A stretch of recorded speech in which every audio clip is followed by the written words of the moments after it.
Hello, everyone. Come on in. Come on in. Let's do some live coverage in regards to the presidential candidate. We are definitely live and we're covering what's going on in the news, who has a lead, who doesn't have a lead, what's being said in the news. At first, I was like debating, do I cover it? Why not? So we're going to get into that. So let's go ahead, do the disclaimer. So copyright disclaimer. Under Section 107 of the Copyright Act of 1976, allowance is made for fair use for purposes such as criticism, comma, comments, comma, news reporting, comma, teaching, comma, scholarships and research. Fair use is use permitted by copyright statute that might otherwise be infringing.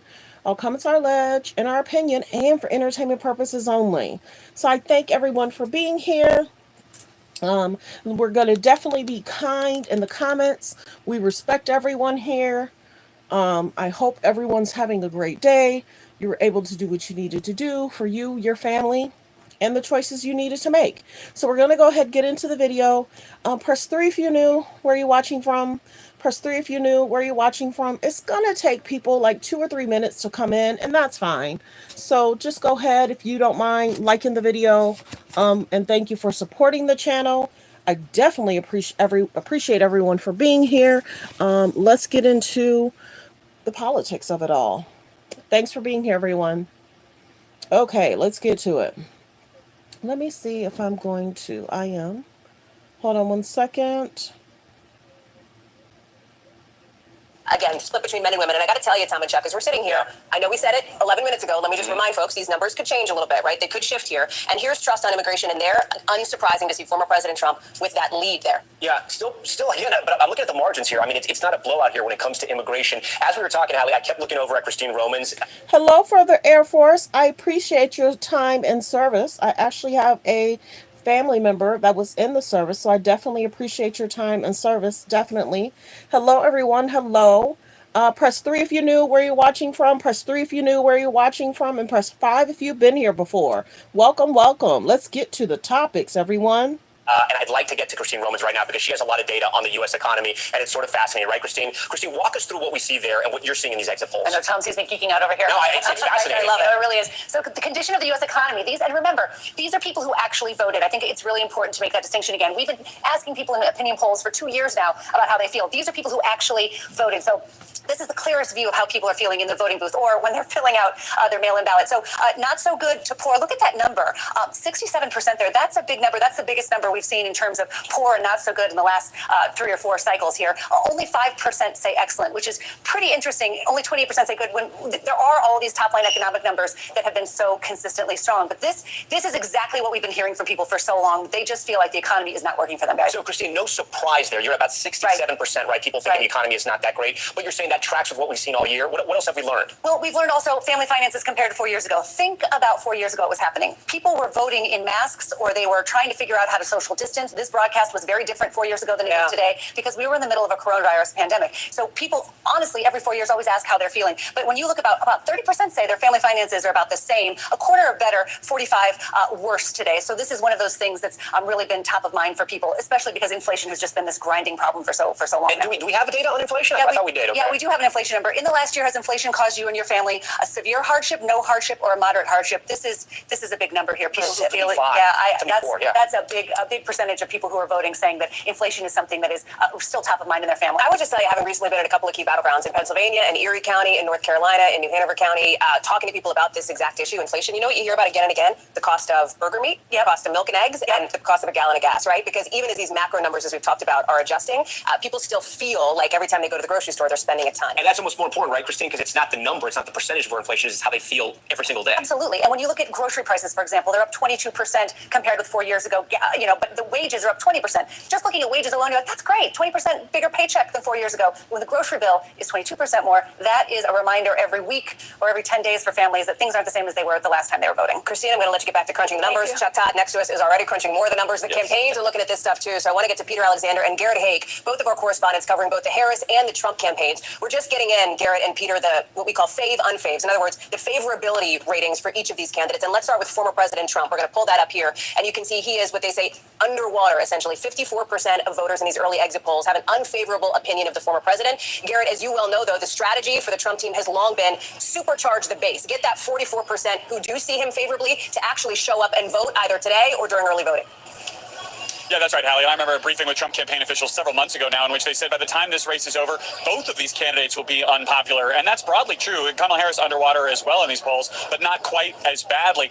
And I think that's going to be part of the challenge for the Trump campaign as we look at these early exit polls, which I should caution that the campaign was telling us sort of all week not to overinterpret them. And I think that's a worthy acknowledgement to make here. But they also wanted to use President Biden as an anchor around Kamala Harris's neck and essentially hope that Biden's unfavorability would drag down Kamala Harris. And the delta between Biden being far more unpopular than Kamala Harris. Hello, everyone. Thanks for tuning in. I was turning on my monetization. Thanks for being here. Press 3 if you're new, where you're watching from. Press 3 if you're new, where you're watching from. And press 5 if you've been here before. Welcome, welcome. Hello, everyone. Like the video as you guys come in. Thanks for being here. Is right now is the kind of thing that I think would be a warning sign to the Trump campaign about that messaging not being as effective as they'd like. Garrett Haake, thank you very much live for us down there in South Florida. Appreciate it. All right, let's move over to my friend Peter Alexander. And Peter, let's take a look at the favorability for the vice president. Here it is. This is the first time we're seeing this. What we have here, the opinion of Kamala Harris, unfavorable 50%, favorable 48%, unfavorable 50, favorable 48%. Her unfavorable slightly lower than what former President Trump's was. Peter, talk to me about how the Harris campaign is feeling. I know you've been reporting all day about sort of their momentum and sort of maybe a changing of mood. They were feeling a bit more positive today. Yeah, not just positive today. They've been feeling increasingly confident over the course of the last several days. Let's look at that favorability number, though, for a moment. And Kamala Harris, she performs better than both Donald Trump and Joe Biden. 4 points ahead of Donald Trump, 7 points ahead of Joe Biden. One of the concerns about Donald Trump had been that there was some sort of an evaporation, a memory gap where Americans forgot the way they felt about Trump at the end of his term. Right now, his number's coming down. Her number is particularly high in their view right now and higher than... Hi, everyone's coming in. Please like the video. Please double tap the screen. Hit the thumbs up above the video, below the video. We only have 1 like. We should be at least 50 likes. It helps push me out to the algorithm. To like the video is free. Please don't forget to subscribe. We're trying to get to 33K. Please like the video. Thumbs up the video, please. Thank you. The man with whom she served, Joe Biden. So that's something they're feeling, I think, good about this evening. Thank One other you. data point we'll share. We just heard from a senior campaign advisor. They're seeing some new information coming out of Pennsylvania. Thank Obviously, you. The crucial battleground, the biggest prize of the swing states with 19 electoral votes among Puerto Rican voters in the 3 wards with the largest Puerto Rican populations. As of midday today, the numbers were already at 79% of turnout in 2020, which is to say they believe Puerto Rican voters are turning up in big numbers, particularly notable as it comes only about a week and a half after those offensive comments by the comedian who led off for former President Trump at the Madison Square Garden event just a couple of weeks ago. All right, Peter Alexander, first, Peter, we appreciate all that. Hallie here at the big board, Tom, because I want to talk through the road to 270, which is what you are going to be watching tonight. This has been my best friend for the last 2 or 3 months here. Sweet. We've gotten to know each other. Again, the road to 270. We're going to start tonight, election night, where we left off in 2020. Except those 7 battleground states you see here are not colored in. Remember, President Biden won 6 of those 7 battlegrounds. So let's talk about Kamala Harris and her easiest path. Her easiest path tonight, if she holds that blue wall, Pennsylvania, Michigan, and Wisconsin. Hallie, you see the electoral votes there? Right. 270, that gets her right to the White House. But if she were to have a terrible night tonight and the blue wall were to collapse and Trump were to win all this, she has another path. Nevada, Arizona, hold Georgia, and flip North Carolina. She gets to 275 there. Again, if this is the night for Democrats, Hallie, as you know, they'd be having heart attacks all night, but she can still get there with that path. Talk about then former President Trump's clearest and cleanest path to 270. The easiest way to remember this, Hallie, for President Trump when you're watching election night tonight, if he kicks it East Coast style. Pennsylvania, he wins Pennsylvania, flips that, holds North Carolina, and flips Georgia back red. If he does this, look at his number, 270, he gets there. But if something were to happen and he doesn't win Pennsylvania, he has to win somewhere else in the Midwest. This is important. There is no Sun Belt strategy for President Trump. He has to win somewhere in the blue wall. He has to break through. If he can hold North Carolina, flip Georgia. If he wins Michigan, if he just picks off Nevada or Arizona, either one gets him there. Even the 6 in Nevada get him there. But if he can only win Wisconsin, he has to win in Arizona. He needs those 11 electoral votes to get to 270. Let me ask you about a possibility that we're not anticipating necessarily, but that could happen, and that is, what if nobody gets to 270 and it's 269 is a tie? That can happen. So listen, let me give the blue wall to Vice President Harris, and you're going to say, Tom, are you crazy? She's at 270. I'm going to say, hold on. I'll give you all the Sun Belt states to President Trump. Remember, I told you he can't get there with that. He's at 268. So we come to Nebraska. Nebraska has that Where's Waldo effect right now on our map, and that's because Nebraska gives out their electoral votes by total vote, popular vote for the state, but also by congressional district. Maine does this as well. So there's 3 congressional districts. They each give 1. CD2, that's a battleground district in Nebraska. That's Omaha. Trump won it in 2016. If he wins it again, look what happens. 269 to 269, Hallie. And you know what happens there? Do we go down that road? We don't have to go all the way down the road, but we can say that road leads to Congress. Yeah, Congress. The new Congress will essentially pick the president, the House, the Senate would pick the vice president. You heard Tom lay out the importance of Pennsylvania. We're going to take you there when we come back, breaking down how voters all across the country feel about some of these key issues you've been talking about, like the democracy, immigration, abortion night. It is election night here on NBC News.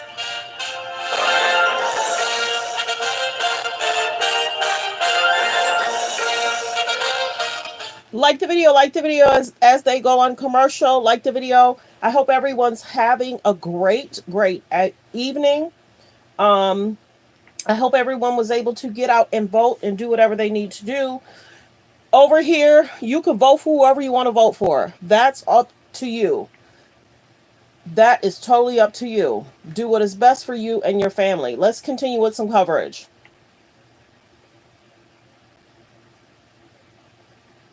Until that returns. Hold on one second. Like the video, like the video.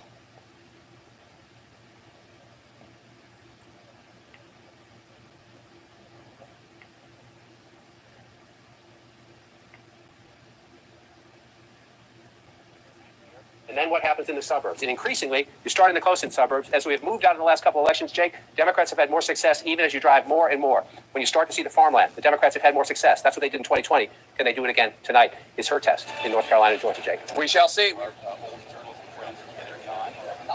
All right, so we're here in the Howard University, which is Kamala Harris's alma mater. Polls will be closing in about 45 minutes' time at 6 p.m. ET. The first set of states will be closing. These are states, of course, on the East Coast, which are not battleground states. The first big milestone you need to be watching out for is 7 o'clock Eastern time, which is 5:30 a.m. In India, which is when Georgia closes. Georgia is a critical state. It's 16 electoral college votes. Biden won it in 2020.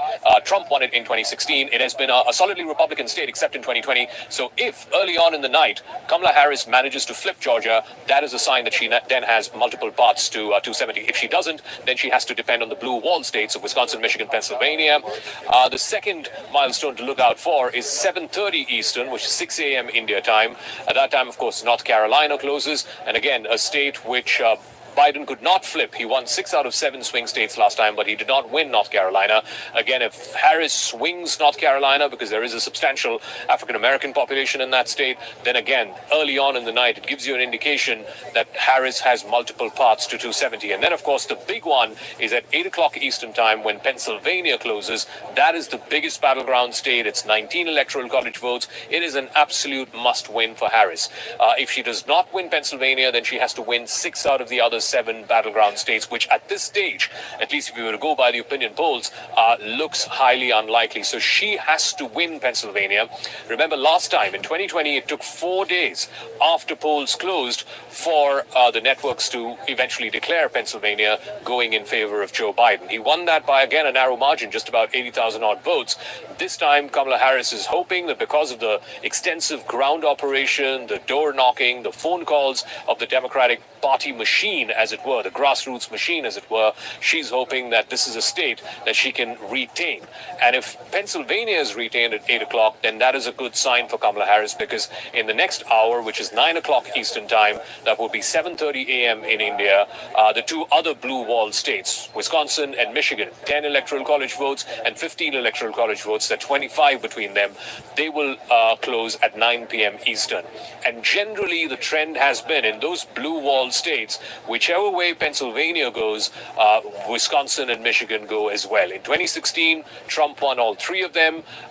4 years before that, Barack Obama won all 3 of them. In fact, they have been solidly blue wall states if you go back all the way up to the 1980s. So that is going to be the critical, perhaps narrow path to 270, but certainly the most viable path to 270 for Kamala Harris if she has to win the Electoral College. Of course, in the popular vote, chances are that she will outpip Donald Trump, much like Joe Biden did 4 years ago, or even Hillary Clinton did 8 years ago. But the critical factor for Kamala Harris is to ensure that she retains the 3 blue wall, or the Great Lakes states of Wisconsin, Michigan, Pennsylvania. Between them, 44 electoral college votes. votes. Therein, we will know whether she's won the night and whether she's won the U.S. presidency for 4 years. Here at the Howard University. Like the video, like the video. Don't forget to subscribe, everyone. And please continue to hit the like button. We should be at about 50 likes. We should be at about least 50 likes. The likes should match the views. Thanks for being here. This is her alma mater. This is where she graduated from. She has talked about this in previous interviews, about how she got the black college experience passing out from here. She did her law from the Howard University, and then of course went back to California and started her practice, and then eventually became an attorney general in the state of California. So this is a place that holds very special meaning for her. In fact, she had come here a few months ago, just around the time that she had just finished accepting the nomination of the Democratic Party, and at that time there was great enthusiasm amongst the students of Howard University, not just for the fact that one of their alumni is going to potentially become the next president of the United States, but also the fact that she would be making history if she did become the president, that she would be the first woman president, the first African-American woman president, and also the first Indian-American president of the United States. So we're hoping to hear from Kamala Harris and her running, also the first Indian-American president of the United States. So we're hoping to hear from Kamala Harris and her running mate Tim Walz, both of whom will be here with their families. Whether it's going to be a victory speech or a concession speech, we don't know. The important thing is we are hoping to know that one way or the other, some form of the results will be declared by later tonight itself. 2020 was an aberration because 2020 had a lot of mail-in ballots, over 100 million mail-in ballots. In fact, in some states like Pennsylvania, you could mail in even after election day was over. So that's why it took so long in 2020 for the counting to happen. If you were to go back to 2016 or 2012, by about 10-11 p.m. Eastern, you have a fair idea. Most networks would have called the election by 10-11 p.m. As to who has won the election. But ultimately, to get it certified, to tally every single vote, that might take much longer. But the projections of who is winning these battleground states, because ultimately whoever wins a bulk of these battleground states goes on to win the presidency. That, I suspect, if we go back, if we discount the aberration of 2020 and go back to how it was in 2016 or in 2012, then by about 10 o'clock, 11 o'clock Eastern time, you would get a fair idea of who has won the battleground states and thereby who has won the presidency. So history is really at stake as far as Kamala Harris is concerned. Remember, she will become, if she wins, the first ever African-American woman, Indian-American president of the United States. So history beckons for her, and she will be here later on tonight for as the cookie crumbles or as the results go, whether it's going to be a victory speech or a concession speech. We will have to wait and see. All right, so it is going. Like the video, like the video. There's about 111 in the building. If I can please get 50 people to please hit the like button. Double tap the screen, hit the thumbs up above the video, below the video. Thanks for tuning in. Fair use reaction videos. Down to the wire between Democrat incumbent Vice President Kamala Harris and, of course, the former Republican President Donald Trump. Who will America choose? It has huge down the line. Like the video, like the video. Yes, thank you. We're at 10 likes. Let's get the likes to 100. The key contests. Pennsylvania will be key. If we win Michigan, we win the whole thing. The biggest issues. I will protect our jobs. I will protect our borders. The government should not be telling her what to do with her body. Now, America decides. From NBC News, this is Decision 2024. Here are Hallie Jackson and Tom Yamas. Hey everyone, welcome to an NBC News special report. We are less than 90 minutes away from the polls closing in that first key battleground state of Georgia. And we've got breaking news right now. New exit poll data just coming into us. I'm Tom Yamas. And I'm Hallie Jackson. And listen, this is our first look at some of the numbers on who is voting and what matters to the people who are voting, even with some folks, maybe somebody you know, still out there in polling lines in every state across the country. And this is really significant because this is the data we're just getting from actual voters as they leave those polling places. So it tells us a lot, more than any of the opinion polling we've seen in the last few weeks. So let's talk about the issues, right? What's taking voters to the polls? Here, voters were asked about the most important issue to them: the economy, abortion, foreign policy, immigration. And look at that, Hallie, 35% saying the state of democracy, 31% on the economy, and 14% on abortion. Again, we want to say this is the first wave of exit poll data. We want to be real careful about this. This was in 10 battleground states, but this is huge. 600 polling places across the country, early, in-person, mail-in, and election day of. That grain of salt is well noted, Tom, because these numbers could shift a little bit. But here's why this is so surprising and why we're pausing on that 35% on state of democracy. Because all along, and you know this for months, the economy has been the top issue that voters said would be driving them to the polls. And usually immigration was right up there in the top two, followed by abortion access. You can see here, abortion there, 14% of voters say it was the most important issue to them, with immigration trailing. Now, again, these numbers could shift a little bit. But one other note on state of democracy, Tom, that can cut both ways. There are Republicans who are concerned about state of democracy. There are Democrats who say they're concerned about state of democracy. Let's talk about this other exit poll. Who do you trust more to handle the economy? And remember, the president, he closed on immigration and the economy. 51 former President Trump, 51% saying Trump, 47% for Harris. We thought this divide might be bigger, and this may change as the night goes on, but that's not terrible news for Democrats right now. No, the other piece of this is the issue that Vice President Harris largely closed on, and that is abortion access. Who do you trust more to handle abortion? It is no surprise here to see that she is leading on trust on this issue over former President Trump. Yeah, it was a big issue. She was traveling with women all throughout states like Michigan, Pennsylvania to make sure she got that message out as well. Again, not a huge surprise here. And again, this could change, but this one right here likely will stand. Donald Trump, of course, closing on immigration. This is a message that he has hammered now for months with his rhetoric on migrants in this country and on trust on immigration. Here he leads, again, consistent with the public polling that we've seen. But I want to bring in NBC's Chuck Todd now because, Chuck, there's some interesting stuff here with all of the noted caveats, with all of the warnings. We don't want to overread into it. Let's be super clear on that. But talk me through your takeaway. Well, look, I think the biggest thing is the fact that when you take economy and immigration, which are the two strongest issues for President Trump, and the fact that they're not, neither one of them is the top issue. If you're in Mar-a-Lago right now, that makes you a little bit nervous. And look, state of democracy. Although I thought Mar-a-Lago would tell you we're not too of course, about it. Of course, because that's you always have to be projecting confidence on there. I get it. But when you look at the fact that obviously abortion rights ahead of immigration, that has not. By the way, that has been going back and forth in all of our polling.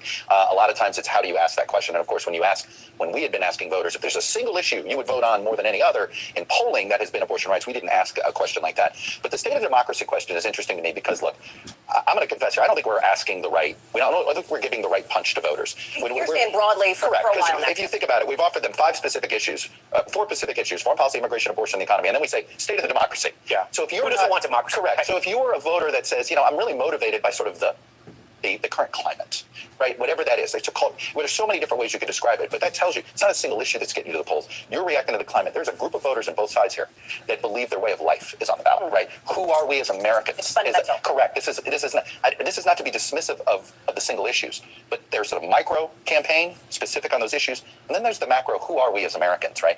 And I think what we're finding out here is Like the video. Thanks for being here, everyone. I appreciate everyone for tuning in to Let's Talk About It Media 21. Please continue to hit the like button. Please double tap the screen. Hit the thumbs up above the video, below the video. Thanks for being here, everyone.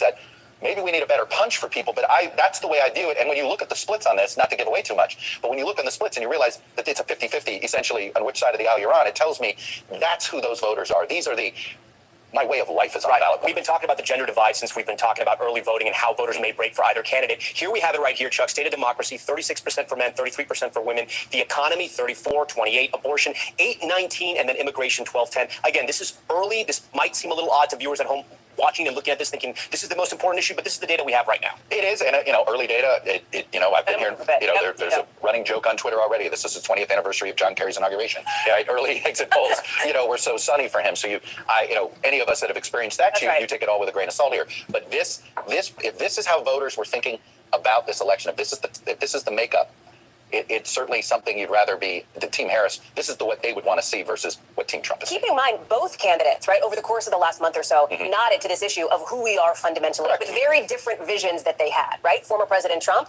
the country is in a dangerous and broken place, and he's the person who can come in and fix it. Vice President Harris, it will be more dangerous if Donald Trump is reelected, and she's the one who can represent that fresh start for people who might be exhausted. Well, and it's interesting, if you want to look in the exit poll and say, boy, what is the evidence that Trump's doing well? Well, by the way, Joe Biden's job rating is really low in here, 41%. That's very low. People are dissatisfied with the direction of the country.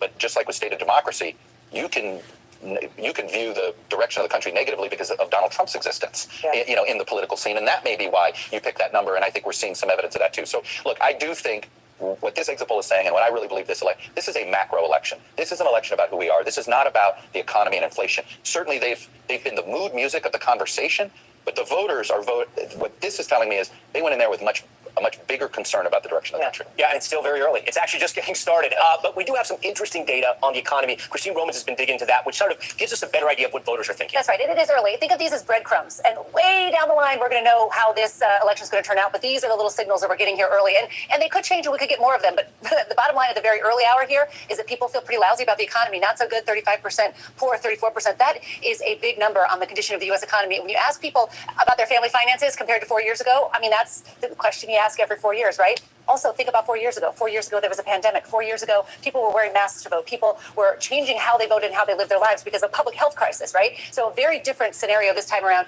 Only 30% say it's about the same today. 24% say better. 45% say it's worse today in terms of their family finances. So we know there's been this negative mood music, Chuck, for months now about inflation, about the overall feeling of the economy, even as all the top line numbers, Hallie and Tom, have remained really strong. Christine, before you go, do we know if Harris was able sort of to detach herself from President Biden on the issue of the economy yet? Do we have that data yet? Do we know anything about that? I don't know that yet, but I'll tell you something. When I see such a big spread between the good and bad for how people feel about the economy, and then you see who's better to handle the economy, Harris or Trump with only a 4-point spread, that's interesting. That's tight in terms of what voters are saying about who can handle it best. Otherwise, look at moderate hardship to a severe hardship. That is remarkable. 74% saying that's a that big inflation number. is a big number for them. So we've been hearing people complain about inflation.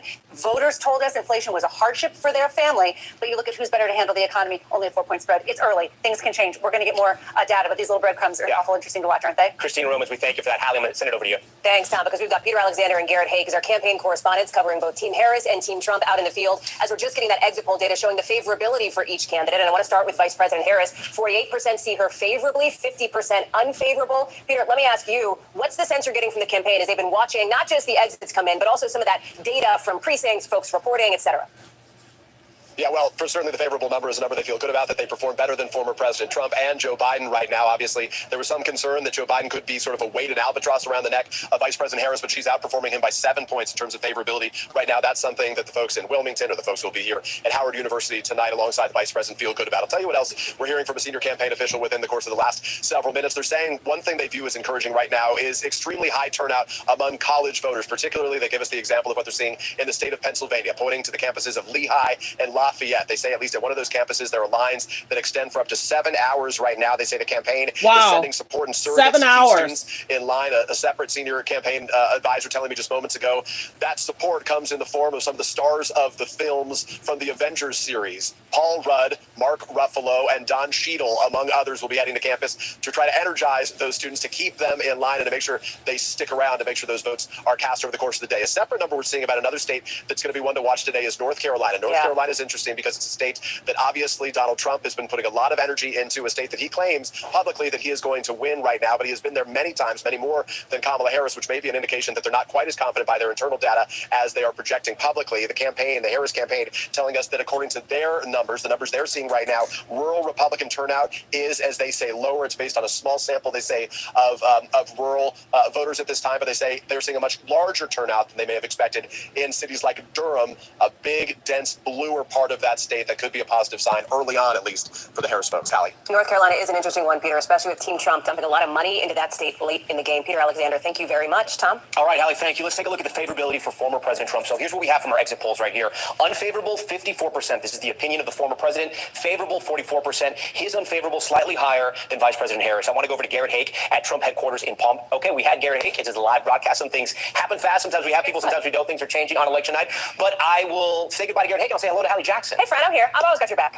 So listen, it's hard to kind of parse those numbers. 54% unfavorable for Trump, about 50 for Kamala Harris for the vice president. Still early in the night, but a little bit better for Democrats in that poll. Keeping in mind that both of these candidates are trying to say that they would be the better one for the country over the course of the next 4 years, can I ask you, Tom, since you're here at the big board, which is going to be your sort of dancing partner throughout the night, to pull up the road to 270? Because remember, that's what this is all about. The Electoral College, first one to 270, has it in the bag. Talk us through the dynamics here. Yeah, so we're going to start election night where we left off in 2020, right? This is the way the map ended up. The 7 battleground states aren't penciled in. A reminder, President Biden, he won 6 of those 7 battleground states. The only one he didn't win was North Carolina. So let's talk about Kamala Harris's path tonight. Her easiest path to 270, she wins Pennsylvania, wins Michigan, wins Wisconsin. She holds that blue wall. Hallie, you see the number right there? She gets to 270. But if she were to have a terrible night and she were to lose the blue wall, say it were to collapse and Trump were to win all those states, she has one more path, but this is going to give Democrats heart attacks. Nevada, Arizona, holds Georgia and flips North Carolina. She gets there at 275. What about former President Trump's cleanest and clearest path, Tom? You know, for former President Trump, just think about this when you're watching tonight. Remember the East Side, right? Where Trump is from New York. He's now living in Florida. If he flips Pennsylvania, holds North Carolina, and flips Georgia, he gets to 270 right there.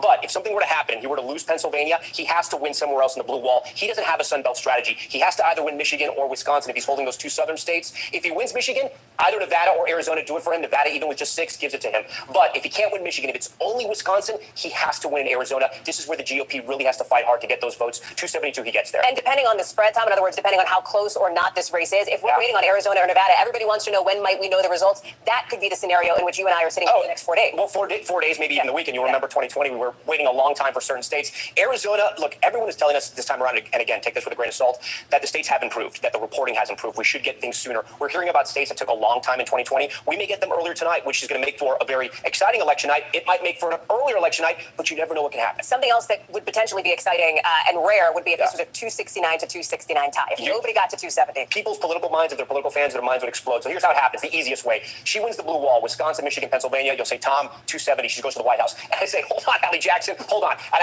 I give Trump the Sun Belt, Nevada, Arizona, Georgia, North Carolina. He's at 268, and you're like, Tom, did you go to school? Yeah, did you get that? No. Okay, so Nebraska, it's got that Where's Waldo status. And the reason why it has that Where's Waldo status is because it gives away electoral votes through popular vote, the whole state. If you win it, you get 2. Each congressional district, though, you each get 1. If Trump were to win that, like we said, if he wins it, it goes 269, 269. He won it in 2016, that congressional district. It could happen. It'd be very hard. But if this happened, the new Congress, the House would pick the president, the Senate would pick the vice president. It's kind of a complicated process. Chuck, to say the least, talking kind for like 50 hours. Yeah, exactly. One of the things we were talking about too, the favorability, unfavorability for both Vice President Harris and for former President Trump here. We now see those unfaves for the former president. And again, underwater, 54% unfavorable, 44% favorable. And we were talking about him all night. Garrett Haake, he's finally up and ready to go. Garrett, so look, the unfavorable favorables are in. Like the video, like the video. We only have 17 likes. Let's get the likes to 150. Please double tap the screen to hit the like button, or hit the thumbs up above the video or below the video. To hit the like button is free. Don't forget to subscribe to the page. Thanks for being here, everyone. Fair use reaction video. Donald Trump slightly ahead when it comes to unfavorable, so you wouldn't be ahead, I guess you'd be under. But I do want to ask you something. People were watching former President Trump today when he was voting in West Palm Beach with his wife, Melania. He sounded a little tired. He sounded a little hoarse. He had been talking nonstop for the last 4 or 5 days on the campaign trail. Should people misinterpret that? Because I know there was some sort of Monday morning quarterbacking saying, oh, he's tired. He doesn't look positive. Maybe it's the body language. What are you hearing from the Trump campaign? Look, Tom, before he's older than me, I was on that same overnight flight with him last night from Michigan back to Palm Beach. Landed about 6 o'clock in the morning, and I was tired too at that voting place. So I don't know that I would read too much into that as any particular signal. There was a brutal schedule here the last 24 hours of this campaign with Donald Trump trying to do something not about those unfavorability numbers, which the Trump campaign has long understood are kind of baked in. There's not a person in this country who doesn't have sort of an already pretty well-established opinion of Donald Trump. They were trying to attack Kamala Harris on the issue sets rather than make him more popular, except I would say on the edges with some of these podcast interviews that they were trying to do, where they thought they might be able to introduce him to young men in particular who didn't already have fully formed opinions of Donald Trump, convince them that maybe he was a more normal guy, sort of a more laid-back guy than the public perception would be. They wanted to win on some specific issues, including immigration, which, as I dig through this poll data, I'm not convinced that they've done. In the early exits that we have seen on the question about what should happen with undocumented immigrants in this country, a significant majority of Americans saying they think they should be offered a pathway to citizenship, not deported back to the countries that they came from. Tom, this is a staple of every single Donald Trump rally, interview, press conference, appearance for the last 2 years. His idea of the world's largest mass deportation program. The voters are telling us in those exit polls they don't agree. Garrett, just before you go, give me one data point you're hearing from the Trump campaign that gives them hope tonight. It's rural voters, Tom. They think there's a landslide out there and rural voters coming out from. If that's true, we'll see it one tiny county at a time across the country tonight. It'll be a rural-urban divide tonight, all those battleground states pretty much. Garrett Haake, great reporting, as always. Great work on the campaign trail. All right, Hallie, I'm going to send it over to you. Tom, thanks, because we are just over an hour away now from the thing that everybody has been waiting for. Actual vote counts in the battleground states. 7 o'clock, watch for Georgia. That's when polls close there. 7:30, it's going to be North Carolina. It's going to be Ohio. And then 8 o'clock Eastern, this is the big one because that is when polls close in battleground Pennsylvania. You see it there. As Tom has laid out, that could potentially be ball game for these candidates. We know that is so critical here, Tom. Yeah, coming up right here on NBC. The night is just getting started. New data out on these exit polls on how you, the American public, feel about issues like abortion and the border. Stay right here with our special coverage of Election Day 2024 continuing on NBC News. Like the video. Thanks for being here, everyone. Hold on, as they're on a break. Let's continue. Not just for this country, but right around the world. There are 2 wars which need to be stopped. Fair use. Like the video. We have about 200 and something in the building. Can you please double tap the screen to hit the like button? Thank you. Thank you. There is, of course, the trade issue. Donald Trump is threatening an across-the-board 10% tariff, and then there is great power competition with China. And the big question for India and for Indian viewers, which of these two candidates will be better for the India-US bilateral? Joining me now is Mr. Paul Strauss. He is the United States Senator for the District of Columbia. Thank you very much. We're joining you from the District of Columbia. We're here in Washington, D.C., right outside the White House, just off the South Lawns. Mr. Strauss, it's election day. It boils down to this. It boils down to today. How are you feeling about the chances of your candidate? Well, I'm cautiously optimistic. We're excited for the chance to elect our first woman president, our first president of Indian descent. It would be an historic milestone for our country, and we're very excited. What do you think is working for Kamala Harris? Well, it's a very close election. And in fact, ironically, you're in the District of Columbia, my jurisdiction, but right now I'm still in Pennsylvania, where I and most Democrats from Washington, D.C. have been going to campaign because the votes in Pennsylvania are more important to the outcome of this election than the votes in the capital of the United States. And so she has had a united Democratic Party that is behind her 100%. And we are working very hard, traveling around the country to make sure that we can win in the important swing states or battleground states, because even though we expect her to win the popular vote by a large margin, Donald Trump has never won the popular vote. That's not what decides the election. So you have to win in these certain states to get the 270 electoral votes, and we're working hard to put her over the top. What are you seeing on the ground which the polls, you believe, are not picking up? Because the polls have put it virtually in a dead heat, not just nationally, but particularly so in the battleground states. Why do you believe that that's not the case? Why do you think that there's something happening on the ground which the polls are not picking up? Well, there's a level of enthusiasm, the number of women. Okay, they're back. Hold on. Like the video, like the video. So the most important issue to them is the state. Thanks for being here, everyone. Continue to hit the like button. Please double tap the screen, hit the thumbs up above the video, below the video. Thanks for tuning in to Let's Talk About It Media 21. Democracy, followed by the economy at 31%, then abortion, 14%, immigration, and foreign policy following. Interesting here because remember, for months, that public polling had suggested that, in fact, the economy was the biggest and most important issue to voters, especially with those inflation numbers, Tom. Yeah, and also, we also have to tell our viewers, state of democracy can break both ways. That's It right. depends if you're Republican or you're Democrat and how you look at that issue. The president closed with the economy and immigration, and that was the second issue, the economy, but not as high as maybe Republicans wanted. That's exactly right. Of course, Vice President Harris, Tom, closing on abortion. Okay, yeah, and let's talk about abortion, right? And this is which comes closest to your position.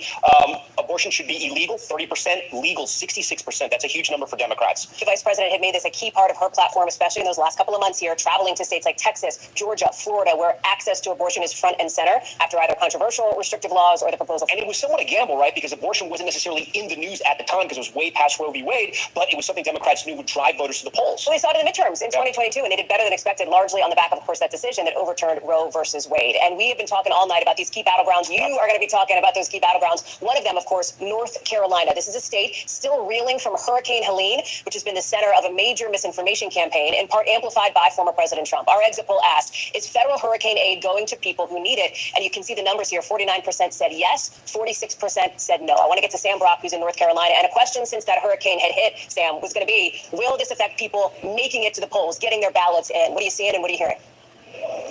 Sure. Let me start with part A, Hallie and Tom. Good to be with you. I'm in this tiny precinct right now, about 15 or 20 minutes outside of Ashland in Buncombe County. And what's amazing is they just celebrated 1,000 people voting just in this tiny precinct. Guys, the reason that it's relevant, as we see the last voters here that are lining up, we have about an hour and a half left, is the fact that you had another location where this was supposed to be that's still having helicopter supplies dropped in for victims of Hurricane Helene. As officials here are trying to coordinate and figure out where people will go to vote. And yet, despite all of that, you only had about a quarter of all the election sites in this entire county that were impacted in some way, whether it's combining with an existing polling site or having to move it all together. But folks seem to be finding where they need to go. The early voting numbers in Buncombe were at about 58%, which is outpacing the rest of the state. So we are, in fact, Hallie, to your question, seeing people come out and actually exercise their civic duty and be able to vote. As far as the misinformation component of this is concerned, though, I did have a conversation recently with a young couple that just voted for the first time. They are in many ways emblematic of how a lot of folks feel. It's not necessarily that they think that FEMA was only giving out $750, as was that first lie, frankly, that was out there for a couple of weeks, where the FEMA was redirecting funding from, disaster relief to the border. border or any of the other things that were out there. They said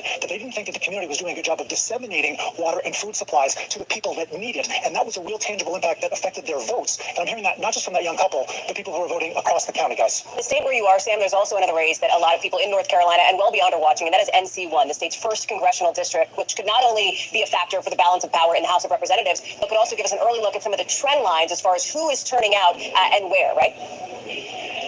It could. So we're talking about Don Davis right now, who actually won that previous congressional election by about 5 percentage points. But there was a mid-cycle redistricting, Hallie, and the reality is that there are fewer black voters in his district now. More right-leaning parts of, say, the Outer Banks area of North Carolina were added, and suddenly he's in a dogfight with Lori Buckout, who's a businesswoman. And the question becomes, how does this speak reflectively to what's going on across the country? Well, certainly in terms of younger voters turning out, that's part of it. But also, North Carolina is a state where there are more registered Democrats by about 100,000 than Republicans. And redistricting, especially when you're talking about the House, matters a whole lot because there is a supermajority of Republicans in the state legislature. This, in some respects, is a reflection of that. Sam Brock, live for us there in North Carolina. Sam, thank you. North Carolina is going to be such a big story. We are tracking the latest exit polls as they come in, and the first polls in battleground Georgia are set to close soon. Stay with us for our NBC News special coverage of Election Night 2024 tonight, even into tomorrow morning. Savannah and Lester are going to take you all the way through right here on NBC News. Stay with us.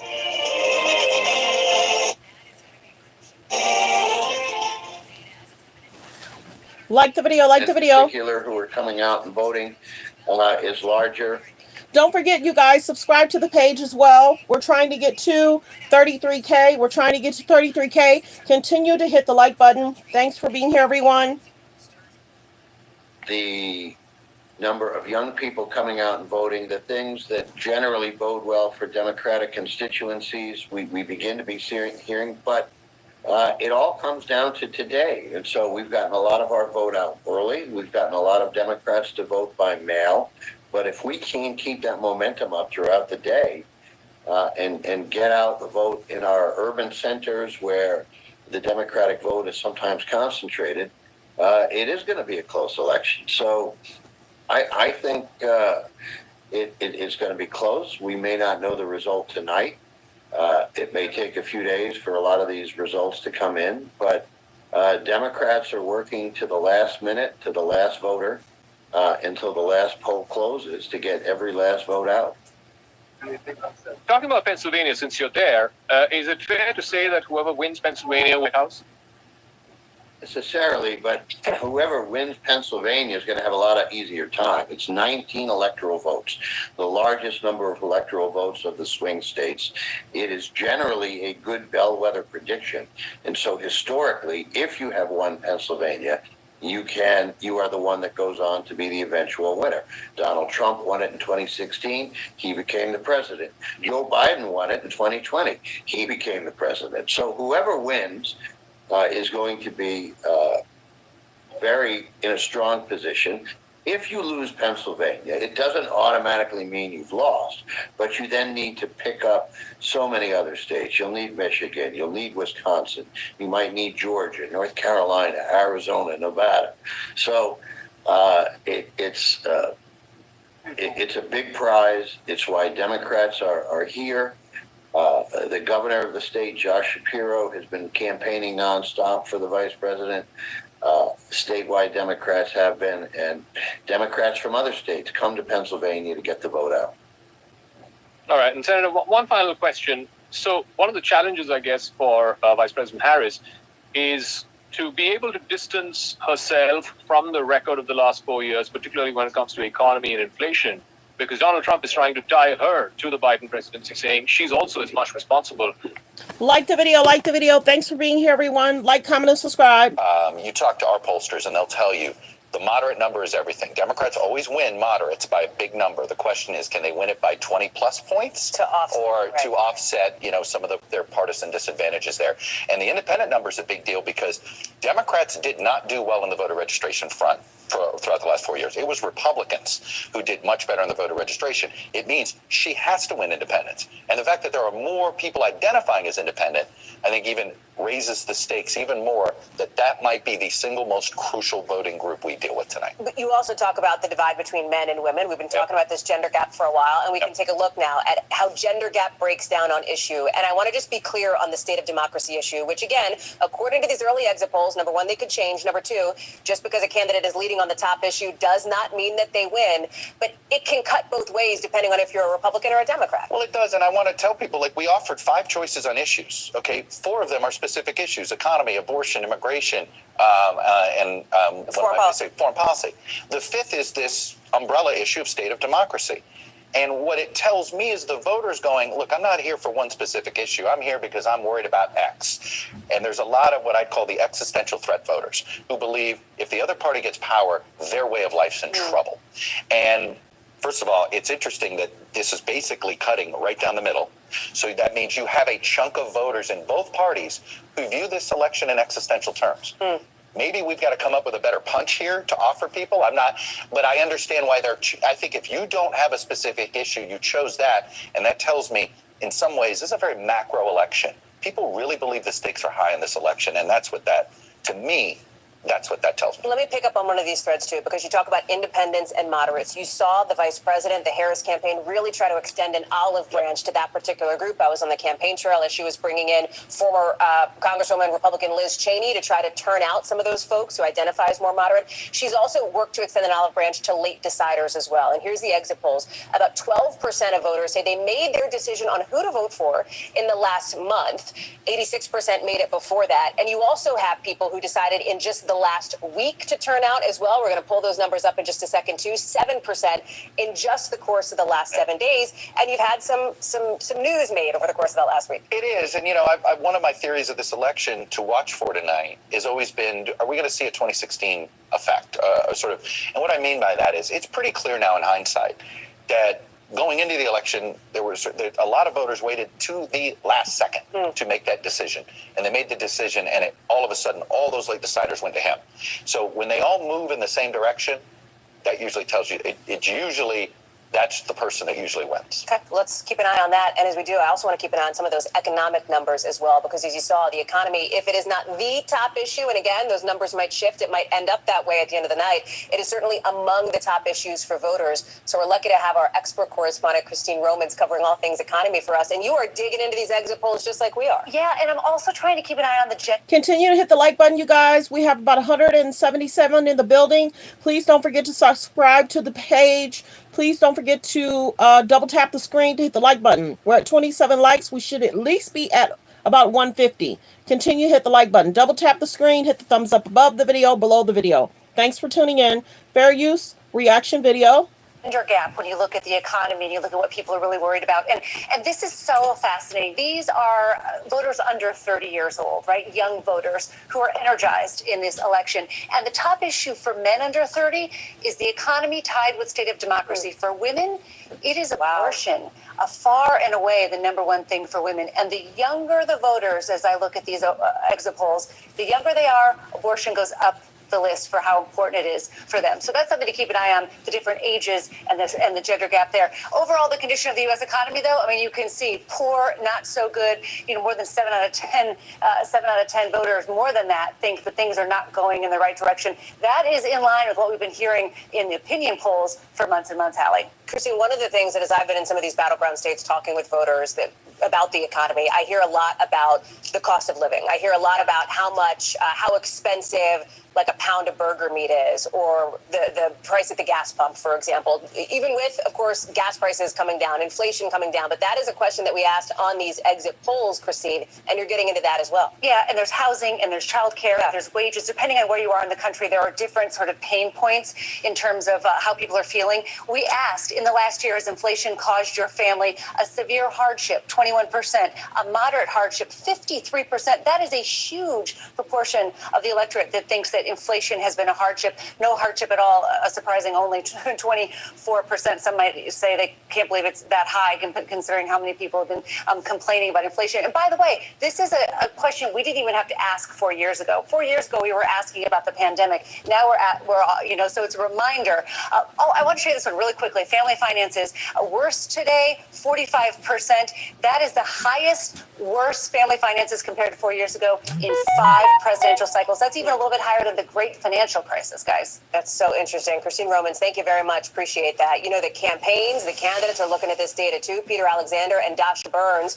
are covering both the Harris and the Trump campaigns, as we're just getting our look now at favorability ratings for each of the candidates. I want to show you here. Donald Trump will start here. 54% of voters view him unfavorably, 44% favorably. But Dasha, as you well know, part of the strategy here for the Trump campaign is to take that 44% and make sure that they get to the polls, that they turn out and vote. It's about supercharging the people who already back him, Dasha.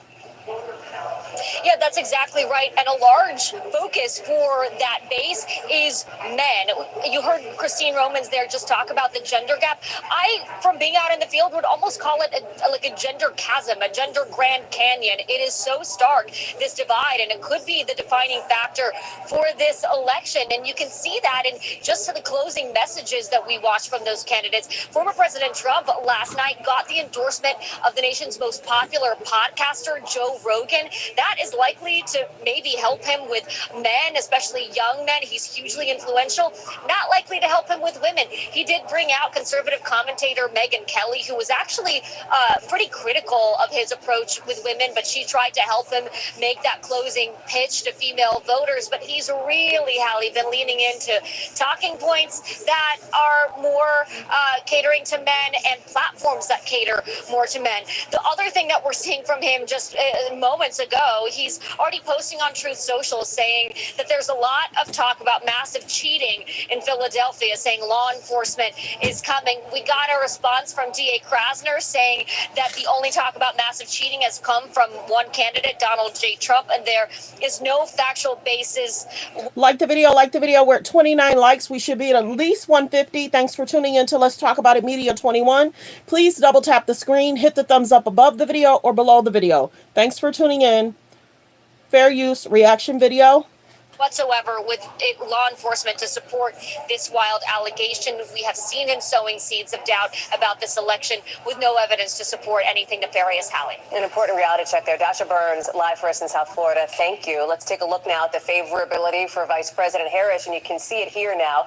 50% of exit polled voters say that they have an unfavorable opinion of her versus 48% who say that they have a favorable opinion of her. In other words, that they like her, that they are into her, if you will. Let me bring in Peter Alexander, who's live for us just outside Howard University in Washington, where the vice president is holding her watch party. Peter, give us a sense of what you're hearing and seeing from the campaign at this moment.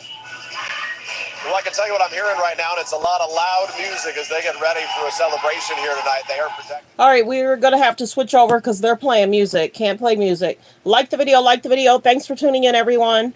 On the economy and inflation, how do you speak to that?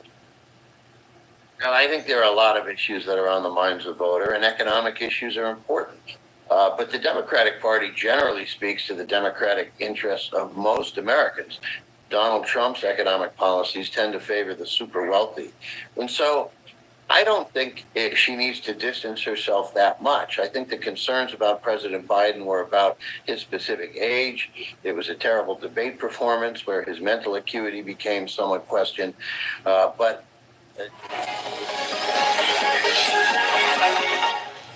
Like the video, like the video. All right, we're coming to you live from the Howard University here in Washington, D.C. This is the alma mater of the Vice President. Right behind me, you can see the Secret Service. You can see people working away, trying to perfect the stage. She is going to be here a little past 11 p.m. is what we are being told. Of course, depending on the result, if she wins. Processing of Let's listen to some numbers. It's a technical term, but it means they're going to count things a lot faster, we think, in Michigan. So again, Biden won this by 2.5 points. There's a lot of places to look. We're going to talk a lot about Wayne County and Detroit, but I'm going to look immediately north of Wayne County for a test I'm going to be returning to throughout the night. Call it a tale of two counties. And those counties are right here. The red one is Macomb. This is the big blue-collar suburb. This is ancestrally the home of the famous Reagan Democrats, and this is Oakland County. This is the more upscale suburb, higher income, higher concentration of college degrees. Demographics here, these are the demographics that have been good to Democrats. The demographics here, these have been Trump-friendly. Now, here's the test we're going to be applying throughout the night. Take a look at this. In 2016, when Donald Trump won Michigan, the only Republican in 3 decades to pull that off. Here's how these 2 counties went. Clinton won big by about 53,000 in Oakland. In Macomb, Trump won by 48,000. The key, basically, Trump's Macomb number canceled out Clinton's Oakland number, and Trump won the state by about this much. 2020, look at this. Joe Biden ratcheted up that Oakland number. He almost doubled the Democratic support here, the percentage. 108,000. Meanwhile, Trump lost a little ground in Macomb. There was a 70,000 vote gap. If there's a gap like this, Democrats are feeling good. If Macomb is more balancing out Oakland, advantage Trump. We're going to be watching that one throughout the night. And then let's head to Wisconsin. We'll get to the Western stuff later, but we're just taking you through the East and the Midwest closings right now. Wisconsin, again, a lot of places we could look here, but the word I'm going to use, if this is a word all night in Wisconsin, is bow wow. And what I mean by that, we got the 3 counties in the sort of the Fox River area here.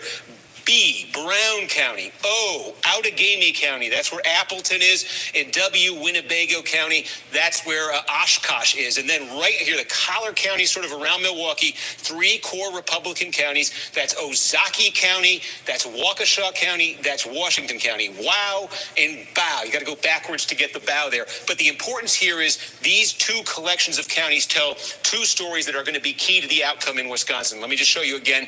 These are the bow counties, and what's happened in them, they're very demographically similar here. They've got the same sort of about 85% white, a lot of blue collar white, the median income about at the statewide average in these places. In 2016, Trump brought the Republican number up. This collectively in these counties, he got it up to 10 points. That was a big improvement for Republicans. In 2020, he gave back some of that improvement. This drop from 10 to 7, given how narrowly perched Wisconsin is in terms of the result, this was a very significant drop in support for Trump. So the Trump campaign wants the bow number back at 10, wants the bow number higher than 10. They need that tonight. Now, the wow number has been diminishing for Trump and has been diminishing for Republicans since Trump came along. You can see in 2016, Trump held more of the Republican support, almost won the wow counties by 30, lost 5 points. There's a lot of population in these counties. Waukesha County's got 400,000 people. These are places with large concentrations of college degrees, higher incomes. These are suburbs. Again, this is an area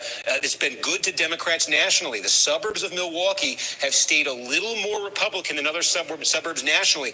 Can Democrats make another big cut in this Republican margin here? That would be a very good night. That would give Kamala Harris a great chance in Wisconsin. Thanks for tuning in, everyone. Please don't forget to subscribe to the page. Don't forget to hit the like button. Double tap the screen, hit the thumbs up above the video or below the video. Thanks for tuning in. Fair use reaction video. I know in just a little bit. We're also getting exit polls out of not just the national landscape here, but some of those key swing states. Remember, exit pollsters post up at some 600 locations all across the country. So let's get a look at some of the results here. And I want to start here with the blue wall. So remember, that's Pennsylvania, that's Michigan, that's Wisconsin. Favorability, unfavorability. Again, favorable. Both candidates here are below 50%. This largely tracks to a degree to what we saw nationally. Sunbelt, very similar story here too. I want to get to the fact that polls are starting to close now. Looking at my watch in just about 45 minutes in some of those key battlegrounds. We're going to start on the East Coast. We're going to start with Georgia. And you can see Indiana, Kentucky, Vermont, Virginia, South Carolina as well. But it's Georgia that we're going to be watching for, that you should be watching for as well. 30 minutes later, you've got North Carolina. This is one that is so fascinating here. Remember, former President Trump won this state twice, but it looks like it is, based on public polling, a very close race. And then at 8 o'clock, buckle up, because that's when it hits, right? Pennsylvania, the all-important battleground here, along with a slew of other states, including some with key Senate races, for example, like in Maryland. Ohio also has one. That'll be closed by 8 p.m. too. Polls close there at 7:30. We've got a lot to get to tonight, and we're going to continue our rolling coverage. We're going to take you live to 3 of these critical swing states in just a couple of minutes, checking in with our teams in Georgia, Michigan, and Wisconsin as our special coverage of Decision 2024 continues. Like the video, like the video. Thanks for tuning in, everyone.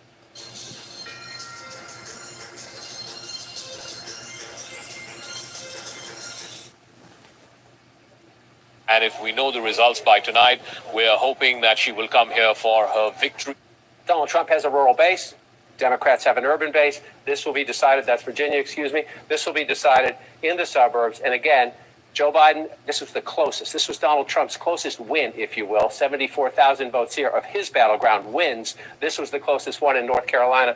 And of course, we all remember all the controversy about Georgia after the last one. Georgia and Arizona were two of the big surprises. How did it happen?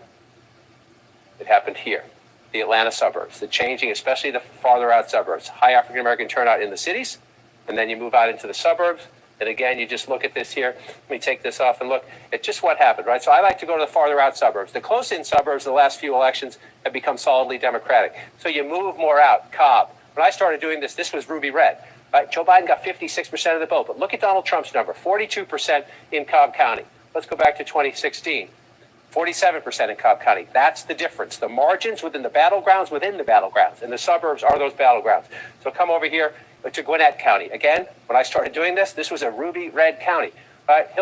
Let's focus on Trump, not Clinton. He gets 45% in 2016. You come to 20, he drops down to 40%. That's the difference in battleground Georgia, because he will run it up in all these rural red areas. The question is, can the Democrats get the urban vote out in here and here? And then what happens in the suburbs? And increasingly, you start in the close-in suburbs. As we have moved out in the last couple of elections, Jake, Democrats have had more success even as you drive more and more. When you start to see the farmland, the Democrats have had more success. That's what they did in 2020. Can they do it again tonight? Is her test in North Carolina and Georgia, Jake. We shall see. All right, so we're here in the Howard University, which is Kamala Harris's alma mater.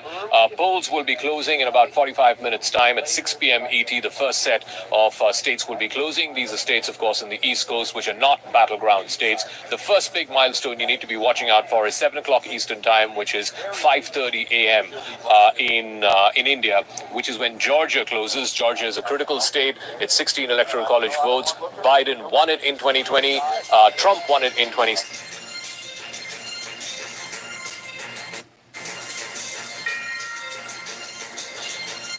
Like the video. Thanks for tuning in. Don't forget to subscribe. Please double tap the screen. Let's get the likes to 100, please. Double tap the screen, hit the thumbs up above the video or below the video. Thanks for tuning in to Let's Talk About It Media 21. 16, it has been a solidly Republican state except in 2020. So if early on in the night, Kamala Harris manages to flip Georgia, that is a sign that she then has multiple paths to 270. If she doesn't, voting, somebody you know may be out at the polls even now, but we are getting some data in from our exit polls here, like how voters feel about the way things are going in the country today. You see 72% of those polled say that they feel dissatisfied or angry. It's a negative view of where we are in America right now. 26% say they feel enthusiastic or satisfied. We've also been talking about what early exit polls, and again, these numbers could change throughout the course of the night and the course of the next couple of weeks as we get information in, but with the state of democracy as the top issue, 25% feel that it is secure, 73% feel that it is threatened. I want to bring in our political editor, Chuck Todd, to talk us through some of these numbers. Chuck, your takeaways. Look, this is a macro election. This is not one that's being decided by a single issue. Voters coming in here, they're nervous. They're not happy with the way things are going. When you have 70+%, there's going to be both Harris and Trump voters in there. That's right. Right. I mean, so this is not about they're not happy with a specific party in Washington. This is bigger than that. This is about who's an American. So I do think that you see, this is why I think you've seen what feels like, people feeling not as good about how things are going about the country, but also uncertain. They're not even certain that either president is going to make them feel great. Yeah. They're just clearly nervous about what the other side might do. Look, the other takeaway I have here is the fact that I think the makeup of this electorate, fewer people identifying with either major party. Now, if you think about it, if you're dissatisfied with the way things are going, you're not happy with how if you think democracy is threatened, then it actually makes a lot of sense that you don't want to identify with either major party. That's right. That you're not down. I think that's a big deal. I think we're in a moment here. We've been in the middle of a realignment. This feels like we're in the middle of another one here. In fact, there are going to be more people identifying as independent, more people identifying as moderate that have ever voted in the last 2 times that Donald Trump was on the ballot. I think it's very significant, and I think it's a sign that this is a very fluid electorate, and I'd be very careful reading too much in it right now. When I hear you say that, my takeaway is let's be careful then, thinking we know anything based on some of these. It's pretty clear, right, that whoever wins independence is going to win this election.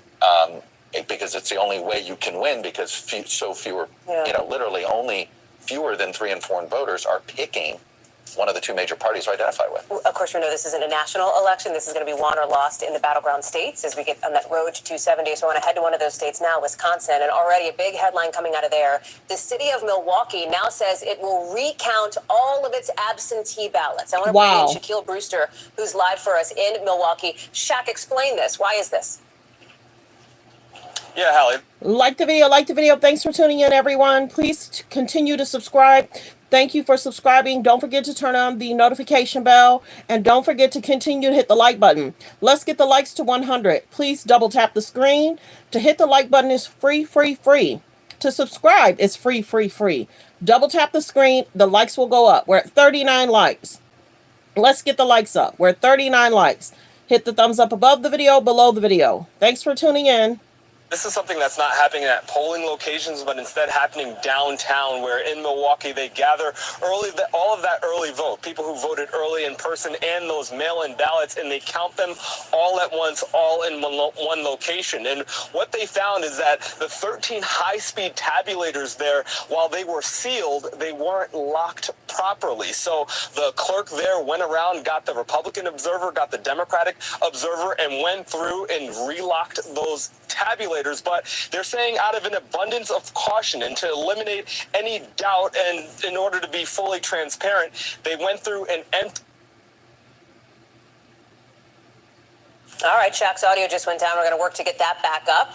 As we do, I want to take you to another battleground state, and we'll get back to Shaq in a second, and that is the state of Georgia. Polls are going to close there in just about 40 minutes from now. Remember, this was a very close, razor-thin margin back in 2020 with former President Trump's loss, and became ground zero for alleged election interference. Again, no evidence to support that. We're asking voters there, how confident are you that this year's election is being conducted fairly and accurately? 17% say not confident, but a majority, by far, 81%, say they feel good about the elections there. Blaine Alexander is live for us. You see her there. Blaine, give us a gut check on where things stand.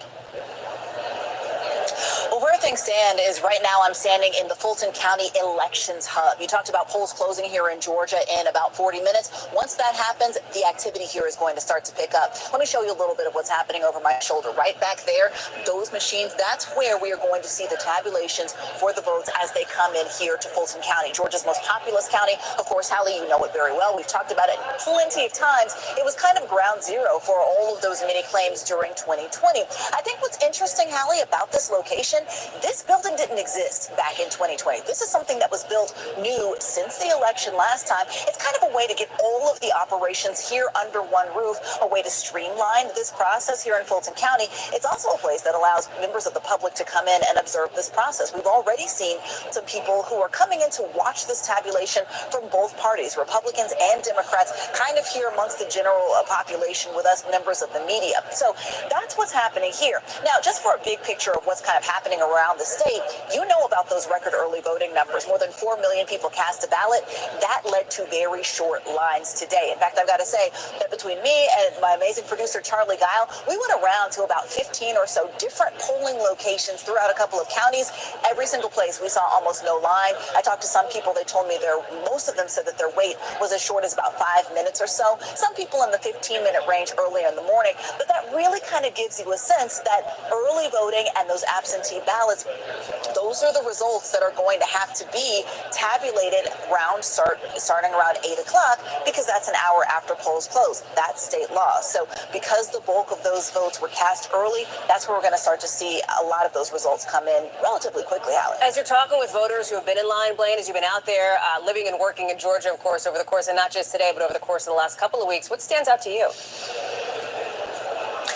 I think a couple of things. One, I think the increased focus on Metro Atlanta, I should say, Metro Atlanta for both candidates is very different from what we saw in the closing days of 2020. Back in 2020, Donald Trump was going to the reliably red counties, kind of on the southern part, the northern part of the state. This time, everybody has been focused for the most part, on Fulton County, or rather on the Metro Atlanta area. That really is where both of them are relying on the vote share to come in and take them across the finish line, Hallie. Blaine Alexander, live for us there in Battleground, Georgia. Blaine, thank you. Let me take you back to Milwaukee now, where, Shaq, I think we fixed your microphone, right? So finish your sentence, please, on the latest of what's happening there. Yes. Yes, bottom line, downtown, those ballots are going to be recounted. Nothing nefarious happening, but because of an agreement between Republicans and Democrats, they just want to make sure that there's some transparency there. So they're recounting those ballots. That might mean a later night here in Milwaukee. But outside of that, everything has been going smooth. I want you to take a look inside this polling location. I'll tell you, here at this location, the clerk says that the line this morning stretched out of the door, that it went an hour long or so. And they actually have a small college in the area. So they said that they've been having a lot of people take advantage of Wisconsin's same-day registration and go into that table that you were just looking at and actually register in person on this election day. I'll tell you, my favorite story, Hallie, is that someone said he was undecided up to the moment that he walked up to this polling location, which is essentially a field house here in Milwaukee in a park. He said he didn't know who he was going to decide on, so he took 2 laps around the park, hit a long walk, and finally decided he would be backing, in this case, Vice President Kamala Harris. But you mentioned Milwaukee is a place that we're going to be watching incredibly closely. Yeah. It's one that has been the focus for Democrats. Saw a lot of big visits ahead of Election Day. It's one that is very important to them. So we're going to be watching these results very closely. Unfortunately, those results might take a little bit longer to come and to be produced because of that little snafu downtown. Shaq Brewster talking with who may be the latest late decider in the polling place where you are now. Shaq, thank you very much. Appreciate that. We are just about... Like the video, like the video. Thanks for being here, everyone. Let's please try and get the likes to 150. Double tap the screen, please. Hit the thumbs up above the video, below the video. Thanks for tuning in. Fair use reaction video. Now 35 minutes away from polls closing in battleground Georgia. Not too long from now, you can see the other states where polls close at 7 p.m. Georgia is the one to watch. You've also got 7:30 poll closings in North Carolina. Ohio is interesting as well. There's a key Senate race there, and you can see the swing states that you need to be circling on your map at home, and I'm sure you have one, as our special coverage here of Decision 2024 continues tonight. Savannah Guthrie and Lester Holt will pick up right after a break. They are going to take you all the way to 2 a.m. Eastern and potentially beyond. I'll be there too with exit poll data, joined by Chuck Todd, Kristen Welker, and Tom Yamas. See you in a minute. Wow, Lester Holt has to go all the way to 2 a.m. That's a long time. Then she has to depend on the blue wall states of Wisconsin, Michigan, Pennsylvania. The second milestone to look out for is 7:30 Eastern, which is 6 a.m. India time. At that time, of course, North Carolina closes. And again, a state which Biden could not flip. He won 6 out of 7 swing states last time, but he did not win North Carolina. Again, if Harris swings North Carolina, because there is a substantial African-American population in that state, then again, early on in the night, it gives you an indication that Harris has multiple paths to 270. And then, of course, the big one is at 8 o'clock Eastern time when Pennsylvania closes. That is the biggest battleground state. It's 19 electoral college votes. It is an absolute must-win for Harris. If she does not win Pennsylvania, then she has to win 6 out of the other 7 battleground states, which at this stage, at least if you were to go by the opinion polls, looks highly unlikely. So she has to win Pennsylvania. Remember last time in 2020, it took 4 days after polls closed for the networks to eventually declare Pennsylvania going in favor of Joe Biden. He won that by, again, a narrow margin, just about 80,000 odd votes. This time, Kamala Harris is hoping that because of the extensive ground operation, the door knocking, the phone calls of the Democratic Party machine, as it were, the grassroots machine, as it were, she's hoping that this is a state that she can retake. Our focus tonight will be right here in the 7 battleground states that are most likely. Like the video, like the video. Thanks for tuning in, everyone. Please don't forget to subscribe to the page. And make sure you turn on your notification bell. We normally do hot topics, trending topics, but today we're doing a live election 2024. Thanks for tuning in.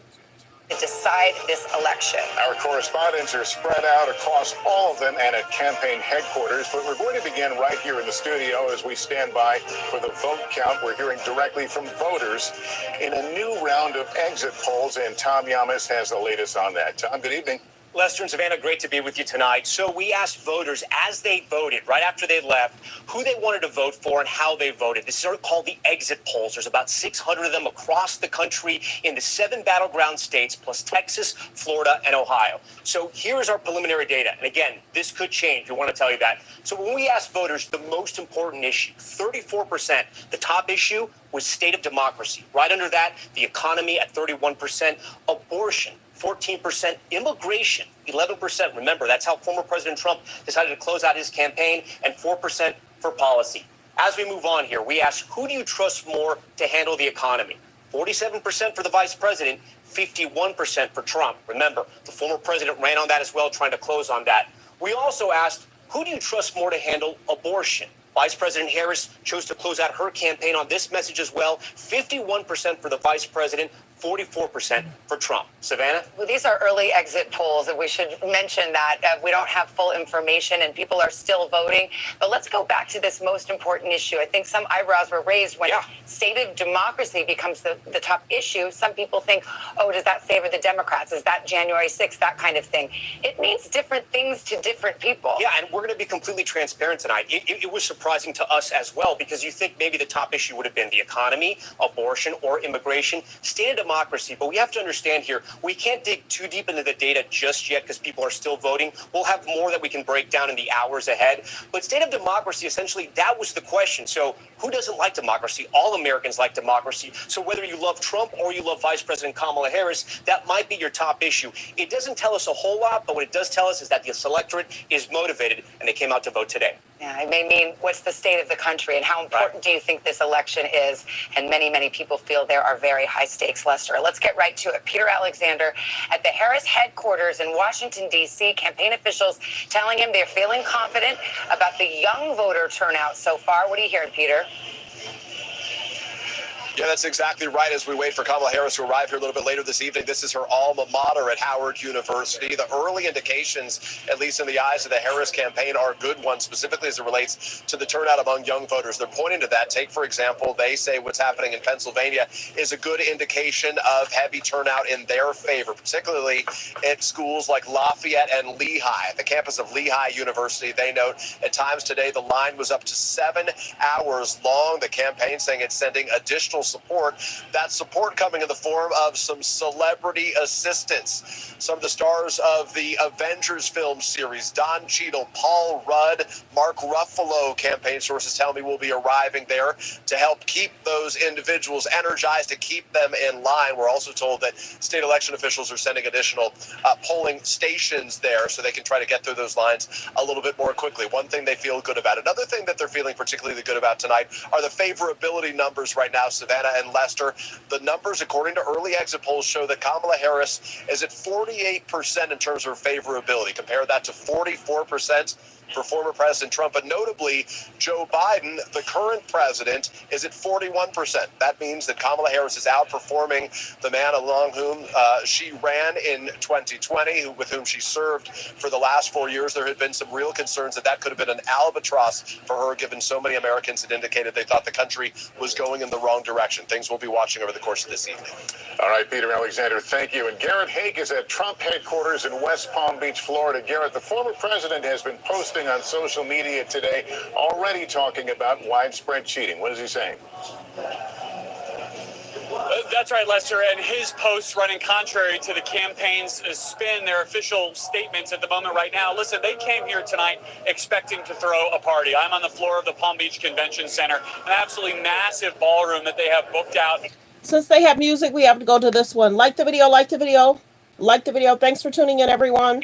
And if Pennsylvania is retained at 8 o'clock, then that is a good sign for Kamala Harris, because in the next hour, which is 9 o'clock Eastern time, that will be 7:30 a.m. in India, the two other blue wall states, Wisconsin and Michigan, 10 electoral college votes and 15 electoral college votes, that 25 between them, they will close at 9 p.m. Eastern. And generally, the trend has been in those blue wall states, whichever way Pennsylvania goes, Wisconsin and Michigan go as well. In 2016, Trump won all three of them. 4 years before that, Barack Obama won all three of them. In fact, they have been solidly blue wall states if you go back all the way up to the 1980s. So that is going to be the critical perhaps narrow path to 270, but certainly the most viable path to 270 for Kamala Harris if she has to win the Electoral College. Of course, in the popular vote, chances are that she will outpip Donald Trump, much like Joe Biden did 4 years ago, or even Hillary Clinton did 8 years ago. But the critical factor for Kamala Harris is to ensure that she retains the three blue wall, or the Great Lakes states of Wisconsin, Michigan, Pennsylvania. Between them, 44 Electoral College votes. Therein, we will know whether she's won the night and whether she's won the U.S. presidency for 4 years. Here at the Howard University, this is her alma mater. This is where she graduated from. She has talked about this in previous interviews, about how she got the black college experience passing out from here. She did her law from the Howard University. And then, of course, yeah, Lester, good evening to you. That's absolutely right. We have been here all day long. We've been watching the line at Temple University. As a matter of fact, it used to stretch all the way. Like the video, like the video. Let's get the likes to 150, please. Let's get the likes to 150. Please double tap the screen. Hit the thumbs up above the video or below the video. And please don't forget to subscribe to Let's Talk About It Media 21. We're trying to get to 33K. We're trying to get to 33K. And don't forget to turn on your notification bell. Let's continue with the video. Fair use, reaction video. Down to the next avenue over here. Now the line, which was about 2.5 hours long, is quickly moving inside ahead of the 8 o'clock poll closing time here at Temple University. This is one of 1,703 different election divisions all across the city of Philadelphia. That's the same jurisdiction. Yeah, let's do that. Press 3 if you're new, where you're watching from. Press 3 if you're new, where you're watching from. Press 5 if you've been here and where you're watching from. Thanks for tuning in. The county of Philadelphia, 700 polling places, about 500,000 people were expected to vote in person today. Some of those students who had been waiting 2.5 hours are quickly inside right now. As you can see, they're coming out at a pace that we haven't seen all day. After they added those two machines you referenced, it is, as you said, a positive sign for the Harris campaign. But of course, until all the ballots are cast and counted, we won't know that for sure, Lester.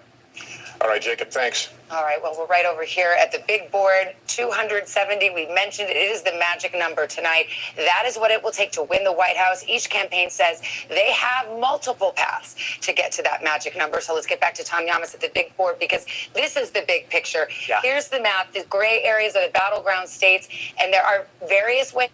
Let's see. Welcome, DC. Welcome, England. Welcome, England. Welcome, welcome, welcome, VA. Did I catch everyone? Yeah. Press 3 if you knew where you're watching from. Press 5 if you've been here before, where you're watching from. I may not be able to catch all of them, but I'm seeing them now. Thanks for tuning in, everyone. To get to that magic number of 270. Yeah, and this is how we ended up at the end of election week in 2020. As you mentioned, those battleground states, we haven't colored them in yet. Biden, he won 6 of those 7 battleground states. So the easiest path for the vice president is to hold the blue wall. Pennsylvania, Michigan, and Wisconsin. If she does that, Savannah, she gets to 270, she's going to the White House. But if she's having a terrible night tonight and there's an emergency, she doesn't win Wisconsin, Michigan, or Pennsylvania, the blue wall collapses, she has an emergency route through the Sun Belt. If she can win Nevada, win Arizona, remember, Biden won those, keep Georgia, and flip North Carolina, she gets to 275. But if this is the path of the Democrats, they're going to have a few heart attacks. Well, I was going to say that's a much tougher path, and polls bear that out. Let's talk about the Donald Trump path. Okay, just think about the east side. This is the easiest way to understand Trump's path. If he flips Georgia back to red, holds North Carolina, and then turns Pennsylvania red, he's going to the White House again. But if he can't win Pennsylvania, he has to win somewhere else in the Midwest. Donald Trump tonight cannot get to the White House unless he makes a crack in the blue wall. If he wins Michigan, he holds North Carolina, he flips Georgia. He can do it with just Nevada and those 6 electoral votes. But if he can't win Michigan and the blue wall comes down to Wisconsin, he has to win down in Arizona to get those 11 electoral votes. And that's what we're going to be doing tonight, counting up electoral tonight, votes. Maybe tomorrow. Maybe tomorrow, maybe next week. We shall see. Lester, let's go over to you. You two are terribly optimistic. Thank you. Let's bring in Kristen Welker now, moderator of Meet the Press. And Kristen, what are you looking for tonight? Some early indications that suggest one or more of those paths we just talked about are real. Absolutely, Lester. I'm looking for a couple of things. First of all, let's talk about the historic gender gap. That could be one of the big stories of this election. We've seen it in polling leading up to tonight. Vice President Kamala Harris has a significant lead with women voters. Former President Donald Trump has a real lead with male voters. So we'll be watching those early returns to see how that bears out, to see how the split actually falls. Abortion on the ballot in 10 different states. So that will be notable, could potentially drive up turnout. Early bellwethers, Lester, Virginia in particular, there's a key race for Congress there. Virginia 7, Eugene Vindman running against Derek Anderson. This was a Democratic-held seat. Do Democrats continue to hold on to this seat, or do they lose it to Republicans? If they lose to Republicans, that could spell trouble for Democrats early on in the evening. And then this is a really fascinating one, Lester. Split ticket voters. In 1988, you had 17 states that voted opposite parties for president and Senate. In 2020, down to one state, Maine. What do we see tonight? It's really been dwindling over the years. All right. Thank you, Kristen. Let's go over to Savannah now. Poll closings are about to start in 7 o'clock Eastern time, including in the battleground of Georgia. And if you've ever wondered how we're able to call some of these races so quickly, stay put. We're going to take you inside. We'll show you how we do it right after the break. So they're about to go on break. Let's go here. Thanks for tuning in, everyone. Like the video, like the video. We're at 49 likes. Let's get the likes to 150. Double tap the screen, please. Hit the thumbs up above the video, below the video. Thanks for tuning in to Let's Talk About It Media 21. Hold on. They're just talking behind. Hold on. Like the video, like the video. Polls you believe are not picking up, because the polls have put it virtually in a dead heat, not just nationally, but particularly so in the battleground states. Why do you believe that that's not the case? Why do you think that there's something happening on the ground which the polls are not picking up? Well, there's a level of enthusiasm. The number of women in particular who are coming out and voting is larger. The number of young people coming out and voting, the things that generally bode well for Democratic constituencies, we begin to be hearing, but it all comes down to today. And so we've gotten a lot of our vote out early. We've gotten a lot of Democrats to vote by mail. But if we can keep that momentum up throughout the day and get out the vote in our urban centers where the Democratic vote is sometimes concentrated, it is going to be a close election. So I think it is going to be close. We may not know the result tonight. It may take a few days for a lot of these results to come in, but Democrats are working to the last minute, to the last voter, until the last poll closes to get every last vote out. Talking about Pennsylvania, since you're there, is it fair to say that whoever wins Pennsylvania White House?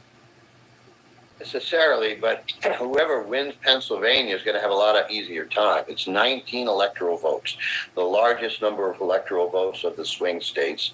It is generally a good bellwether prediction. And so historically, if you have won Pennsylvania, you are the one that goes on to be the eventual winner. Donald Trump won it in 2016. He became the president. Joe Biden won it in 2020. He became the president. So whoever wins is going to be very in a strong position. If you lose Pennsylvania, it doesn't automatically mean you've lost, but you then need to pick up so many other states. You'll need Michigan, you'll need Wisconsin, you might need Georgia, North Carolina, Arizona, Nevada. So it's a big prize. It's why Democrats are here. The governor of the state, Josh Shapiro, has been campaigning nonstop for the vice president. Statewide Democrats have been, and Democrats from other states come to Pennsylvania to get the vote out. All right, and Senator, one final question. So one of the challenges, I guess, for Vice President Harris is to be able to distance herself from the record of the last 4 years, particularly when it comes to economy and inflation, because Donald Trump is trying to tie her to the Biden presidency, saying she's also as much responsible for the economy and inflation. How do you speak to that? Well, I think there are a lot of issues that are on the minds of the voter, and economic issues are important. But the Democratic Party generally speaks to the democratic interests of most Americans. Donald Trump's economic policies tend to favor the super wealthy. And so I don't think she needs to distance herself that much. I think the concerns about President Biden were about his specific age. It was a terrible debate performance where his mental acuity became somewhat questioned. But like the video, like the video. Like the video. Thanks for tuning in, everyone. Like the video, like the video. And don't forget to subscribe. Double tap the screen to hit the like button. Hit the thumbs up above the video, below the video. The Democratic nominee. You can see the stage being set up right behind me. You can see the Secret Service. You can see people working away, trying to perfect the stage. Okay, they're back.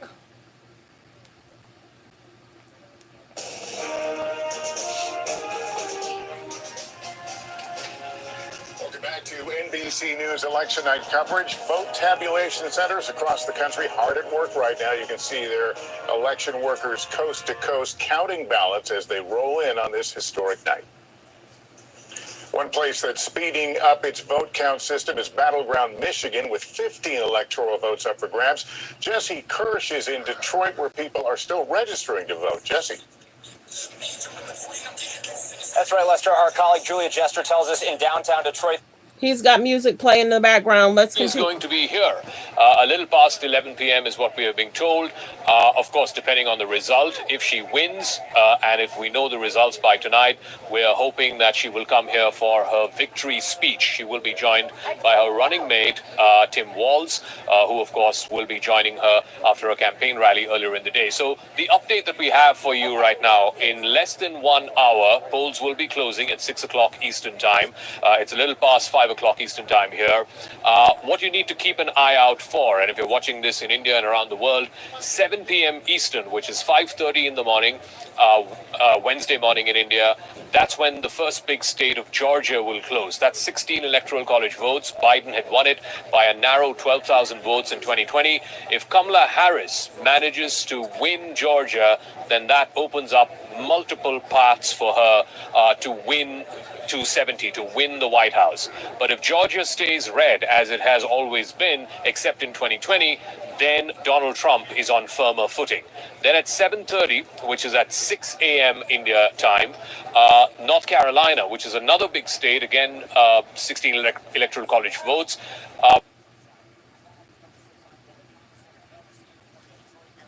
Like the video. State, you have it up here in Raleigh-Durham, the Research Triangle. An African-American population plus a high college-educated population, a lot of young voters. So both parties have their base. The question is who can win the middle. Just one thing to look at in these states, right? So let's look at the African-American population and bring it out. The darker the shading, the higher the African-American population. This is North Carolina, and then I'll bring you up and come down and we'll look at the state of Georgia.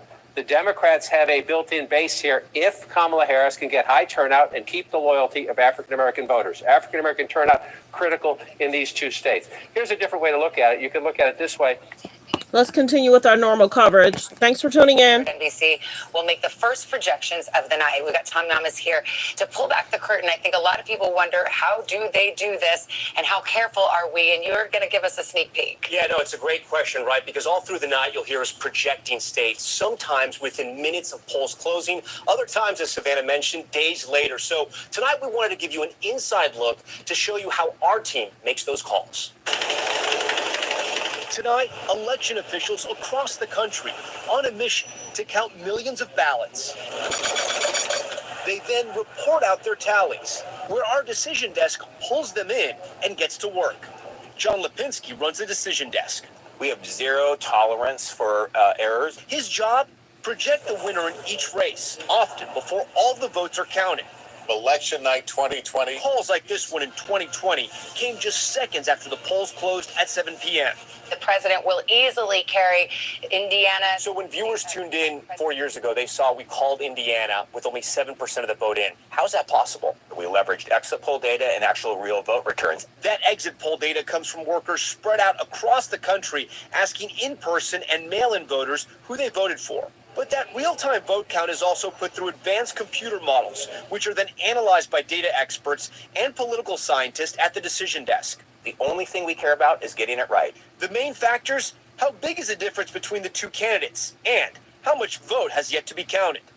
Think of it like a basketball game. If a team is up by 20 points at halftime, they're favored to win, but there's still a good chance the trailing team can catch up in the next half. But if a team is up by 20 points with only 2 minutes left in the fourth quarter, there's just not enough time to close the gap. That's how it is with the outstanding vote count. We're trying to figure out, are there enough votes for the second place candidate to overtake the first place candidate? And sometimes it's mathematically impossible. Lipinski and his team will also know where that outstanding vote is coming from. Is it from a very blue area or a red area, which adds to their formula?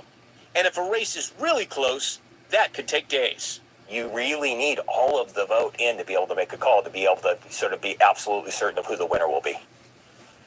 And the mantra of our decision desk is that they want to be right. They do not want to be first. And Savannah and Lester have had a lot of time to spend with the decision desk, getting me ready for the big board and for tonight's election night. I can tell you, they take their job so seriously. They're mathematicians, they're scientists, they're journalists. Thank God they do the math. We don't have to do it. And they're getting so much information from around the country. Sometimes the information is changing within the second.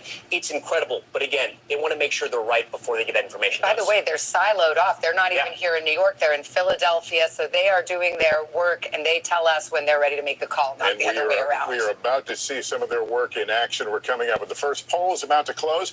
Our decision desk is standing by to make its first projections of the evening as we begin to answer the question, who will be the next president of the United States? Stay with us for our live election. Like the video, like the video. Thanks for tuning in, everyone. Thanks for tuning in. Don't forget to continue to hit the like button, double tap the screen, hit the thumbs up above the video or below the video.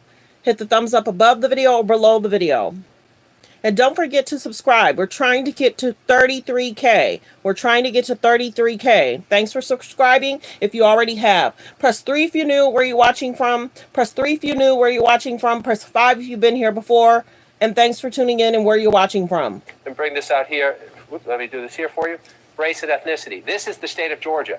Right, 51% white. 31% of the state population is black, African-American voters, the foundation of the Democratic Party. That's in North Carolina. You pop out to the United States just to get the look. It's 12% nationally, right?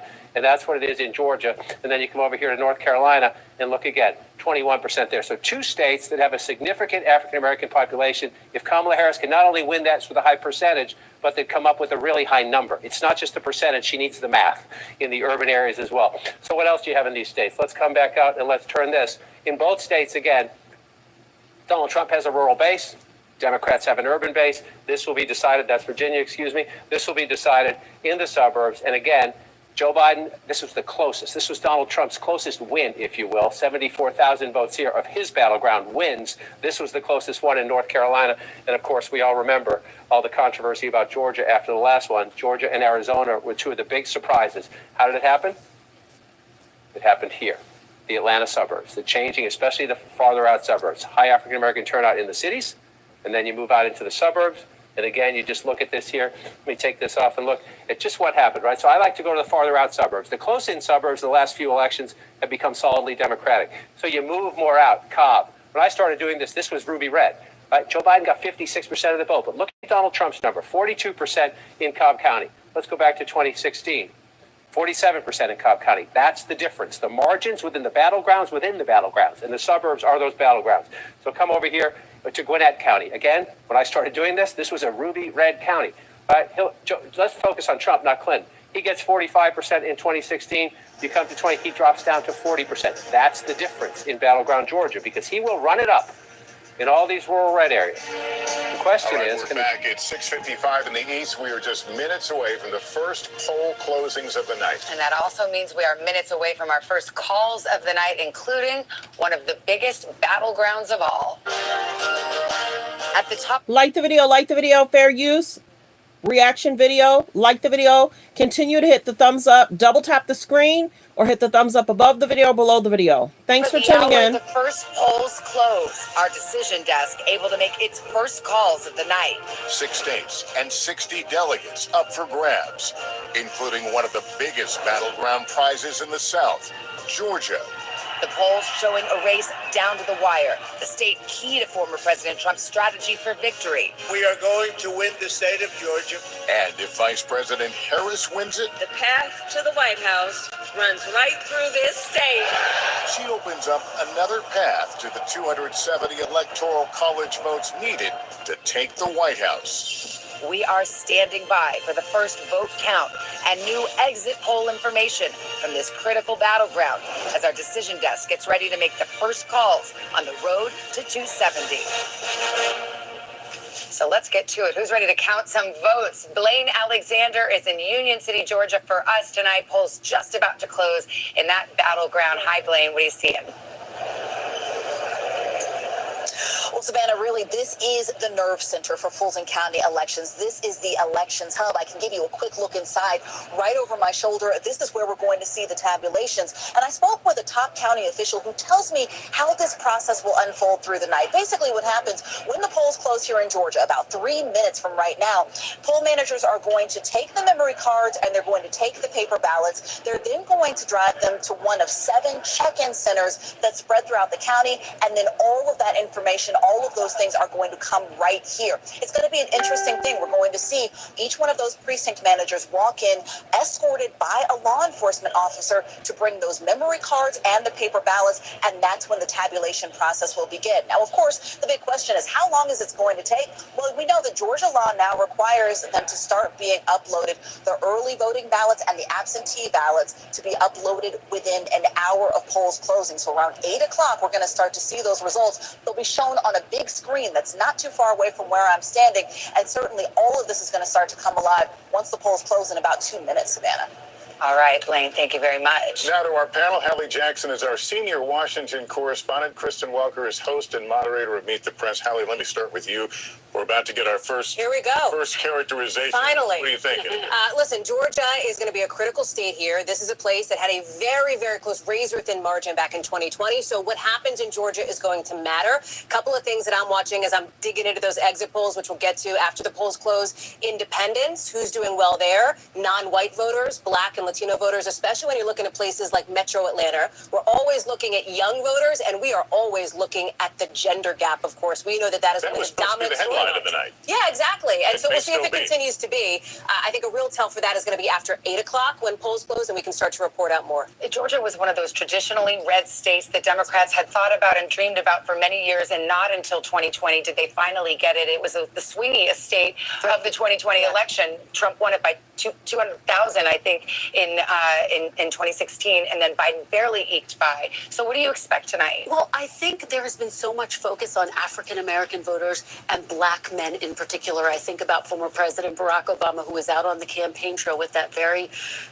blunt message for Black male voters. Don't sit on the sidelines, get out and vote. So we will see if in a place like Georgia, the Atlanta suburbs, that paid off. All right, we have an election alert now as we approach the top of the hour, and things are about to start getting interesting.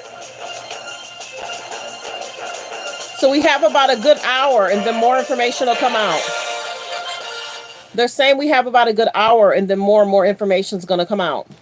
O'clock in the East, and we will not waste any time. This is the moment where we move from those months of speculations to actual results. That's right. The polls have just closed in 6 states, and NBC News is ready to make our first projections of the night. Here we go. We start with the state of Kentucky.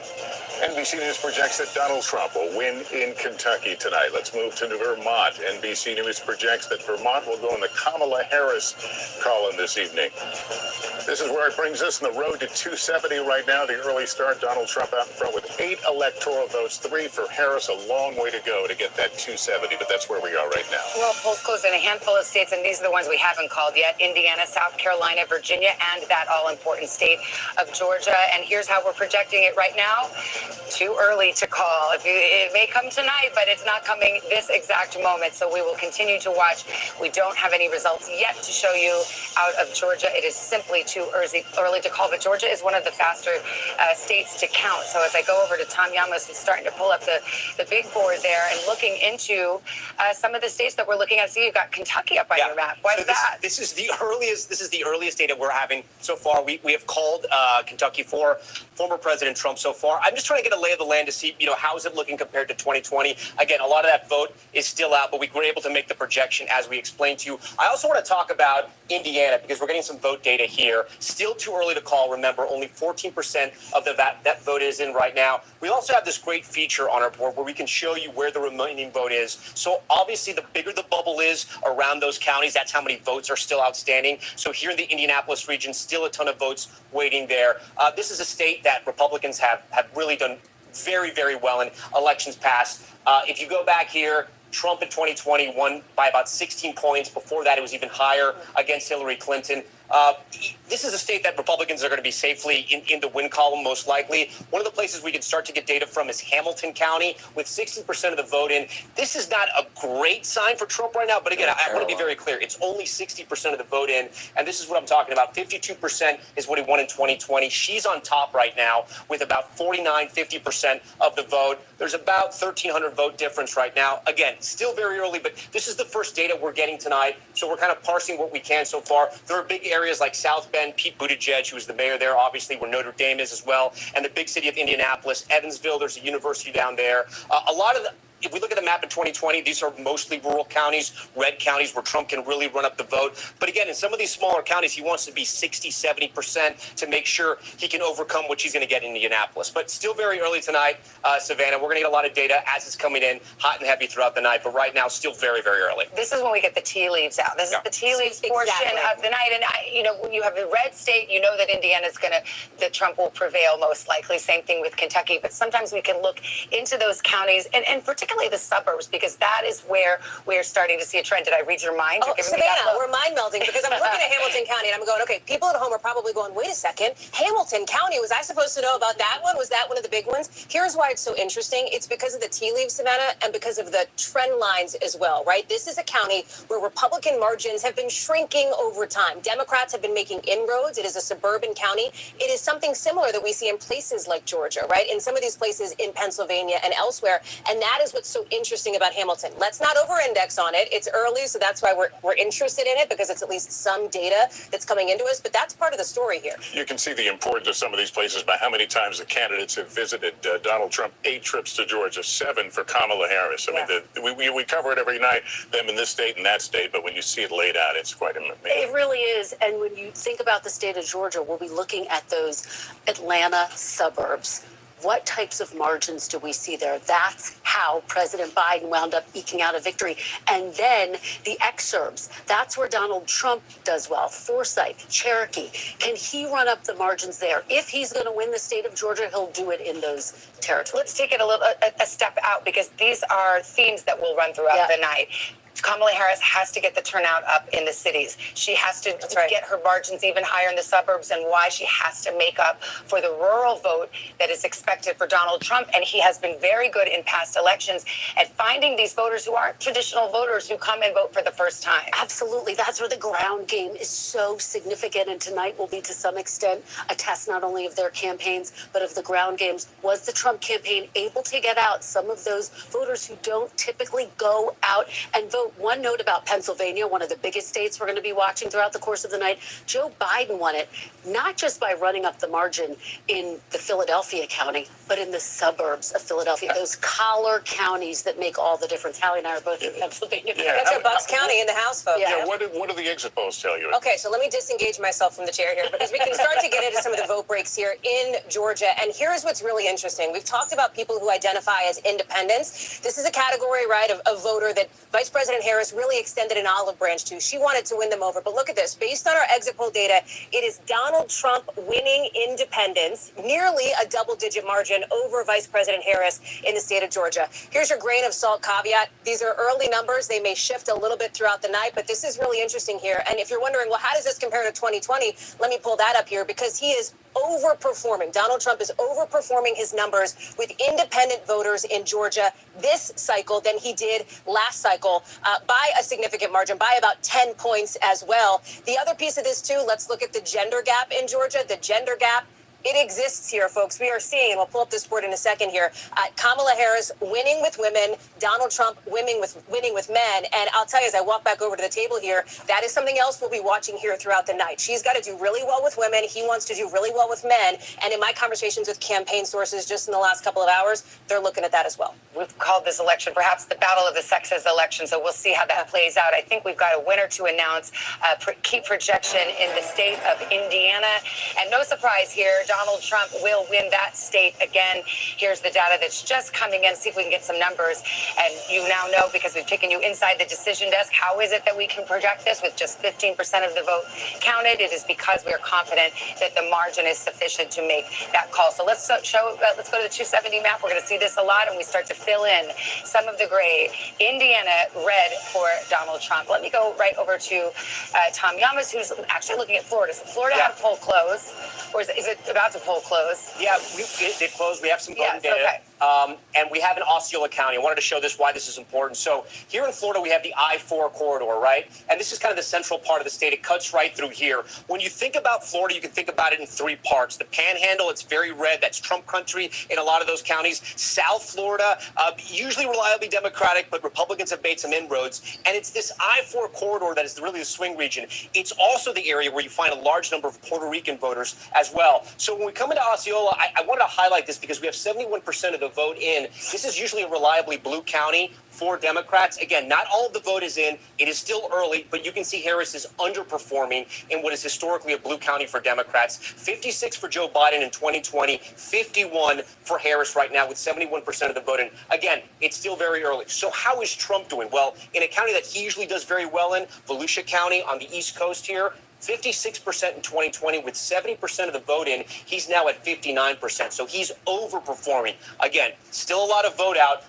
Still a lot to do here and kind of see where the vote is going. But those are good signs for the president. Listen, Florida has been trending red. Trump won it in 2016. He won it in 2020. Actually, in 2016, when that political earthquake happened, it really happened once we started calling Florida. 30 electoral votes. The map gets very, very hard for Trump if he doesn't win Florida. Without Florida, his sort of strategy in the blue wall and everywhere else kind of collapses. He needed this in the win column. Still very early right now, statewide. Only 18% of the vote is in. We can find out where that remaining vote is tonight. So you can see in the major cities, Tampa, we're still going to find out how that hurricane, both Milton and Helene, affected voters there. Pinellas County, just to the west of that, a big swing county. Orlando, that's a hub for Democrats. Duval County, we actually have some vote in Duval County. I want to take a look at this. This is Governor Ron DeSantis' old district when he was a representative. This has been a swing county. Biden won it, but Trump won it in 2016. Harris is doing pretty well. In 2020, Biden was at 51. She's now at 50%. 66% of the vote is still out.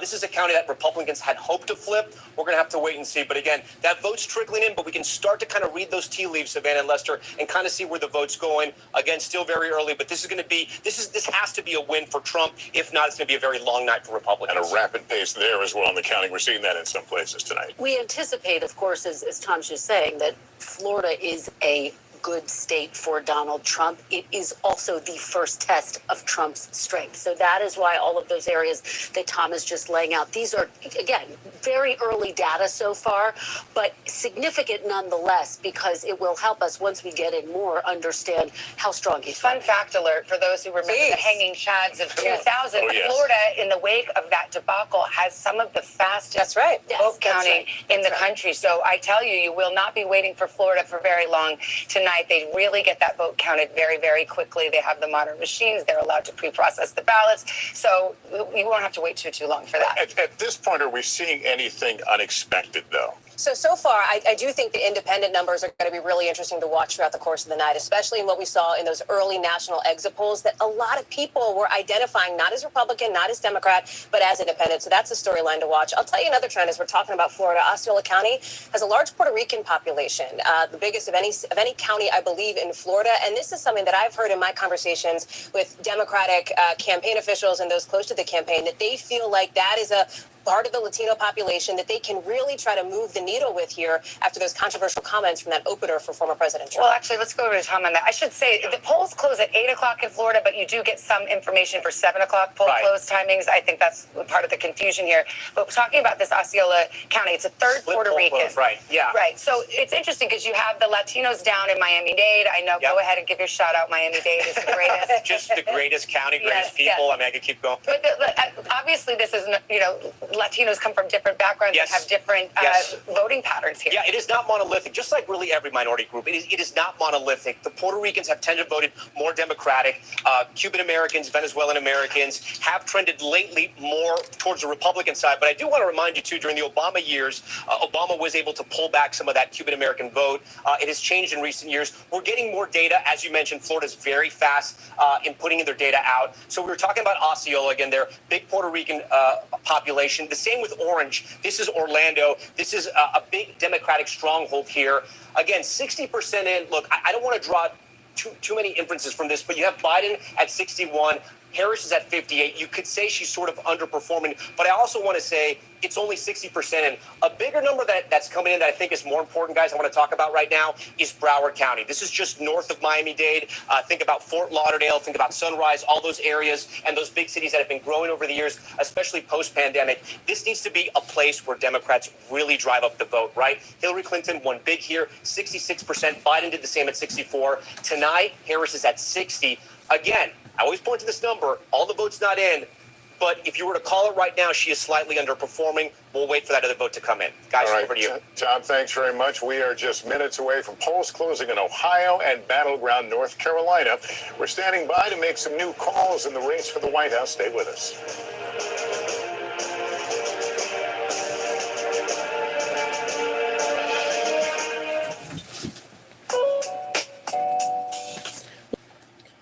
Don't forget to double tap the screen, hit the thumbs up above the video, below the video. Thanks for tuning in, and don't forget to subscribe to the channel. Thanks for tuning in to Let's Talk About It Media 21.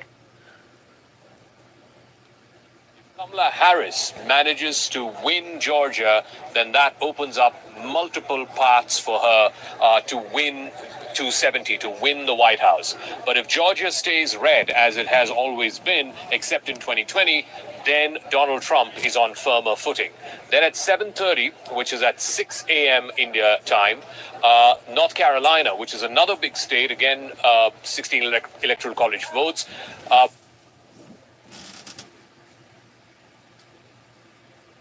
County of the state. You have it up here in Raleigh-Durham, the research triangle. An African-American population plus a high college-educated population, a lot of young voters. So both parties have their base. The question is who can win the middle. Just one thing to look at in these states, right? So let's look at the African-American population and bring it up. The darker the shading, the higher the African-American population. This is North Carolina, and then I'll bring you out and come down and we'll look at the state of Georgia. The Democrats have a built-in base here if Kamala Harris can get high turnout and keep the loyalty of African-American voters. African-American turnout critical in these two states. Here's a different way to look at it. You can look at it this way and bring this out here. Let me do this here for you. Race and ethnicity. This is the state of Georgia. 51% white, 31% of the state population is black, African-American voters, the foundation of the Democratic Party. That's in North Carolina. You pop out to the United States just to get the look. It's 12% nationally, right? And that's what it is in Georgia. And then you come over here to North Carolina and look again, 21% there. So two states that have a significant African-American population. If Kamala Harris can not only win that with a high percentage, but they come up with a really high number. It's not just the percentage. She needs the math in the urban areas as well. So what else do you have in these states? Let's come back out and let's turn this. In both states, again, Donald Trump has a rural base. Democrats have an urban base. This will be decided, that's Virginia, excuse me. This will be decided in the suburbs. And again, Joe Biden, this was the closest. This was Donald Trump's closest win, if you will. 74,000 votes here of his battleground wins. This was the closest one in North Carolina. And of course, we all remember all the controversy about Georgia after the last one. Georgia and Arizona were two of the big surprises. How did it happen? It happened here, the Atlanta suburbs, the changing, especially the farther out suburbs. High African-American turnout in the cities, and then you move out into the suburbs. And again, you just look at this here. Let me take this off and look at just what happened, right? So I like to go to the farther out suburbs. The close-in suburbs, the last few elections, have become solidly Democratic. So you move more out. Cobb. When I started doing this, this was ruby red. Right? Joe Biden got 56% of the vote. But look at Donald Trump's number, 42% in Cobb County. Let's go back to 2016. 47% in Cobb County. That's the difference. The margins within the battlegrounds, and the suburbs are those battlegrounds. So come over here to Gwinnett County. Again, when I started doing this was a ruby red county. Right? Let's focus on Trump, not Clinton. He gets 45% in 2016. You come to 20, he drops down to 40%. That's the difference in battleground Georgia, because he will run it up in all these rural red areas. The question is, can the Democrats get the urban vote out in here and here? And then what happens in the suburbs? And increasingly, you're starting to close in suburbs. As we have moved out in the last couple of elections, Jake, Democrats have had more success even as you drive more and more. When you start to see the farmland, the Democrats have had more success. On the road to 270, Donald Trump out to the early lead with 19, Harris with 3. Let's look at a couple of races that have uncalled so far. We will start with Virginia, 13 electoral votes, just 1% in there in Virginia, but you can see Donald Trump at a widespread right now in Georgia. That's, of course, the first big prize in the among the swing states right now. Donald Trump with 90,000 votes, Kamala Harris 86,000, but that's too early to call. So we had some of our first poll closings. We await Arizona in a couple of hours from now. 11 electoral votes. We've got Gotti Schwartz there in Tempe, home to Arizona State University. Big lines there. A real split that you're seeing, that gender divide, Gotti. Absolutely. Big lines, big turnout here at ASU. This is the 75-foot line. That's where the line starts. And let's take a walk, because this line is about 77 minutes long if you're looking at the app. The line extends all the way down, and you're seeing so many of these students turning out. You were just talking about that gender gap, and we've been talking to a lot of the students here, a lot of the female students.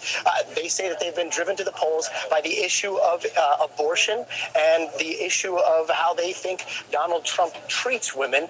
And then you see a lot of males in this line, young guys here at ASU, many of them wearing those MAGA hats that have been given out along this line from organizers here.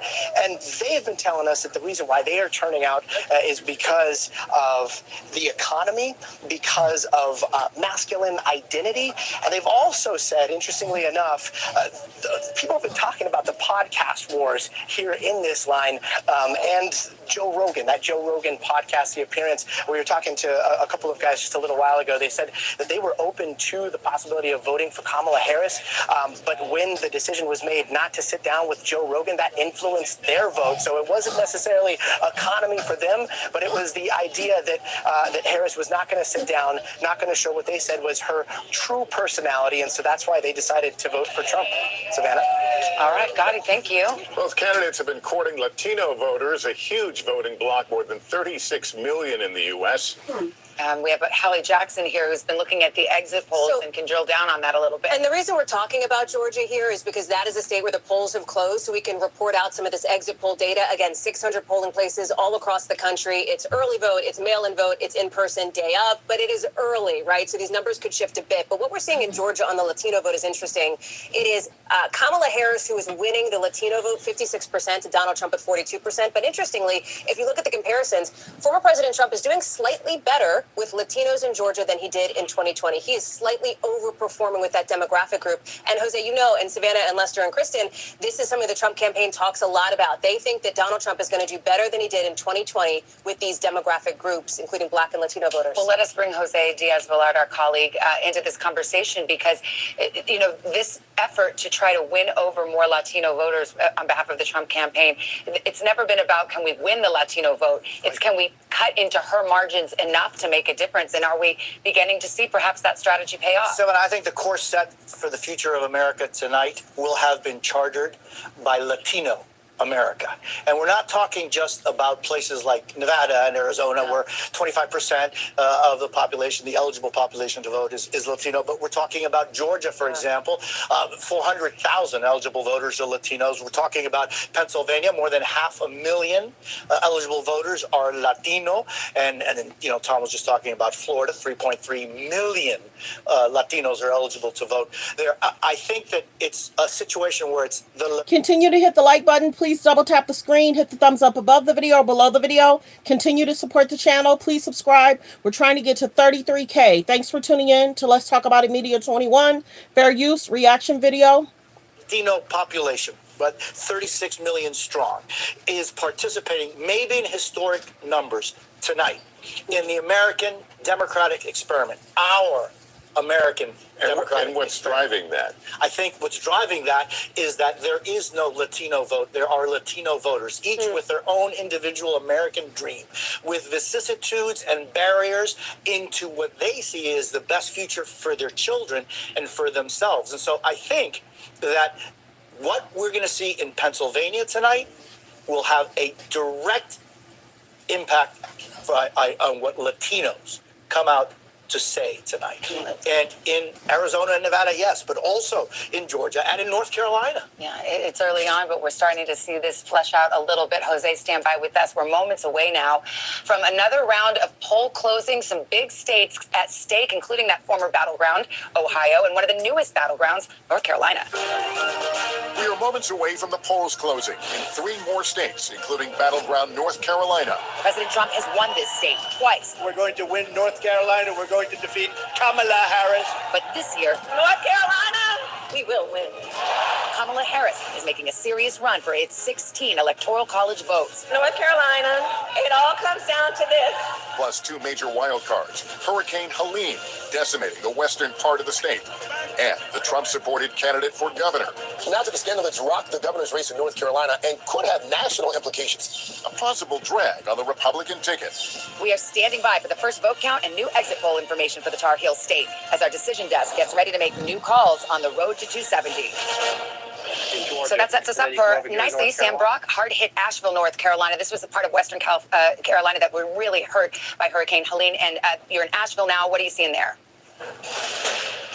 Sure, Savannah. So where we are right now in Buncombe County, which is the home of Asheville, certainly this is one of the most directly impacted areas by the storm. They're starting to pack up now. Just about an hour or two earlier, there was large applause here because they reached 1,000 people voting in person here at this precinct. And what's so interesting about this particular location is that it wasn't intended to be the voting site. In fact, the church that was supposed to be had helicopters delivering supplies, which is why they had to shift it. It's one of about 17 different locations in this county, Savannah, that had to shake things up. And as I talked to residents today, they basically told me they had a lot of confidence that the communication was good. They were able to find their location. And in Buncombe County alone, you had 116,000 people early voting and then 25,000 more today. These were record numbers in terms of just the overall presence. And the western part of the state, Savannah, this is really what I want to drive home, outperformed the rest of North Carolina when it comes to early voting. That was at 56.7%, in Buncombe, 58%. But then there were 11 different counties that exceeded 60% before people even came on election day. And I say all of this as you see cases of water over my shoulder, right? People are still doling out supplies. And just to give you a snapshot of what's going on the ground right now, people don't have potable water. You're staying at hotels where families are still displaced and they are just wondering when are they going to get their loans for their businesses? When will their employees be able to have stability? These are all the things that are weighing on folks' mind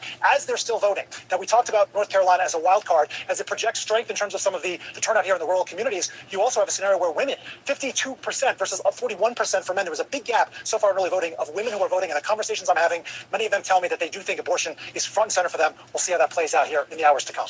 All right, Sam Brock in Asheville, North Carolina, part of the region that has just been through so much, and yet so many people came out to exercise their right to vote. I want to go over to Tom Yamas because this is the battleground in 2020 that Donald Trump actually won, and he wants to try to hold on to it. Savannah was the only one that he won in 2020, but it was his closest margin of victory. Let's take a look at North Carolina right now, and I'll take you back to elections past. So as we just mentioned, Trump wins here, but barely, right?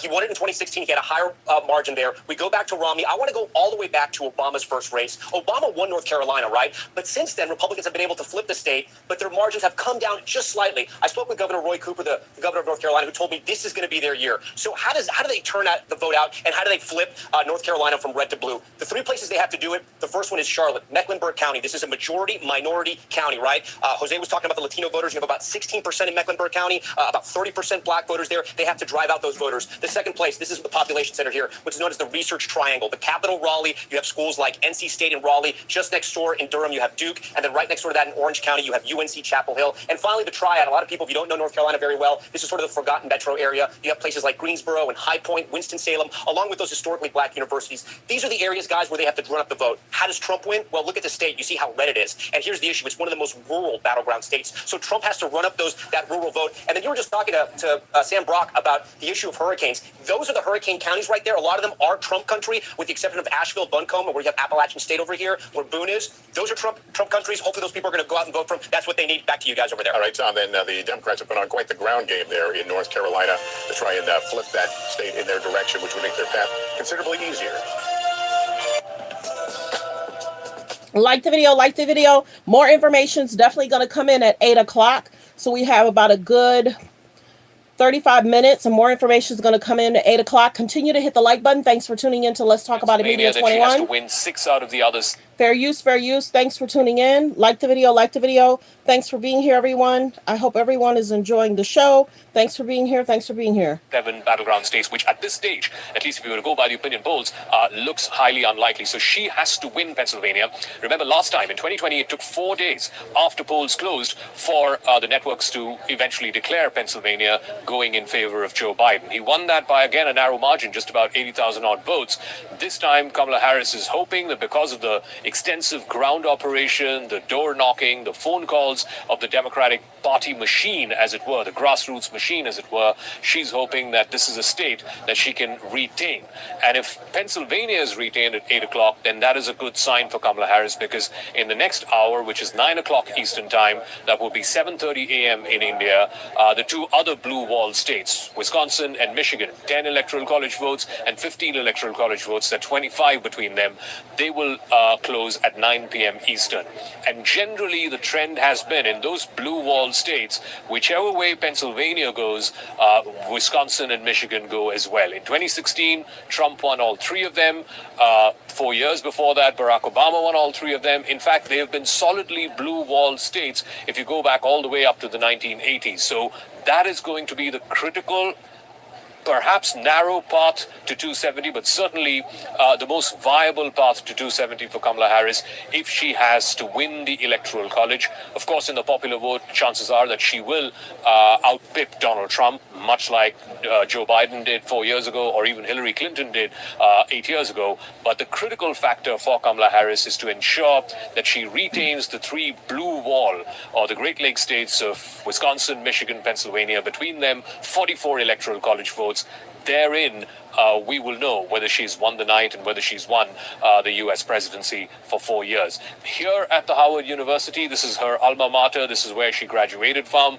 She has talked about this in previous interviews, about how she got the Black college experience passing out from here. She did her law from the Howard University, and then of course went back to California and started her practice, and then eventually became an attorney general in the state of California. So this is a place that holds very special meaning for her. In fact, she had come here a few months ago, just around the time that she had just finished accepting the nomination of the Democratic Party, and at that time there was great enthusiasm.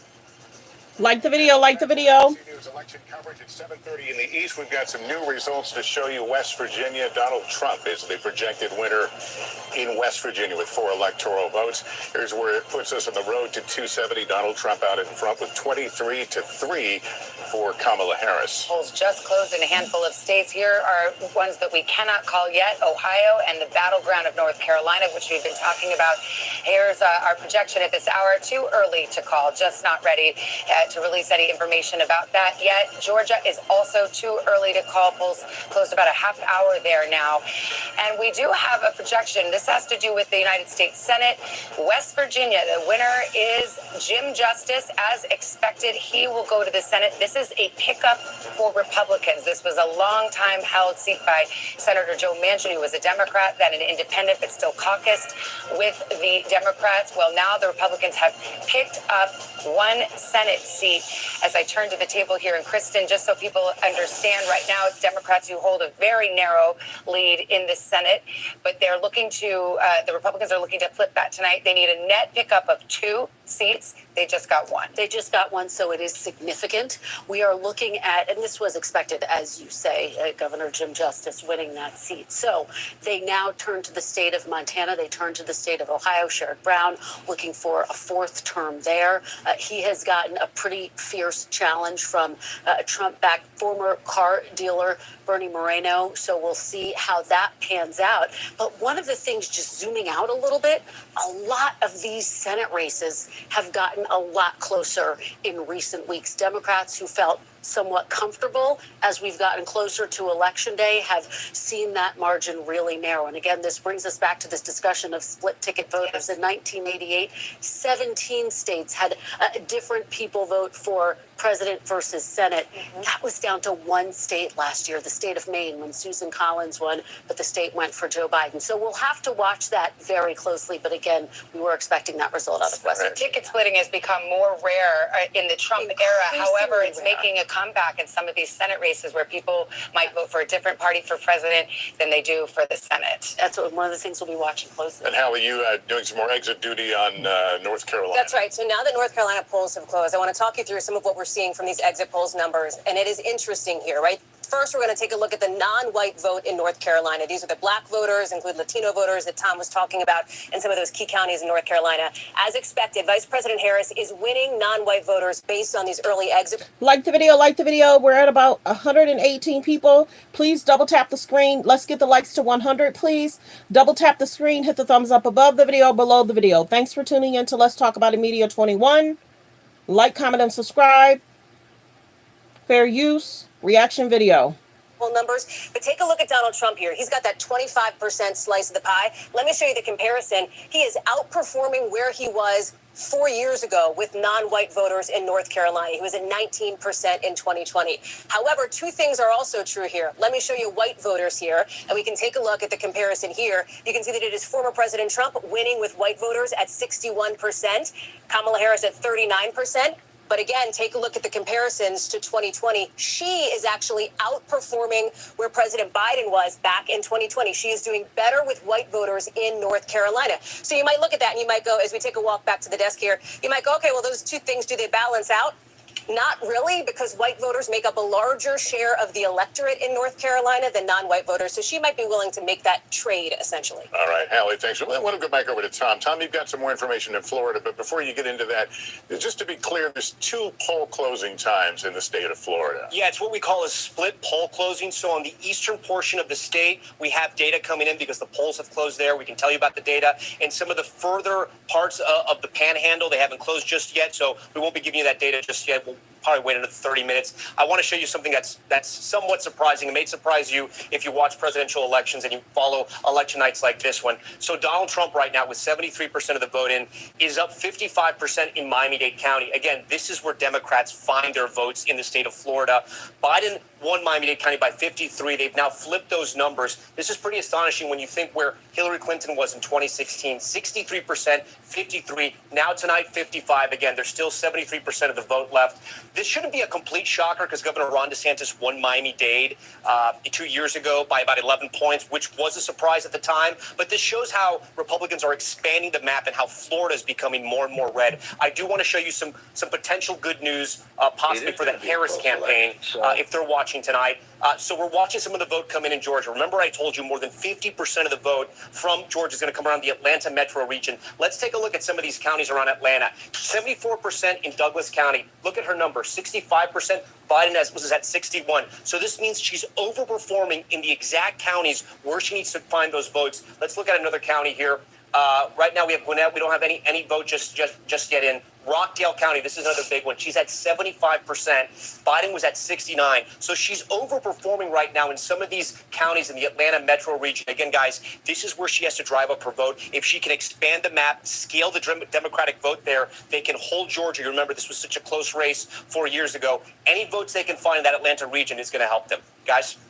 All right, Tom, thank you so much. We've got guests over at our Insiders desk today. And we also want to ask them what they're thinking of some of these early returns. We're starting to see some themes come out. We've got Cornell Belcher. We've got Mark Lauder. Cornell, I'll ask you what you think about what Tom just talked about. You had the story in Miami-Dade where it's potentially a big victory in that county, signs perhaps that that outreach to the Hispanic vote is working for Donald Trump. And yet in Georgia, you're starting to see some of that suburban vote really being ramped up for Kamala Harris. No, I think that's right. Look, Florida is I think Democrats are going to look back at how we've not invested in Florida since the campaign I worked on, the Obama campaign. We've not invested in work Florida well, and Florida's like a country. It's a really big, expensive state. I think we've taken those resources and we moved them more to battleground states like Georgia and North Carolina, where you see a sort of a difference. But Florida, it's a state that Democrats did not invest a lot of money in, did not run a lot of advertising in, and it shows. Let me bring in Mark Lauder, Director of Strategic Communications in the Trump 2020 re-election campaign, former spokesperson for Vice President Pence. Mark, give us your view as we wait for a call in North Carolina. What is the Harris camp right now thinking? Right now, they're looking at turnout. I think, and really for both sides, it's going to be all about turnout. Do you get your voters out? I've seen some. I've heard anecdotally from some of my colleagues on the campaign that turnout is not where it needs to be in the urban areas for Kamala Harris. It's overperforming in some of the rural areas, including the hurricane impacted areas. So I think that's a good sign for President Trump. But we're going to have to see how that plays out. Another thing I'm watching, and I know Tom alluded to it with Miami-Dade, but I also looked at Hillsborough County, Tampa Bay in Florida. It was both Hillary and Biden, both a +7. Right now, it's only Kamala +1. And Hillary Clinton actually did some campaigning there for this particular election as well. Mark and Cornell, thank you. We'll be back early and often as we go along here. And we will take a break here. I think we're going to come. Like the video. Please subscribe to the page. We're trying to get to 33K. We're trying to get to 33K. Back with more in the make or break state of Pennsylvania as the polls get ready to close there. So as we know, in about 20 something minutes, more and more information is going to come out around 8 o'clock. Like the video. Until the last poll closes to get every last vote out. Talking about Pennsylvania, since you're there, is it fair to say that whoever wins Pennsylvania White House? Necessarily, but whoever wins Pennsylvania is going to have a lot of easier time. It's 19 electoral votes, the largest number of electoral votes of the swing states. It is generally a good bellwether prediction. And so historically, if you have won Pennsylvania, you are the one that goes on to be the eventual winner. Donald Trump won it in 2016. He became the president. Joe Biden won it in 2020. He became the president. So whoever wins is going to be in a strong position. If you lose Pennsylvania, it doesn't automatically mean you've lost, but you then need to pick up so many other states. You'll need Michigan, you'll need Wisconsin, you might need Georgia, North Carolina, Arizona, Nevada. So it's a big prize. It's why Democrats are here. The governor of the state, Josh Shapiro, has been campaigning nonstop for the vice president. Statewide Democrats have been, and Democrats from other states come to Pennsylvania to get the vote out. All right, and Senator, one final question. So one of the challenges, I guess, for Vice President Harris is to be able to distance herself from the record of the last 4 years, particularly when it comes to economy and inflation, because Donald Trump is trying to tie her to the Biden presidency, saying she's also as much responsible for the economy and inflation. How do you speak to that? Well, I think there are a lot of issues that are on the minds of the voter, and economic issues are important. But the Democratic Party generally speaks to the democratic interests of most Americans. Donald Trump's economic policies tend to favor the super wealthy. And so I don't think she needs to distance herself that much. I think the concerns about President Biden were about his specific age. It was a terrible debate performance where his mental acuity became somewhat questioned. Like the video. All right, we're coming to you live from the Howard University here in Washington, D.C. This is the alma mater of the Vice President, Kamala Harris, the Democratic nominee. You can see the stage being set up right behind me.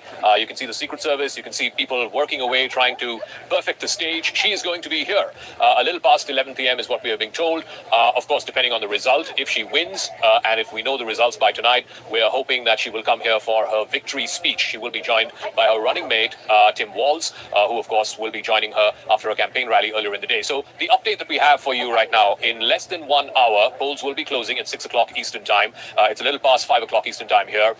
What you need to keep an eye out for, and if you're watching this in India and around the world, 7 p.m. Eastern, which is 5:30 in the morning, Wednesday morning in India, that's when the first big state of Georgia will close. That's 16 electoral college votes. Biden had won it by a narrow 12,000 votes in 2020. If Kamala Harris manages to win Georgia, then that opens up multiple paths for her to win 270, to win the White House. But if Georgia stays red, as it has always been, except in 2020, then Donald Trump is on firmer footing.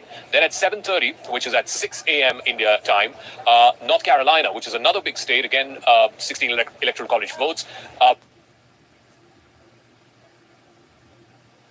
County of the state. You have it up here in Raleigh-Durham, the research triangle. An African-American population plus a high college-educated population, a lot of young voters. So both parties have their base. The question is who can win the middle. Just one thing to look at in these states, right? So let's look at the African-American population and bring it up. The darker the shading, the higher the African-American population. This is North Carolina, and then I'll bring you up. Like the video. They're back. Don't forget to continue to hit the thumbs up. Double tap the screen, please. Let's get the likes to 100. Double tap the screen. Let's get the likes to 100. Don't forget to subscribe to the page. Right now, the polls closed there. But how important Fair use, fair use. Reaction video. is that to either candidate in terms of making their path to 270 easier Let's or start. tougher? Yeah, let's start with former President Trump because he really needs to hold North Carolina. It was the only battleground state he won in 2020. So let's give him North Carolina. If he holds North Carolina, he flips Georgia and Pennsylvania. He gets to 270. That's his easiest path. But Lester, if he can't win North Carolina, his whole map changes. And why do I say that? Because he can no longer win just 3 states. He has to win 4. He can do it by winning Pennsylvania and Georgia and keeping the blue wall, or I should say tearing down the blue wall, Michigan and Wisconsin. If he can't go there, he has to go out west and win both Nevada and Arizona. That puts him over the top. But again, without North Carolina, for his scenario, he needs 4 states. Harris has put a lot of money and time and people on the ground in North Carolina. She what has. does it do for her? Well, look, if she wins these 16 electoral votes, it eases some pressure off her, right? Because her easiest path is the blue wall. If she can win Pennsylvania and North Carolina, look how close she is. She only needs 9 more electoral votes. Pretty much any other state, with the exception of Nevada, gets her there if she's able to win there. So if she can take North Carolina, the Trump team gets much more nervous and the Democrats become much more optimistic because she's won out east. If she can win in the Midwest and pick off a state out west or hold it, she's going to be the president. All right, Tom, let's go back to Savannah. We talk a lot about the blue wall. Wisconsin is a big part of it, and our correspondent Shaquille Brewster is in Milwaukee with some breaking news, and it's a possible issue with absentee ballot counting. Hey, Shaq, what do you know? Hi there, Savannah. I want to first start with what we're seeing at these polling locations because locations are open for about another hour. I want to let you go inside. I can't go inside and report, so I'll let our camera go inside there now, where we've seen a steady flow of people. At this location, there was a line that went on for more than an hour this morning. You see things have slowed down a bit. The reports from around the state is that the vote process is going smoothly, but where we are seeing hiccups is with the vote counting. We just learned from the clerk in Milwaukee downtown, where they are counting all of the absentee ballots and early votes at once, that the city of Milwaukee had to restart the processing or counting of those absentee ballots. They say an observer saw that while the ballot tabulators were sealed, the door wasn't properly closed on them. And after going through with the bipartisan team and making sure that nothing was tampered with, the city, out of an abundance of caution, decided to restart counting all of those absentee ballots. What this means is that as we expect results from this battleground state of Wisconsin, you're going to have to wait a little bit longer. The clerk said in the past that they weren't expecting results from this city to come until after midnight Central Time. We now believe that timeline has shifted 2 to 3 hours later into the night. There's more than 100,000 ballots that those clerks are going to have to work through. So the vote is still ongoing right now, but be prepared to wait as those results come in later tonight, guys. All right, Shaq Brewster in Milwaukee. We're used to waiting for Milwaukee until the wee hours of the night. I want to go back to the table here.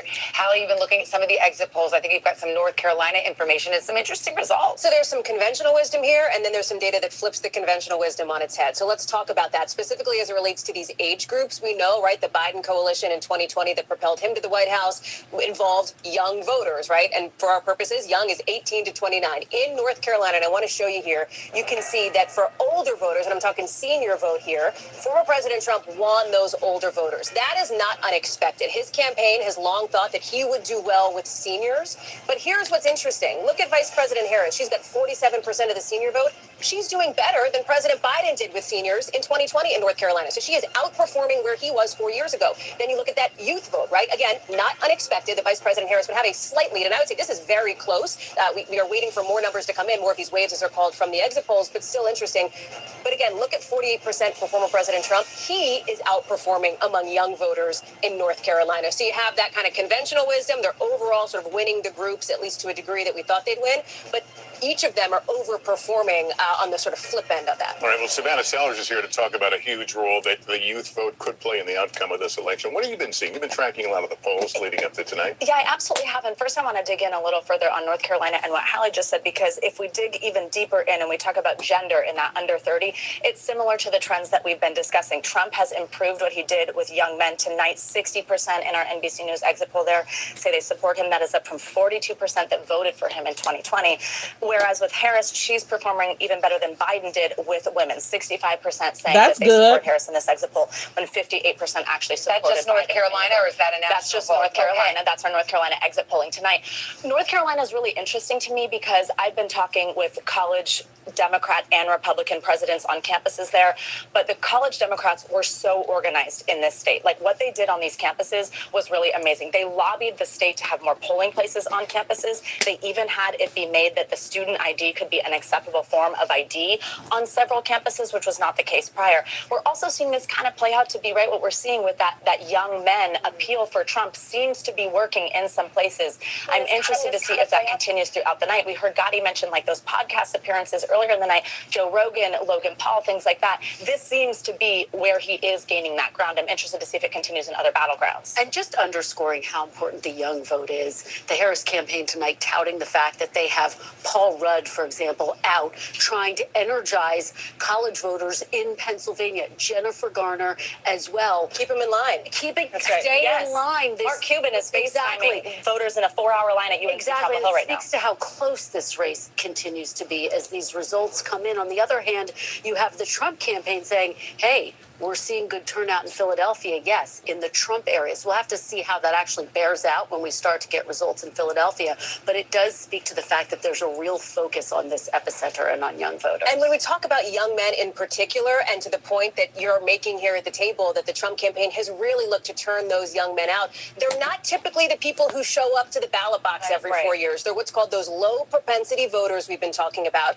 I will tell you that the Trump campaign feels like they've been doing a pretty good job trying to turn those, not always voters into voters at least this cycle, because for them, that's one of the big keys. If they can get this demographic out to the ballot box to actually show up, whether that was early or whether that's now, they're feeling like they're going to have some wind at their back. It's, you take a step back, the story of this election is the gender gap. Yes. It's the battle of the sexes election. And whether you want to say it's young men or senior women, it's men and women. If Trump turns out more men, he wins. If Kamala Harris turns out more women, she does. It's kind of as simple as that. No doubt about it. And what's so fascinating is that the Trump campaign tried this sort of unusual, unconventional tactic to get out the vote, which was to outsource it to Elon Musk, to other outside groups. And they were quite bullish heading into tonight, saying, look. And what do you guys think about who endorsed Kamala, who endorsed Trump? Let me know in the comments. Press 3, let me know where you're watching from. Press 3, let me know where you're watching from. Press 5 if you've been here and where you're watching from. Don't forget to continue to hit the like button. Double tap the screen, hit the thumbs up above the video, below the video. Let's continue with the video. Thanks for tuning in. Fair use reaction video. We feel good about this decision. And remember, the Harris campaign was concerned about black men as well. They brought in President Obama to make the case.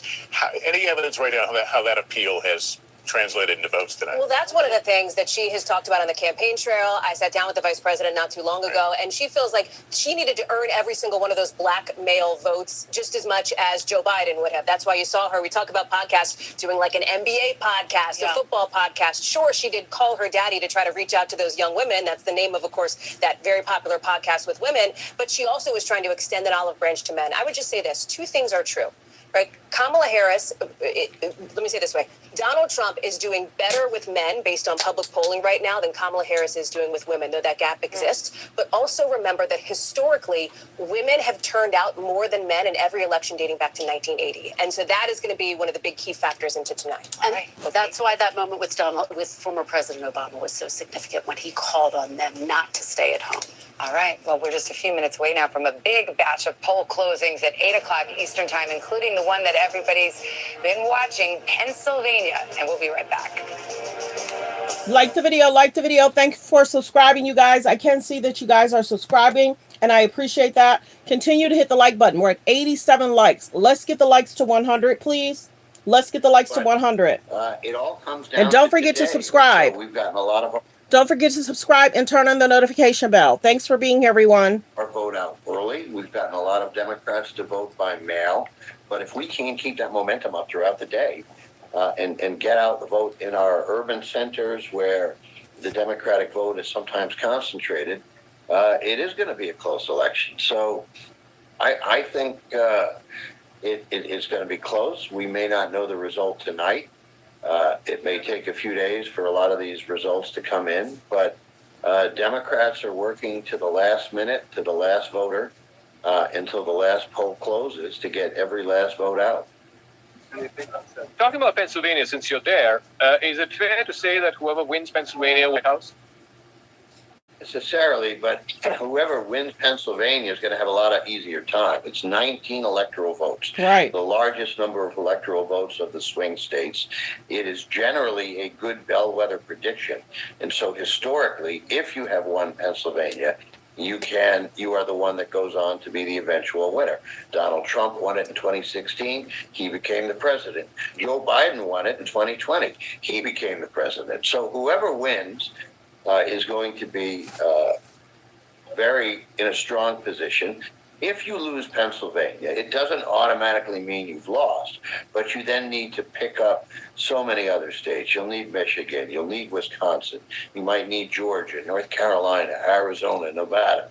So it's a big prize. It's why Democrats are here. The governor of the state, Josh Shapiro, has been campaigning nonstop for the vice president. Statewide Democrats have been, and Democrats from other states come to Pennsylvania to get the vote out. All right. And Senator, one final question. So one of the challenges, I guess, for Vice President Harris is to be able to distance herself from the record of the last 4 years, particularly when it comes to economy and inflation, because Donald Trump is trying to tie her to the Biden presidency, saying she's also as much responsible for the economy and inflation. How do you speak to that? Well, I think there are a lot of issues that are on the minds of the voter, and economic issues are important. But the Democratic Party generally speaks to the democratic interests of most Americans. Donald Trump's economic policies tend to favor the super wealthy. And so I don't think she needs to distance herself that much. I think the concerns about President Biden were about his specific age. It was a terrible debate performance where his mental acuity became somewhat questioned. Like the video. Thanks for tuning in, everyone.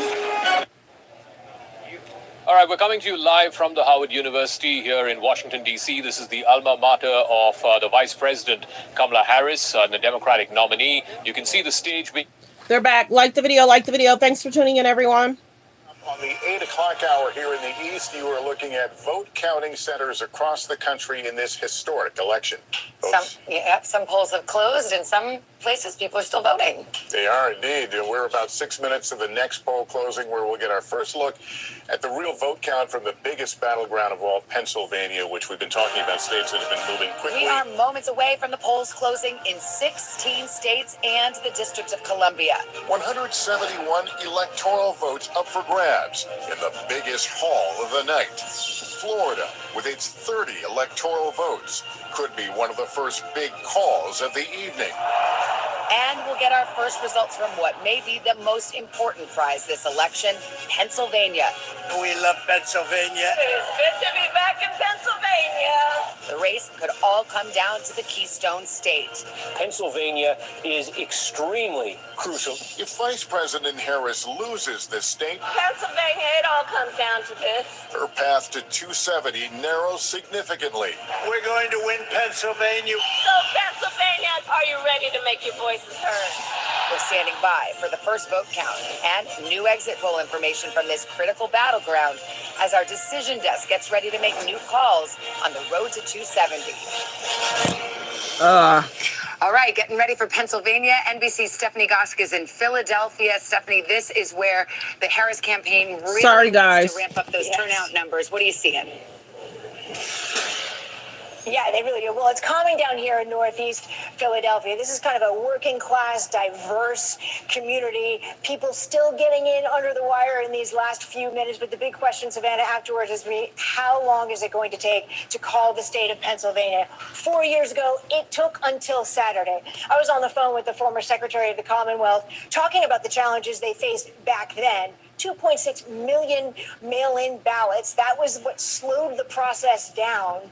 And it was a new process for people in this state.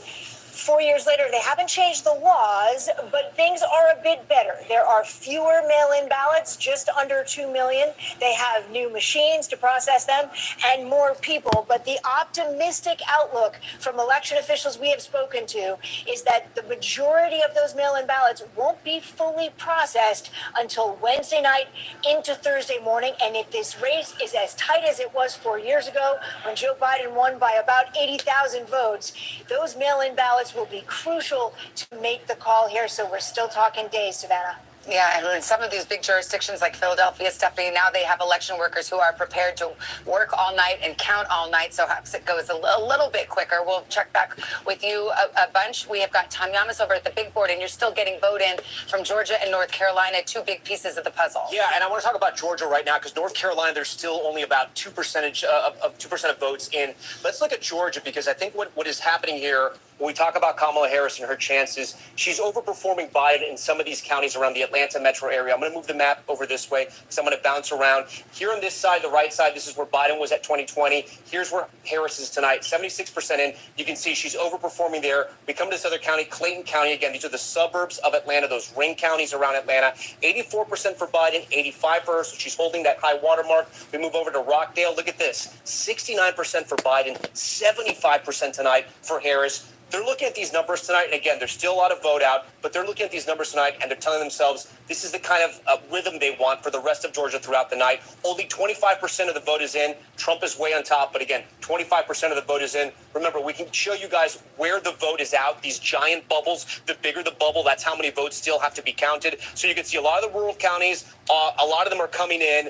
There's still some in the rural county that are out, but the big area, remember, 50% of the vote is going to come around the Atlanta metro region. Let's also talk about Pennsylvania, guys, because we're getting close to getting some information in Pennsylvania. And remember this, 2020, Joe Biden wins the state. It is going to be the keystone state and the key to the election tonight.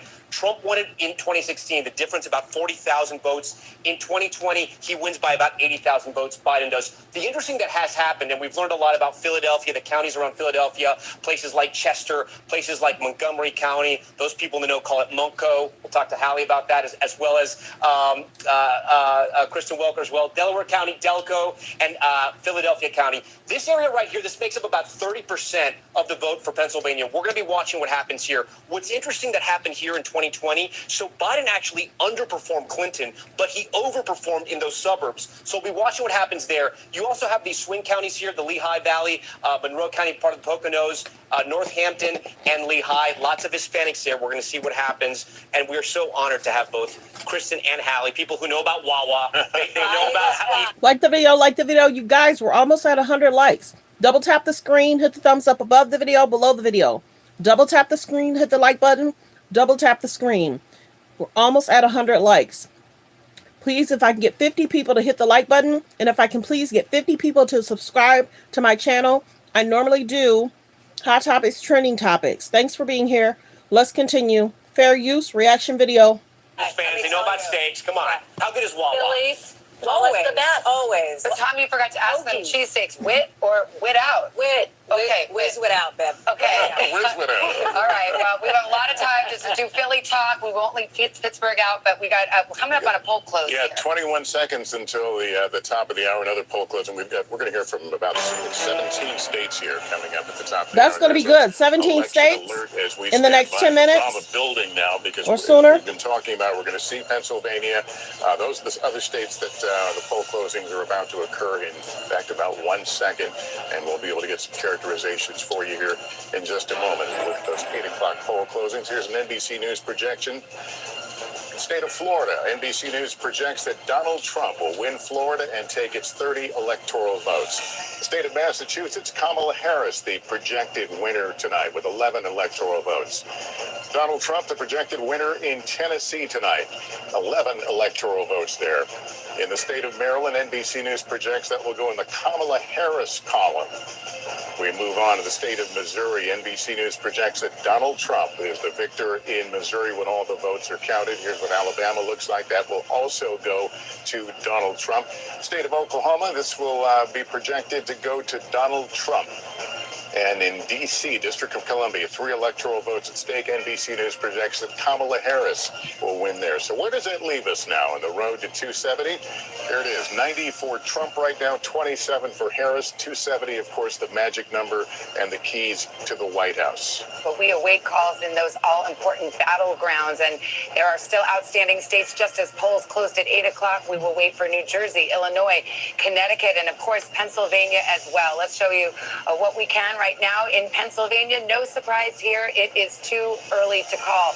North Carolina, same story. They do count fast there, but not fast enough to call it. It's still too early to call. Just 5% of the vote in. And in Georgia, we're seeing a lot more of the vote, but still too early to make a projection. Let's go to Tom, who's starting to look at some of the numbers here. And I see you've got Virginia up there, which is a potential bellwether, something that might give us some indication about how this night might go. Yeah, and it's a state that we can look at to see how the suburbs are going to perform across the country. I know a lot of you guys know the D.C. area very well. 30% of the vote is going to come from these northern suburbs. It's a good barometer to know also how Harris is doing with suburban women. So let's go to 2020 to compare here. So Prince William County, it looks like Harris is slightly down with 75% of the vote in. This one stood out to me. 95% of the vote is in Loudoun County right now. Biden was at 61%. Harris is now at 56%. Again, there's a difference of about 35,000 votes. 95% is in, and we can actually see how much of the vote is left. Only about 3,600 votes remain in Loudoun County. So she's underperforming a little bit there. As we keep going here, Fairfax County, 45% in. She's at 68%. Let's see how Biden was doing there. 69, about the same. Something else that's interesting that's happening in Virginia Beach. This is a swing county. Trump won it in 2016. Biden was able to flip it. Tonight, Trump is on top, but only about 20% of the vote is in. A lot of the western part of the state, as we know, is going to be more rural. Some of that coal mining country, it's going to resemble West Virginia. We have some of the vote in a county like over here, Wise County. This is a good Trump barometer. He's at 78%. He was at 80% in 2020, but 41% of the vote is out. He's underperforming slightly. I guess the thing that sticks out to me, which it's too early to know if it's a red flag, but Loudoun County, again, this is a place where Democrats want to run up those votes in Virginia. Not that Virginia is in danger for Democrats because they were able to run up the score in 2020, but Trump in 2016 got close. He got within 5 points. A number like this, it's going to worry them a little bit, but I know you guys know much more about that area than I do. Well, actually, we're honored to have a resident of the Commonwealth of Virginia with us, Chuck Todd. So, I mean, you look at that, you know those suburban collar counties around Washington, D.C. very well. Is that a warning light if Kamala Harris is not performing as well as Biden did in some of those suburban, exurban counties? It could be if we're going to see that if it's moving. Virginia is sort of the gateway now to the north rather than being, I always joke, it's sort of seceded from the Confederacy, right? It is the one southern state that has been consistently a Democratic state, not even a swing state anymore. So if that is consistent, yes. One thing I've learned, though, with the Northern Virginia vote, you may have 95% of the vote in, that 5% can account for a lot more uncounted vote than people realize. So, and there is a sense, so that's a wait and see. Look, the bigger thing that I've taken away so far is we've been in the middle of a political realignment for a decade, and every one of these presidential elections, we're like, hey, look at this. The fact of the matter is Donald Trump's makeup of his electorate this time is much different than it was in 2016 or 2020. And I think we're seeing it both break on ethnicity and geographically. So it looks like that Donald Trump's going to be... Like the video. We're almost at 100 likes. Please double tap the screen. Let's get the likes to 100. If I can get 50 people to please hit the like button. And if I can also get 110 people to please subscribe to the page. And also turn on the notification bell. Let's get the likes to 100. We're almost there. We're at 96 likes. Please double tap the screen. Hit the thumbs up above the video or below the video. We're at 96 likes. Can I please get 50 people to hit the like button? If you've already hit the like button, thank you. And if you've already subscribed, thank you. Let's continue with the video. Fair use. Reaction video. Stronger in the Southeast. Why? Because he is doing better with Hispanics. That's right. And there is a larger population of Hispanics in the Southeast and the Southwest than any other part of this country. The exit polls indicate that she is going to do better with older white women. I've been messing around with Indiana. Indiana's not going to, it's a red state. Donald Trump's underperforming about a point or two in almost, even in the rural counties. Indiana's a very white state. That's a tea leaf. Yeah, I just throw it out there. It's a tea leaf. They obviously border where those voters go. No, that she's performing a couple of points better. So clearly there are some older whites, and we could really see this country divided by regions where she's stronger in the North because she's improving with white voters, and he's stronger in the South because he's improving with voters of color, in particular Hispanic voters. We're not seeing as much evidence among African American voters, but definitely Hispanic voters. It's not just Florida. I think the Nationally, Georgia, we're seeing it as well. Well, we're seeing it nationally too. And you look at some of the numbers here, he is plus 10 specifically with Latino men, according to our exit poll nationally, a demographic group that Joe Biden was plus 23 with 4 years ago. So it is definitely a shift, and it is definitely one of the headlines that we're watching as we're seeing these exit polls come in. And we see that, I mean, the Latino vote is not just concentrated in the Southwest. That's exactly right. It's not just the Southeast. It's also in Pennsylvania. There's a huge Latino population in Pennsylvania. We have been talking about the ground game quite a bit. It's been heavily focused in Pennsylvania on trying to energize Latinos on both sides. Kamala Harris and former President Donald Trump really focusing on that in places like Allentown, in places like Reading, Pennsylvania, trying to make sure that they are getting them out to vote and flipping them if necessary. And let's not forget, Kamala Harris wrapped up her campaign last night in Philadelphia, showing once again, demonstrating the importance of that state, as we are going to find out here in the hours to come and perhaps days. And Hallie, you've got some more from your exit polls. You know, it's interesting. Chuck's talking about the graceful removal from the chair. Thank you all for bearing with me. Chuck's talking about the realignment here and where people are sort of politically. One of the things we're watching on that front is this idea of independent voters. We know that they are going to be potentially a crucial voting bloc here. Vice President Harris had made overtures to this group in the closing weeks of her campaign, really trying to win them over, to get them over to her side. Look at how they're breaking nationally here. She is winning independent voters nationally, 51%, Donald Trump 44%. Here's the thing. Nationally is not how you win or lose the White House. You win the White House in the battleground states. And look at the state of states, Pennsylvania, right? The most key battleground this year. In Pennsylvania, it's the opposite. It's former President Trump who is actually leading with independents over Vice President Harris in this really important state where the margins could be really close here. You can see it here. He's at 50%. She's at 44%. Again, that's in Pennsylvania. So you might ask, okay, well, how does that compare to how he did 4 years ago? He is overperforming generally with independents now in Pennsylvania. You see in 2020, 44%. He's doing a bit better now in 2024, 50%.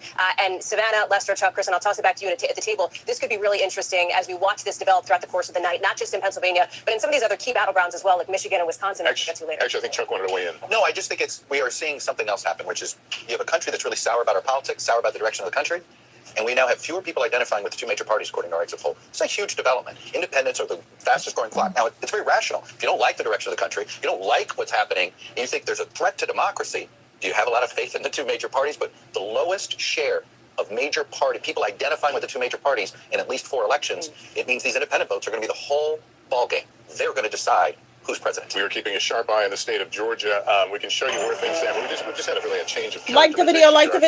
From the decision desk now is that this is too close to call. You can see about a 267,000 vote difference between the two, with 37% of the vote in. But again, the NBC News characterization at this point, too close to call in Georgia. We've got a lot of contributors lined up to talk to you tonight. We've got Senator Claire McCaskill, I believe, over at our Insider's desk. And Senator, I wondered what you thought about that. What some are seeing is something of an alarm bell. This Loudoun County, suburban Washington, D.C., Northern Virginia, where it seems that Kamala Harris is underperforming. And as you well know, the suburbs in the battleground states are key to her victory. Yeah, listen, this is the witching hour. You know, this is when it is very early. We have exit polls. And by the way, if exit polls were correct, I would be governor and John Kerry would have been president. And Hillary Clinton would have been president. So I think we've got to take all of that with a big, giant grain of salt and wait for the actual numbers to come in. Because as we all know, these come in from different places. Typically, rural places come in before urban locations. So I think she's going to be fine in the suburbs. I think, and I don't think the exit polls will actually reflect accurately what will happen with independent voters. I'm not saying she's going to dominate independent voters, but I'll be very surprised if there aren't a whole lot of women that call themselves independents that don't vote for Donald Trump. At what point in all this do you begin to let out a sigh of relief here? Well, listen, I think depending on what happens in Georgia and North Carolina, if by any chance she wins those 2 states, then I can breathe again. If she does not, then obviously Pennsylvania becomes even bigger. And let's don't sleep on Nevada. I think that may be the closest margin in this race. I think it may be literally maybe 500 to 2,000 votes separating the two candidates. I think it's that close in Nevada.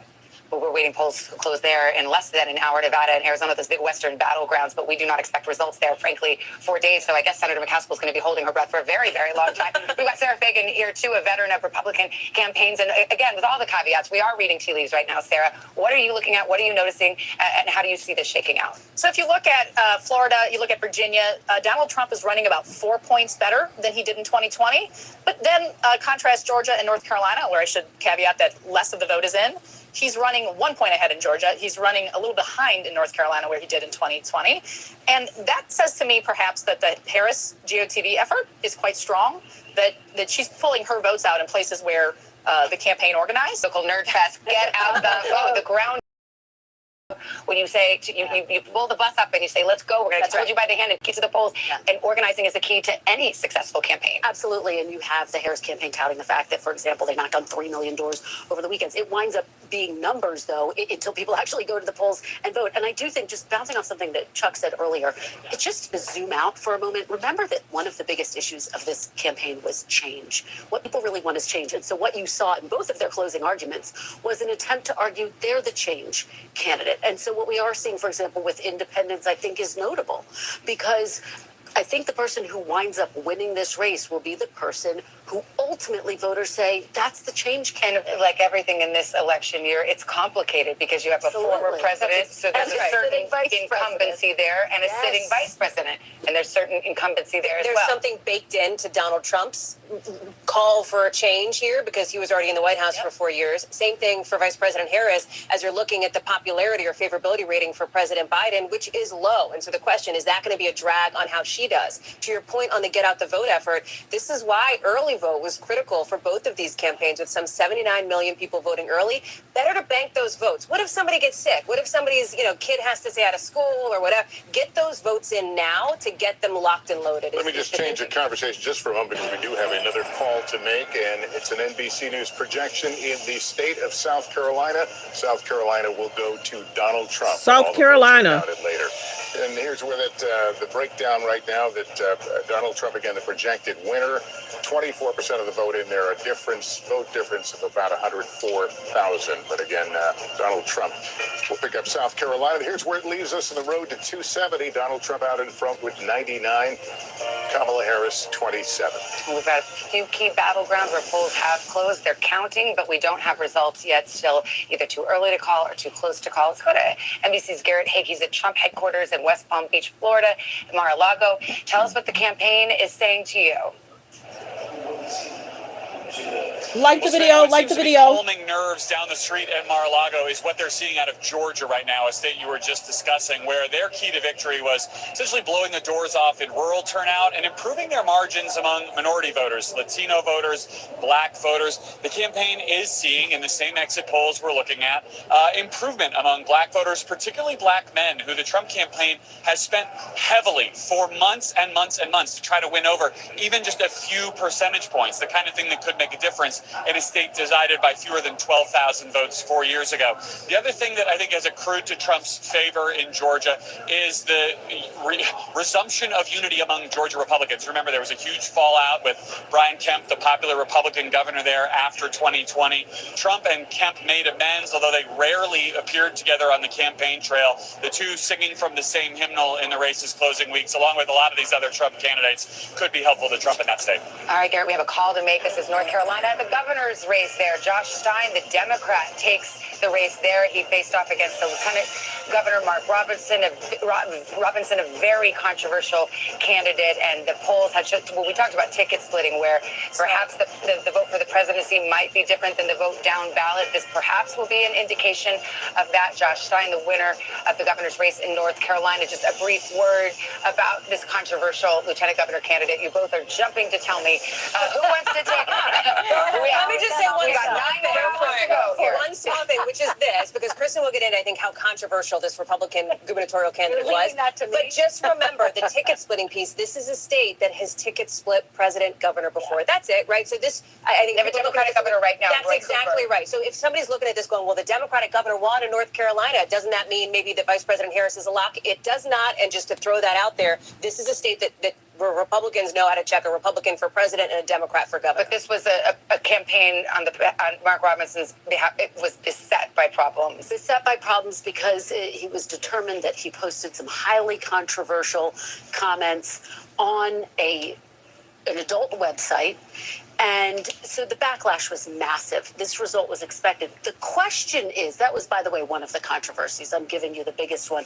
The question is, will he drag down support for former President Trump? We don't know the answer, but we do know that in 2020, President Biden was not able to win this state because there was, in part, it's believed, a controversial Democratic candidate for Senate, and that did sink his chances.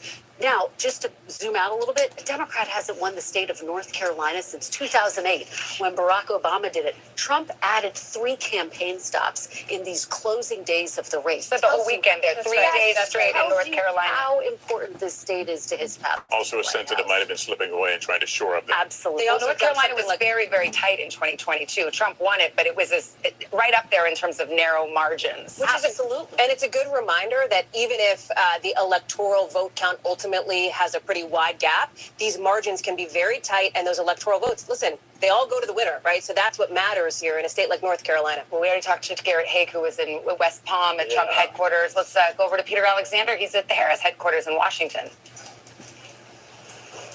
Hey, Savannah, you just heard from Garrett a moment ago talking about how Donald Trump's team seems to be satisfied that he is doing a bit better with those Black and Latino voters right now. Similarly, the Harris campaign feels good that she is outperforming with white voters over Joe Biden's performance with them in some of our early exit poll indications in parts of the country right now. One thing they're keeping an eye on. Another thing I'm hearing from senior officials within the campaign as they get ready to start the program here is that they are seeing really good enthusiasm among those youngest voters, those college students in particular right now. They're talking about long lines. You know what? Let me do this. They're starting the Star-Spangled Banner. I'll give it back to you with respect to our country, and then we'll come back in a moment. Yeah, I'm gonna let that play because that might send me. Okay, never mind. Yamas over at the big board.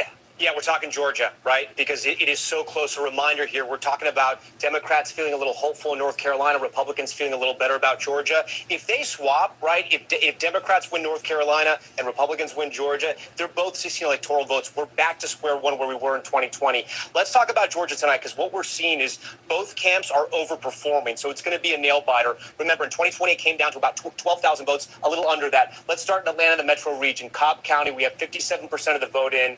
And let's see how Biden did, 56%. This is actually, Cobb County tells the story of the Atlanta metro region. Newt Gingrich represented Cobb County, and look how Democrats have been able to run up the score. From Romney in 2012, Clinton flips it, and look how they're growing the margins. And tonight, that's exactly what Kamala Harris is doing. She's growing the margins in Cobb County. Let's go around. Let's see what we have in Fulton. Fulton, 53%. Let's see how that compares to Biden, 72%. She's holding her own around the Atlanta metro region. Let's see over here. Gwinnett, we only have about 1% in, not really worth a discussion there. Clayton County, 70% in, slightly overperforming Biden. That's pretty good. We'll keep moving. Henry County, 1% in. This is one of those swing counties we can talk about. 1% in. I don't know how much we're going to be able to say there. Rockdale County, again, those Atlanta suburbs, 77% of the Democrats. Let's go these rural regions. Okay, Rabun, 95% in. Trump at 78 in 2020. He's at 78 right now. You can see he's holding his marks. Union County, a little bit lower, but again, he's around the 80% mark where he should be, and overperforming in White County. Again, those are the rural counties. Let's go to Georgia's Black Belt, where they have counties with lots of African-American voters. Here in Doherty, this is about 70% African-American here, slightly overperforming Biden. So again, guys, what I'm trying to say here is that right now, it's very similar to what we saw in 2020. Trump seems to be hitting his marks where he was in the rural counties. In those African-American counties and around the Atlanta region, Democrats are hitting those marks. It's going to be very close. It's one of the reasons why when we click on Georgia right here, it is literally just too close to call, guys. All right, Tom, we got a lot ahead here. We're going to take a break, and then another state closing its polls. Which candidate will it bring closer to those crucial 270 electoral college votes? We will be right back. Like the video, like the video. Thanks for tuning in. Let's get to the next clip. By who has won the presidency. So history is really at stake as far as Kamala Harris is concerned. Remember, she will become, if she wins, the first ever African American woman, Indian American president of the United States. So history beckons for her, and she will be here later on tonight for as the cookie crumbles or as the results go, whether it's going to be a victory speech or a concession speech. We will have to wait and see. All right, so it is going down to the wire between Democrat incumbent Vice President Kamala Harris and, of course, the former Republican President Donald Trump. Who will America choose? It has huge down-the-line consequences, not just for this country, but right around the world. There are two wars which need to be stopped. There is, of course, the trade issue. Donald Trump is threatening an across-the-board 10% tariff, and then there is great power competition with China. And the big question for India and for Indian viewers, which of these two candidates will be better for the India-U.S. bilateral? Joining me now is Mr. Paul Strauss. He is the United States Senator for the District of Columbia. Thank you very much. We're joining you from the District of Columbia. We're here in Washington, D.C., right outside the White House, just off the South Lawns. Mr. Strauss, it's Election Day. It boils down to this. It boils down to today. How are you feeling about the chances of your candidate? Well, I'm cautiously optimistic. We're excited for the chance to elect our first women president, our first president of Indian descent. It would be an historic milestone for our country, and we're very excited. Well, what do you think is working for Kamala Harris? Well, it's a very close election. And in fact, ironically, you're in the District of Columbia, my jurisdiction, but right now I'm still in Pennsylvania, where I and most Democrats from Washington, D.C. have been going to campaign because the votes in Pennsylvania are more important to the outcome of this election than the votes in the capital of the United States. And so she has had a united Democratic Party that is behind her 100%. And we are working very hard, traveling around the country to make sure that we can win in the important swing states or battleground states, because even though we expect her to win the popular vote by a large margin, Donald Trump has never won the popular vote. That's not what decides the election. So you have to win in these certain states to get the 270 electoral votes, and we're working hard to put her over the top. What are you seeing on the ground which the polls, you believe, are not picking up? Because the polls have put it virtually in a dead heat, not just nationally, but particularly so in the... Like the video, like the video. Too early to call there. And in Georgia, we have characterized this as too close to call. So we are about halfway through the vote counting there, 50% in. And though you see that margin, depending on where the votes are coming from, it is our expectation that right now this vote... A little bit lower, but again, he's around the 80% mark where he should be and overperforming in White County. Again, those are the rural counties. Let's go to Georgia's Black Belt, where they have counties with lots of African-American voters. Here in Doherty, this is about 70% African-American here. And you can see it absolutely still exists. So these are our exit polls nationally based on gender. You can see, obviously, this is just the vote here. Women, 53%, 47% men. Typically what we might see. When you get into vote break, I'm going to ask our team to pull that up. You are seeing that more women are backing Vice President Harris. More men are backing former President Trump. More women, 55% for Harris. Trump, 43%. We'll go to men, and you'll see it flips, right? That red slice of the pie gets a little bit bigger for Donald Trump when it comes to men nationally, and we'll pull that up so you can see it. The other piece of this, though, there's more to it, right? And when you get a little bit deeper in race and education, that is where this gets really key. And for that, you look at white college-educated women. We've been talking about this demographic a lot here in some of these key swing states. She is doing better with white college-educated women. Donald Trump is doing better with non-college educated white women, and that is another piece of the gender gap dynamic that's at play here. Well, actually, we have a historic gender gap potentially, and we have a historic education gap potentially. And I want to bring in our panel. We've got Sarah Fagan, who is here. She was a veteran of the Bush White House, George W. Bush, the political director there, and Senator Claire McCaskill of the great state of Missouri that was once a swing state as well. You were a Democratic senator. Way back when. Way back when. So we've talked a lot about the gender gap, but I think the education gap is key here too. When you hear what Hallie says. Senator, what's your take? I think, we have so many divides at this point. We have urban, rural. We have college educated, non-college educated. But the big one this election are women and men. And yes, there is a difference between college educated women and non-college educated women. But the support for Harris is so big among college educated women. And the key in this election, I think, is are they going to drag their husbands, their sons, their uncles with them over to the Trump side? Because these are my peeps, Are right? those the shy Harris voters? College educated older women. Yes. I live in that place. Is this the battle of the sexes, or is that being overplayed? Well, I do think that college-educated women are a critical, if not the critical, voting bloc in this election. And Hallie, you pointed out that according to the exit polls, it's 53% of the electorate. In 2020, it was 52. Now, 1 point doesn't seem like a lot, but if Kamala Harris drives up her results among women in these close contests like Georgia and Pennsylvania, like that could be a deciding factor. I can't believe we haven't actually talked about it yet tonight. Reproductive rights. This is the first presidential election post-Dobbs, the decision that overturned Roe versus Wade. We've seen the potency of that issue. Abortion rights measures have passed every time they've been on the ballot since the Dobbs decision, but we haven't yet had a presidential election. Do you think that issue still has its potency and is a weak spot for Republicans? I think it has its potency for sure. It definitely cuts both ways, meaning, you see about 10% of the electorate on both sides of the issue for whom that is the most important issue. But there's no question among younger voters, especially younger women, that's an issue that is driving them out. And so the question is, really, is that the main issue they're voting on, or is that one of many issues they're voting on? Yeah, I think, frankly, when we look at this, if Kamala Harris wins the presidency, we're going to talk a lot about how the women got her there, but I don't think we should ignore the fact that college students are playing a big role today. The lines, the overperformance at college campuses right now, whether you're in North Carolina or Pennsylvania or Wisconsin or Nevada, on the ground, I've talked to the team that's running the ground game in all of these states. They have never seen this kind of response on college campuses. So we may have a divide there between kids in college that are voting age and kids who aren't in college that are voting. Is that playing out just in a few states or across all the states? In all of the states, they're exceeding their model on how many people are voting at these college at places that are primarily college. Yeah, we can put up the Florida abortion ban. Remember, there are 10 states with abortion on the ballot tonight. We can show you how Florida Amendment 4. This, by the way, requires a 60% to reach a 60% level. So right now, not there yet. We're not making a call, but that's.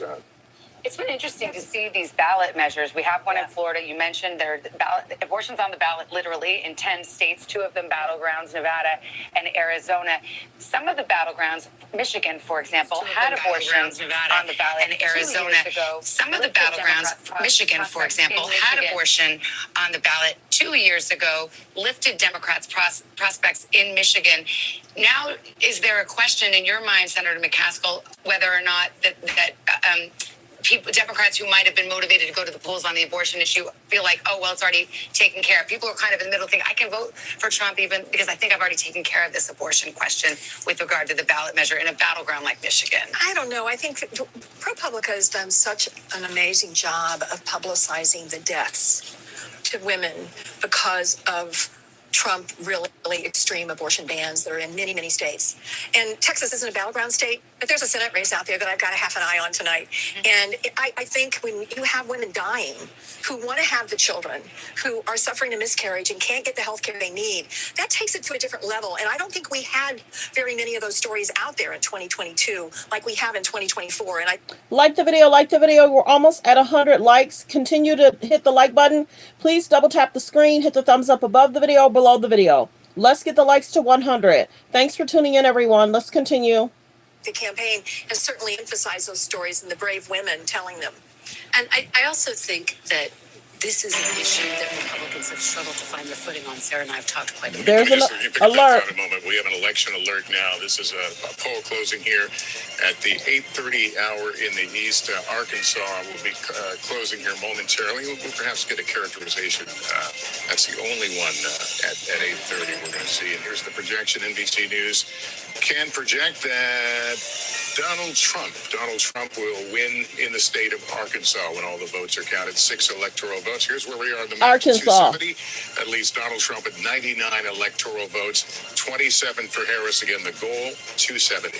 All right, let's go to the battlegrounds. Georgia's race for president too close to call at this hour. 53% of the vote in, just too close to make a prediction there. Pennsylvania too early to call. They're just getting started in the Commonwealth of Pennsylvania, and North Carolina also too early to call. We do have more vote there, but we're just not in a position yet to call those races. However, Tom, as I go to you, these are some of the races. Georgia and North Carolina, these are fast counters, and we may be able to make a call by the middle of the night or in the early hours this morning, and that would be quite telling. Yeah, our decision desk guidance is that Georgia and North Carolina both improving the way they tabulate votes. We should have a projected winner some point tonight. Those will be the 2 first battlegrounds that we hope to project and we hope to call at some point earlier tonight. But we'll have to wait and see.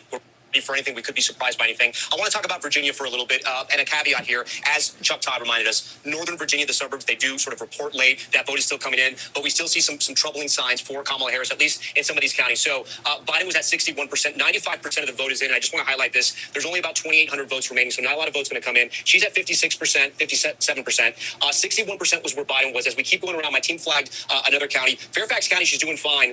Prince William, though, underperforming here as well. 80% of the vote is in. Biden was at 62. She's at 58. Again, these are suburban women, highly educated, college degrees, sort of your establishment Democrats.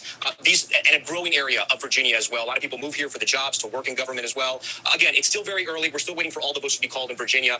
An area we watch too is Chesterfield. This is just south of Richmond. African Americans who originally lived in Richmond moved out to places like Chesterfield and Henrico as well. It's one of those swing counties. Biden won it in 2020. Trump won it in 2016. So we're keeping an eye on it. And you see, this is where Biden was in 2020. This is where Kamala Harris is tonight, 49.4. But there's only 35% of the vote in. So still a lot of vote to be counted there. So we're going to stay and watch that. As we move further west, we have some counties out here, rural counties. This is Wise County. This is Trump country near West Virginia. You can see 94% in. He was at 80.4 in 2020. He's at 81.6. Again, how does he win states like Virginia? They're going to run up the votes in the suburban areas, the Democrats. He runs up the votes in the rural areas. So that's going to be good there for the Republicans if they want to hold those marks. Virginia Beach, this is another area we're going to be watching. Again, an area that sometimes tends to swing. Trump with 48% in 2016.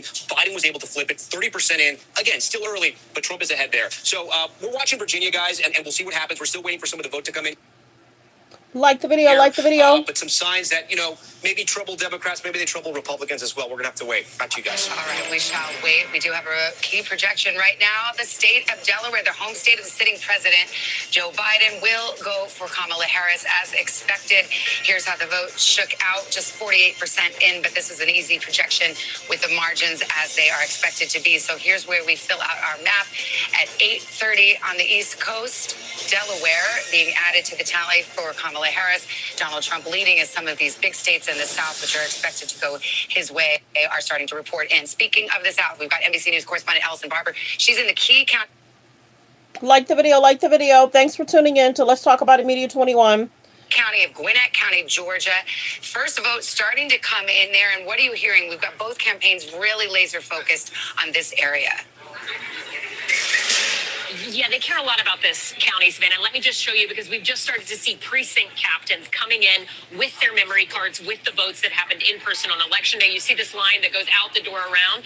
What you're looking at are all of the precinct captains from Gwinnett County. Ultimately, what they're doing is they're coming in here. They have with them little bags that are secured with the official election seal on the top of the envelope and memory cards, and at least 2 from each precinct that have the total of votes for today. So they come in here, they check in with these folks, and then they ultimately take their memory cards to the different election workers that are sitting around here, and they open up, they look at those envelopes, make sure they're sealed properly, make sure it has everything necessary by Georgia law inside of it, and then they send them back into this room here where we start to see those votes processed and then sent out to the public. In addition to all that's happening on here, back here, and come with me, we'll weave a little through everyone here, there's more counting going on in the back. You mentioned this county is really important to both political campaigns. I will tell you why. This is a rapidly growing county in the state of Georgia.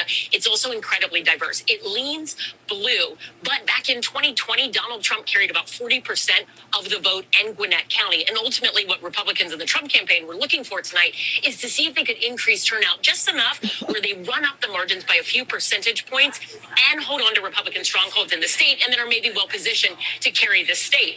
Democrats, the Harris campaign, they were also hoping to up their turnout here so they could create that blue wall Tom has been talking so much about in Metro Atlanta. And a lot of it has been happening in here tonight. Keep coming a little this way, because one of the most significant aspects of tonight that we've watched in here are the early votes, early in-person voting numbers in this county. Over 50% of active voters in Gwinnett County alone voted early. That's either by mail-in ballots or early in person. Back over here, you see all these things? I've been describing them today almost as like trash cans, but what's inside of them? All of the in-person early votes, about 300,000 of them. There was a team of election workers here who had been sequestered since 9 a.m., prepping all of these so they could process and get the early. Don't forget, you guys, press 3 if you're new, where you're watching from. Press 3 if you're new, where you're watching from. And press 5 if you've been here before and where you're watching from. Thanks for tuning in. Thanks for tuning in. Don't forget to continue to hit the like button. We're almost at 100 likes.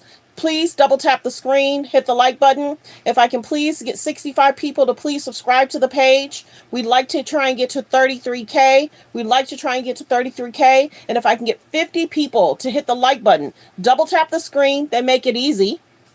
Hit the thumbs up above the video, below the video. Let's continue with the clip. Thanks for tuning in. Numbers out quickly. Every election official and the supervisor of Gwinnett County Elections has told us they've been on track to hit all of their markers to have results in on the earlier side, and they're still working over here tonight. This is where the mail-in ballots will come through and are coming through, and they're sorting all of those. Ultimately, we're going to see more ballots coming from the individual precincts from Election Day to the other side here, where they'll count and go through all of that. The big question here is going to be, what does turnout look like? Did for the Republicans and Trump, did they nudge up what they did in 2020 a little better this year, enough to possibly chip away at Harris's margins and then maybe take the state along with keeping Republican strongholds? And for Harris and Democrats, were they able to reach out to people they described as likely Harris voters who were hard to reach, people who would probably vote Democrat but maybe hadn't voted in past elections? The local county Democrats, they told us they spent a lot of time trying to reach those voters, canvassing, directly targeting ads to them, and sending a lot of mailers in more than a dozen languages to try to get them out. So far, we're told, and you can just see the scale of everything here, the supervisor for Gwinnett County Elections, he told us that they are on target right now to surpass voter turnout compared to 2020. By 6:30 today, they had 70% voter turnout roughly in this county. That's exactly what they had back in 2020. So they think they are going to have more turnout in this county. And for both Republicans and Democrats, that's exactly what they were hoping to see. But the big question is, how do those votes fall? And remember, 2020, we saw in the midterms a lot of split ticket voters, Republicans who voted for Republican Governor Brian Kemp, despite Trump saying, hey, that's not somebody I support, and him coming out against him in the midterms, and then voting for the Democratic Senator Raphael Warnock. The question tonight in this county is, could that happen again? And the numbers, at least in terms of the totality, are inching up past what both campaigns were hoping to see tonight. Yeah. Savannah? All right, Allison, thank you. Gwinnett County's late rallies by Donald Trump there, and that county and neighboring Cobb County. And you got to get handed to the election workers. They're so focused. She walks right by you. They don't even look up. They don't even look up. They're counting the votes. It makes you feel good about democracy at work. Heroes of the night. Yes, absolutely. There's also a storyline in Georgia about election workers, of course, right? And the threats that election workers have faced in so many of these battleground states. And you look at Georgia, that is the home, of course, of Ruby Freeman and Shay Moss, who were two elections workers who came under fire, faced death threats, faced severe hardship in their lives because of those election fraud lies from former President Trump. So these election workers, man, are they doing a civic duty for everybody? My favorite part of voting is when I walk in and see the smiley faces. They've got this great task in front of them. Well, absolutely. I'll get an election worker if they consent. And it's part of the story of tonight, though, and tomorrow morning, because they've brought on more election workers in all of these states to make sure that they can count more quickly. I do think Ellison's report was fascinating. Gwinnett County, it went for Clinton by 6 points, for Biden by 18 points. So this is a county that Democrats have been increasingly eyeing, as have Republicans. We talk about the gender gap as I go to Senator McCaskill and Sarah Fagan. I mean, I mentioned there were Trump rallies in Gwinnett County. One of them was the one where Tucker Carlson, the former Fox News host, talked about daddy's coming home and going to give a little girl a spanking. Like, the sheriff's come into town, which is a message that, if you're trying to reach female voters, I don't know how the females on this panel feel about that. But that Like the video, like the video. It's buffering. So just give it a second. Like the video. Thanks for tuning in. Not good. Don't feel good about that. Yeah. I think most women don't feel good about that. But, you know, I come from a state that is very Trump heavy. So I certainly know that there are women out there that have bought what he's selling. I like to say I think there's about a third of the Trump voters that don't believe a word he says, but they really like the idea that their tax cut's going to stay in place, and they think their business interests are going to be better protected with less regulation. And then 2/3 of the Trump voters who believe every word he says and like it just fine. So I want to get your thought on something at work right now. And there's been a bit of a mixed message in the campaign, the Donald Trump's campaign, about early voting. Yes, do it, don't do it. How do you think that is playing out tonight? Well, if you look at some of the early vote returns, certainly we saw higher numbers of Republicans voting early.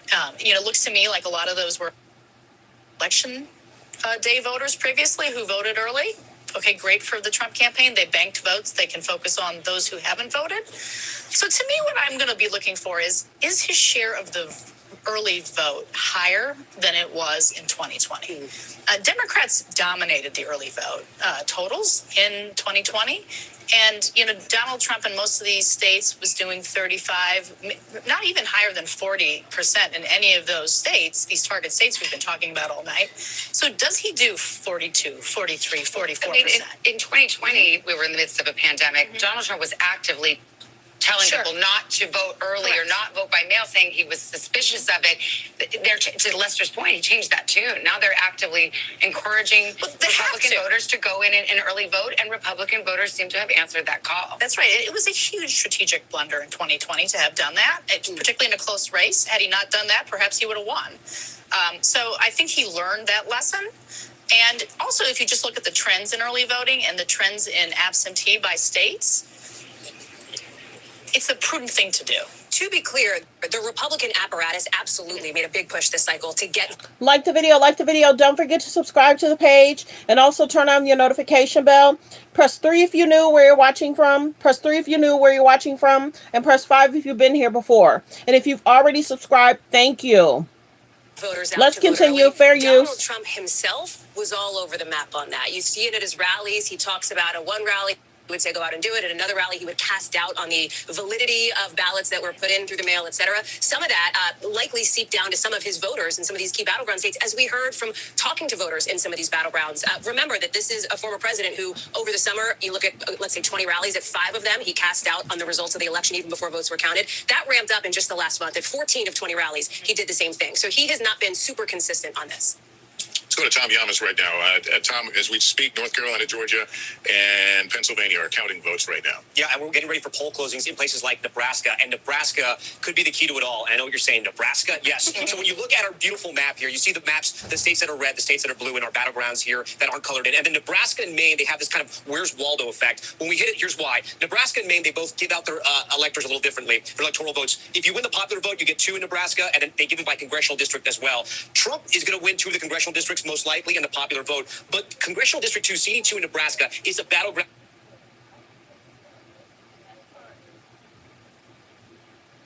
district, and the entire election, I say, could come down to this. Let me explain why. So let's take you to Nebraska and show you where CD2 is. It's essentially the city of Omaha, right? I'm going to draw it for you and then show you the congressional district. It's the city of Omaha, a little bit of Saunders, and then a little bit of Sarpy as well. I should say all of Saunders as well. That's essentially the way it looks, right? I'm going to give you the congressional map so we can cut it out a little more. So this right here, that's congressional district 2. It's a swing district, as I said. 2016, Trump wins by 6,000 votes. In 2020, Be careful in the comments, you guys. YouTube will time you out if your comments are not acceptable. Be careful in the comments. Don't forget to subscribe to the page and make sure you turn on your notification bell. And if you've already subscribed, thank you. Continue to hit the like button. Thank you for tuning in.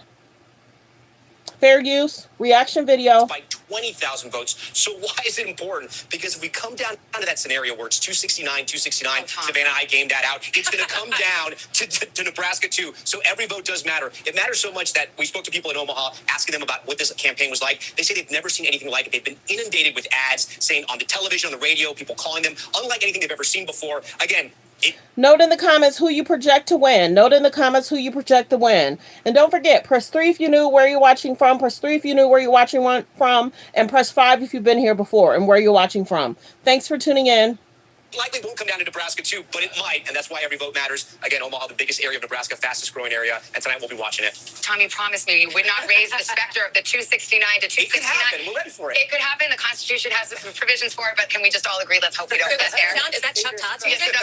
is that Chuck Todd's head exploding? Yes, perhaps it is. But it's interesting to see these are such contested races, and it's actually nice to see. I think we've divided our country so much into red and blue. It's nice to see that once you get at a county by county level, all of these states they're not monolithic. There's more to it, and we still do live right next to each other. And Nebraska too is a very good example of that. Yeah, but I would say you're right. We live right next to each other. But the folks that live in Omaha, I guarantee you, some of the folks that live out in a very sparsely populated rural county don't relate to some of the same issues that the people in Omaha think are important. It's much more of an urban area. There's also a hot Senate race there right now where the Republican was expected, you would think, will just cruise to. If you're just not coming in, it looks like Harris has Vermont, Connecticut, Maryland, and Massachusetts, and Rhode Island. That was about 35 minutes ago. Trump has Indiana, Kentucky, South Carolina, West Virginia, Florida, Tennessee, Alabama, and Oklahoma. So like the video. That's your update in regards to what's going on.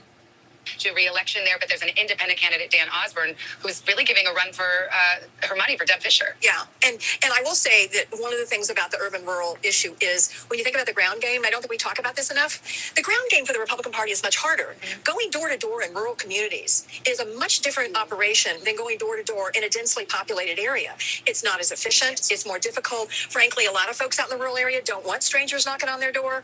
They're not used to having people they don't recognize coming up the driveway 2 miles down from their nearest neighbor. So it is harder for the Republican Party to do the ground game, the GOTV, as you talked about earlier, than it is for the Republican Party. But it'll be interesting to see how this independent does in Nebraska. He says he's going to be independent. He won't caucus with either party. He won't vote for either leader. He says his job would be to try to bring the two parties together.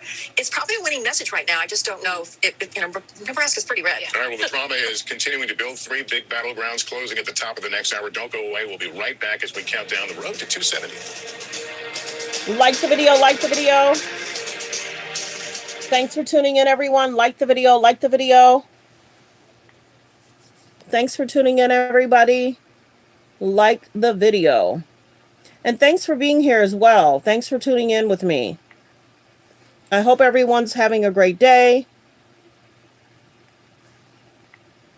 So right now it's showing that Trump has 111 and Harris has 72. Pretty close. It's pretty close. Like the video. I hope everyone's having a great night. Like I mentioned before, press 3 if you knew where you're watching from. Press 3 if you knew where you're watching from. Press 5 if you've been here before and where you're watching from. Thanks for supporting the channel. I do see that people have subscribed, so thanks for subscribing.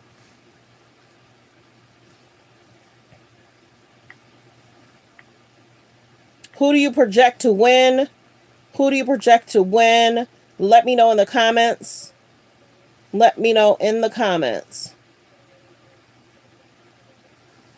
Let's see.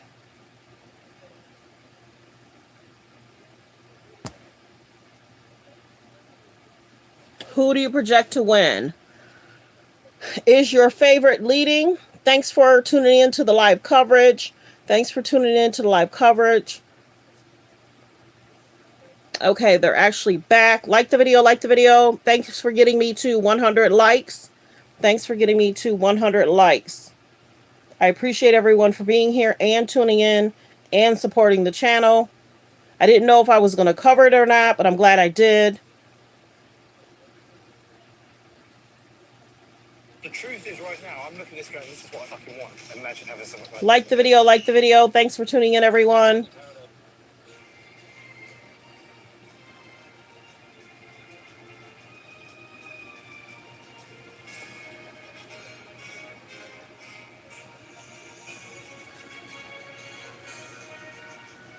They should be back in a minute. Like the video.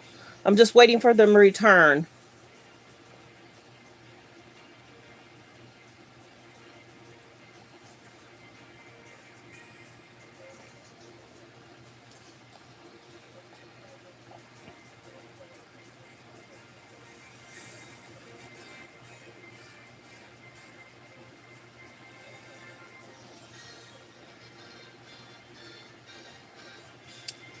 Like we mentioned, don't forget to subscribe to the page. We're trying to get to 33K. So if you've already subscribed, thank you.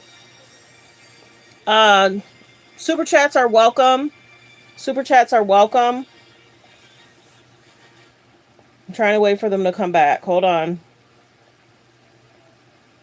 I think it's almost like they took a longer commercial break or something. I'm wondering if we're going to hear about Pennsylvania and other surrounding areas. I kind of thought we'd hear more right at 8 o'clock, but we're almost at the 9 o'clock mark. So like the video, like the video.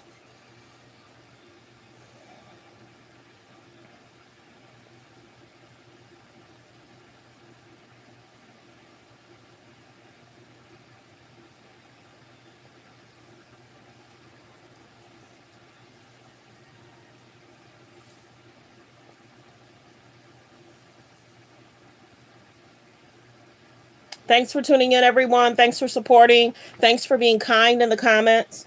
Yeah, you definitely have to be careful.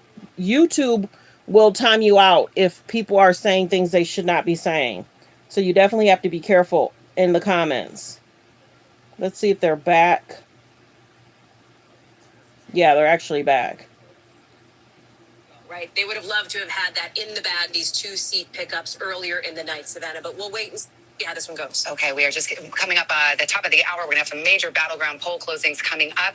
And we Michigan continue. and Wisconsin, Arizona, all coming up. So this is the drama beginning to clearly build right now. The votes Waiting are on being Michigan counted, and we'll get those Wisconsin. closings here very shortly. Let's check back into the presidential race in the road to 270.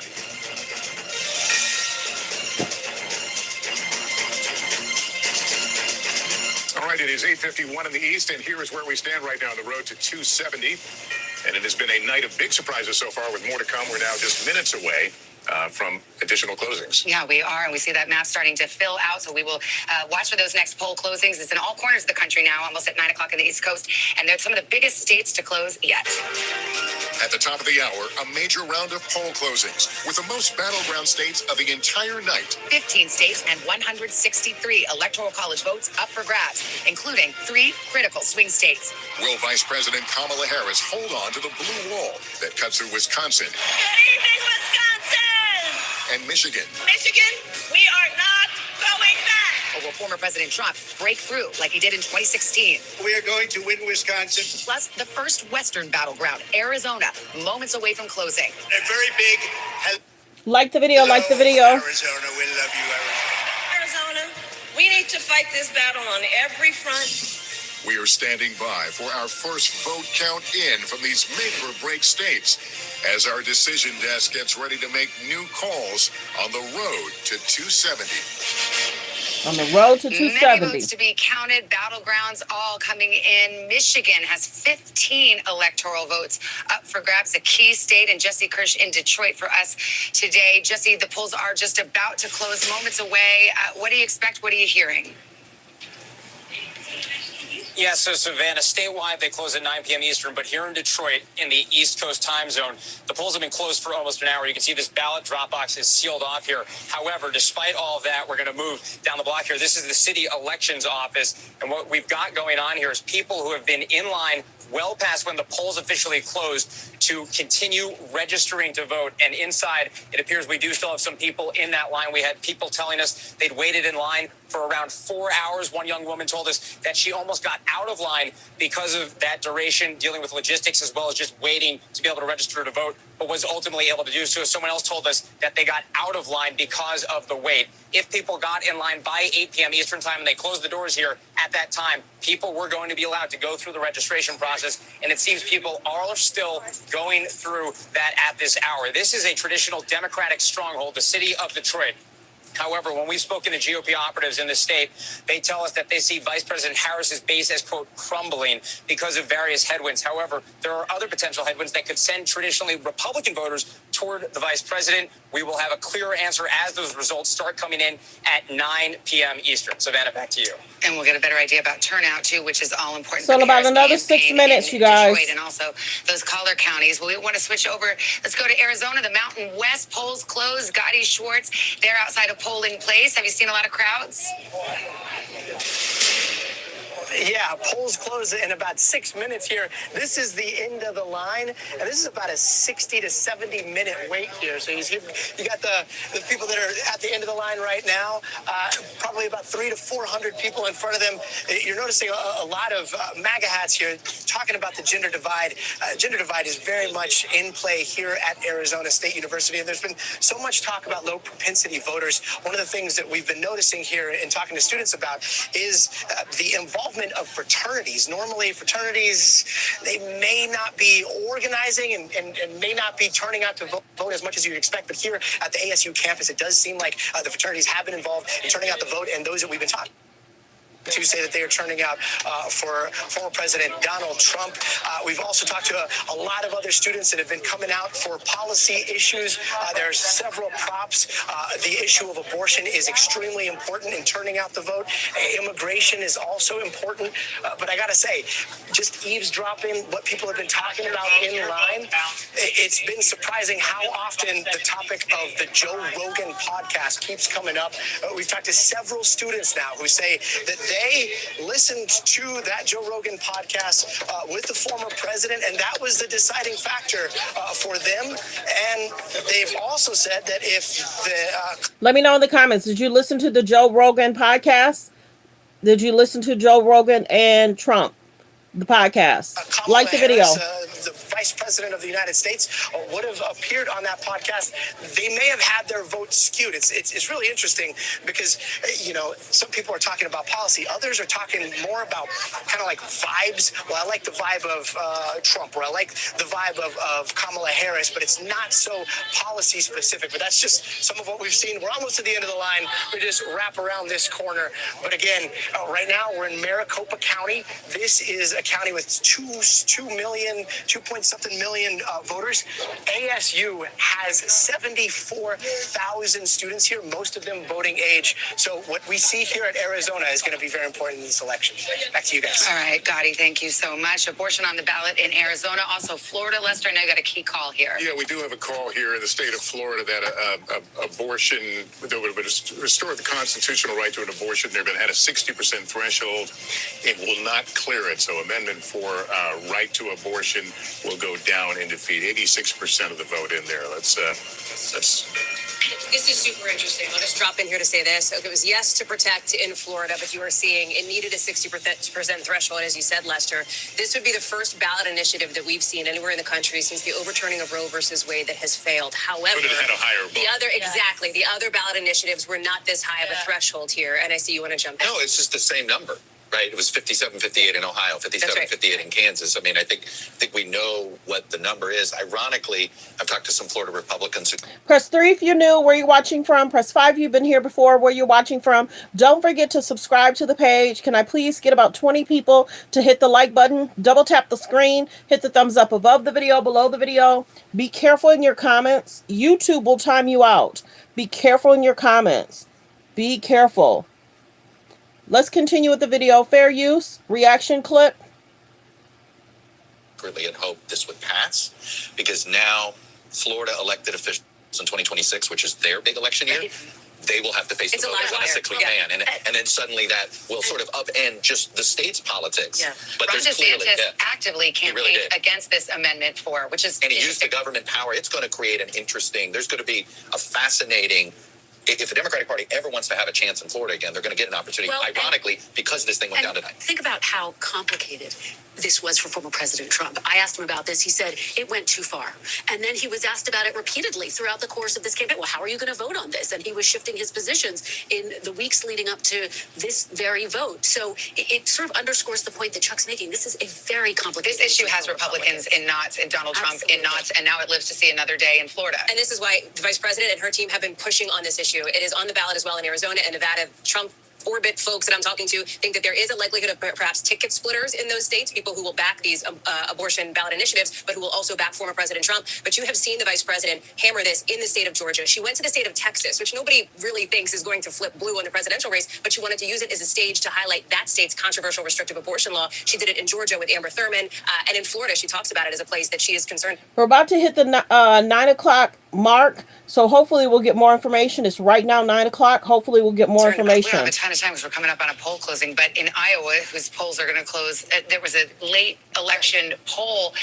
Iowa just had a very restrictive abortion ban pass, and this shock poll on the eve of the election had Kamala Harris carrying a red state. So it's just a very potent issue. Not to overread into it, but it is an indicator perhaps, and the pollster there, Gold Standard pollster, thought perhaps the abortion issue was motivating these older white women, right? A demographic we've been watching tonight. And Chuck, well, let's go to the election. There's the alert. Right here. As we get some more poll closings here, we can give a few more characterizations. In just 3 seconds, all of these states will see their polls closed, and we'll begin counting the votes. Like the video, like the video. State of Texas. We were just talking about Donald Trump will win in the state of Texas when all the votes are counted. NBC News projects that Donald Trump will also win in North Dakota tonight. South Dakota, same story. That will also go into the Donald Trump column this evening.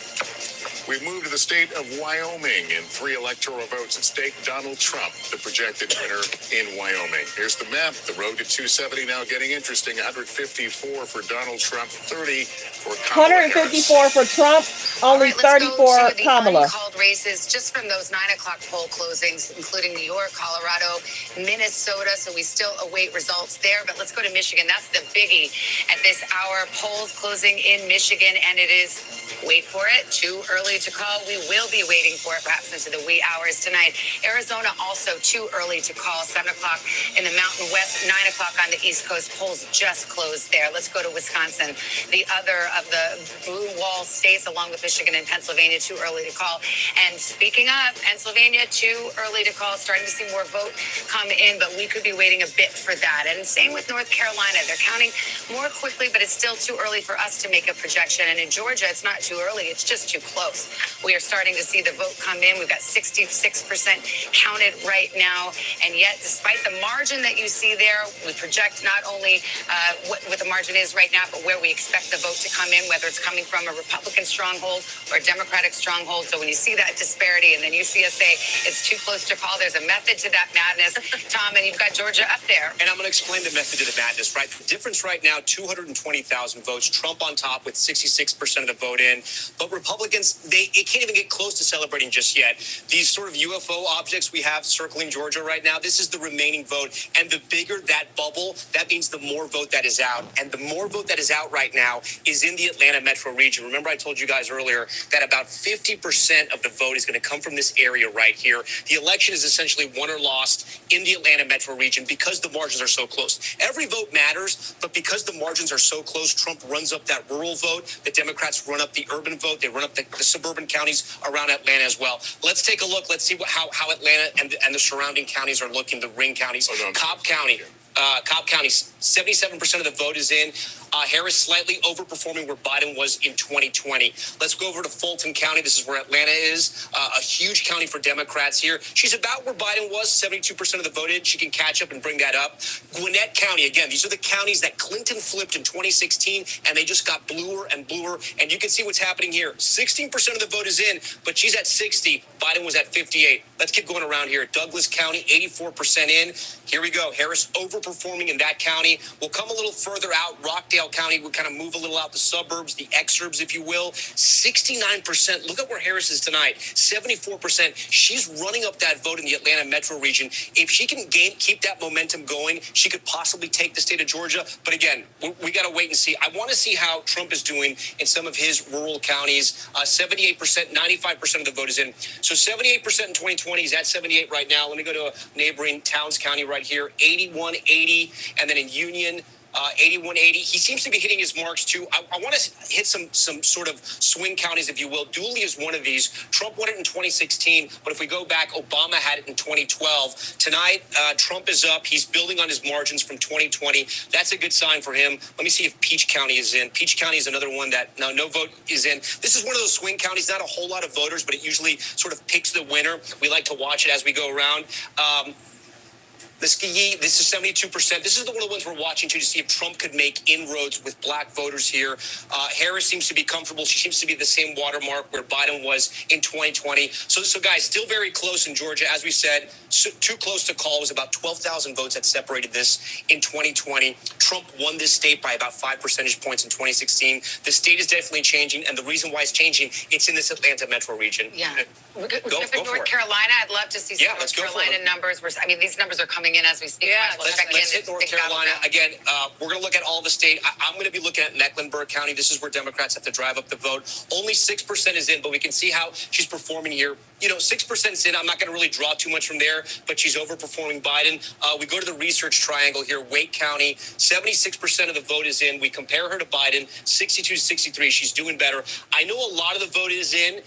Over here in Orange County, this is UNC Chapel Hill, the research triangle. You have medical research jobs, high-tech research jobs, affluent suburbs, highly educated Democratic voters. 86% of the vote is in. Let's see how she compares to Biden. Slightly overperforming Biden. Like the video. Who will win Pennsylvania? Who will win Michigan?